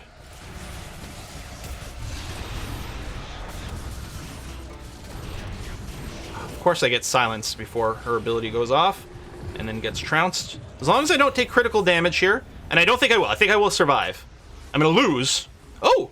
Puck, we did get the Puck regen. That's interesting. I don't think Puck can solo what's left, but maybe he is tier 3. Oh, he got silenced. Wow, that silence is sick. That silence is sick. But yeah, I won't take lethal damage, which is what's the important thing here. Yeah, she's gonna get sold.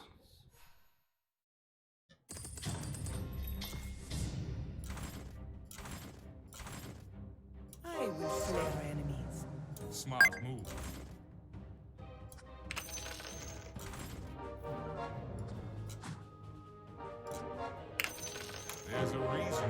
end. All right, well, that's something. So yeah, TA is only in here to activate the second tier of Vigilant. I mean, if we can star her up, that's great. Right now, the 1-star TA ain't doing shit. Somewhere else. Some big boats. You belong to me now. Life Stealer. He's counting as a hunter, so he gets the extra attack, which triggers the feast more often, helps keep him alive. Oh. Alright, those Kunkka boats, man. Fucking hell. Shagrath is murdering everyone? Yeah. Shagrath doing pretty okay.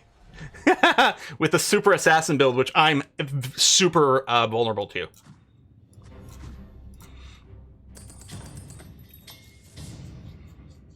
I can't just get anything from just one character here.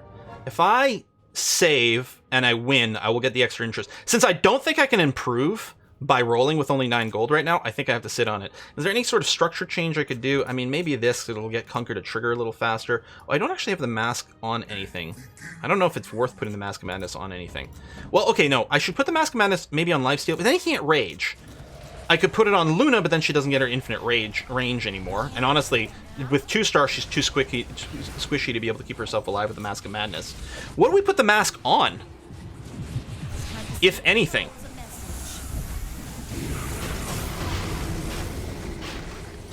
That's the problem. Mask of Madness is fantastic. Maybe I should... If I put it on Lifestealer, it would cancel his rage, but otherwise be pretty strong. But then he would lose the benefit of being a hunter. I could put the Crown of Antlers on... Kunkka? I don't know, man.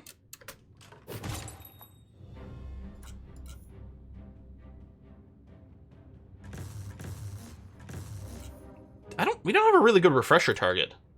I'm actually thinking I'm just gonna get another Moon Shard. Oh no! Shit! You fucking Kunkka. God damn, I'm an idiot. Sorry about that. I'm so stupid. Okay, we'll do this because we can actually potentially roll into... It is my equal.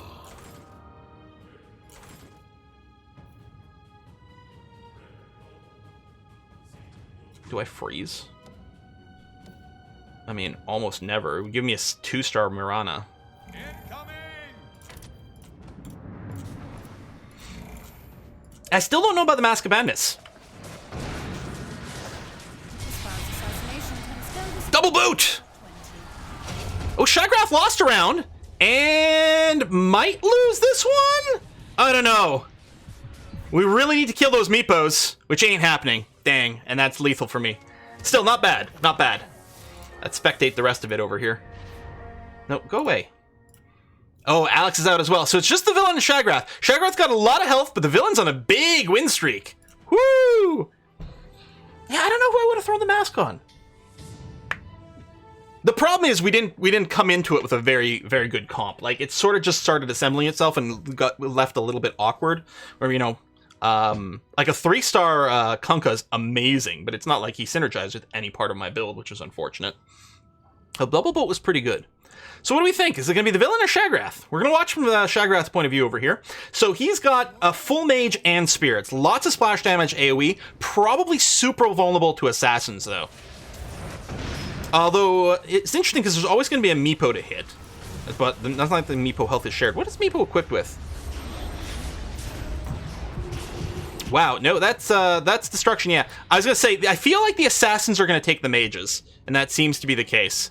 Villain down to 1 HP. What is this one? Oh, the Wristful Circlet. So that you count as a demon. Is that helpful? In this context? Meepo counting as a demon? What's happening here? I mean, Anaxis does have... Oh, no, I think her earlier thing had, like, demon synergy. What is the value of having Meepo count as a demon? I guess he constantly silences other demons?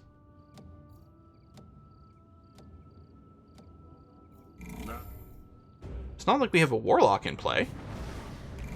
I don't know. Anyway, we'll look at it from Villain's point of view over here. So Villain's in green. Villain's down to 1 HP. If he loses, he's dead. Shagrath must be a hacker. Meepo gets 1,000,000 damage. But from what? Just by virtue of being a demon? Silence other Meepos for oh yes, the damage buff. That's right, because when you silence things as a demon, you get a damage buff based on how many demons you silenced. Okay, I see it. Yep. Quite cool. Well, that is it for today. We're going to rate a Kiss for Luck. Our next live stream's on Monday, where we continue Football Manager as Air United. Wednesday, I believe we're going to be starting some Crusader Kings 3, the Royal Court DLC. And next Saturday is going to be some more Dwarf Fortress. Thanks a lot, everyone. That was a very exciting little multiplayer. Sorry the Project Zomboid didn't work out, although I'm happy we played this again. It's been so long, and I do love this game so very much. Kiss for Luck is doing their 2-for-1 multiplayer night. They're doing Among Us, and then, I don't know, maybe some Stellaris or Hearts of Iron or something like that. So give her some love, and I'm going to see you guys in a couple of days. Bye, everyone.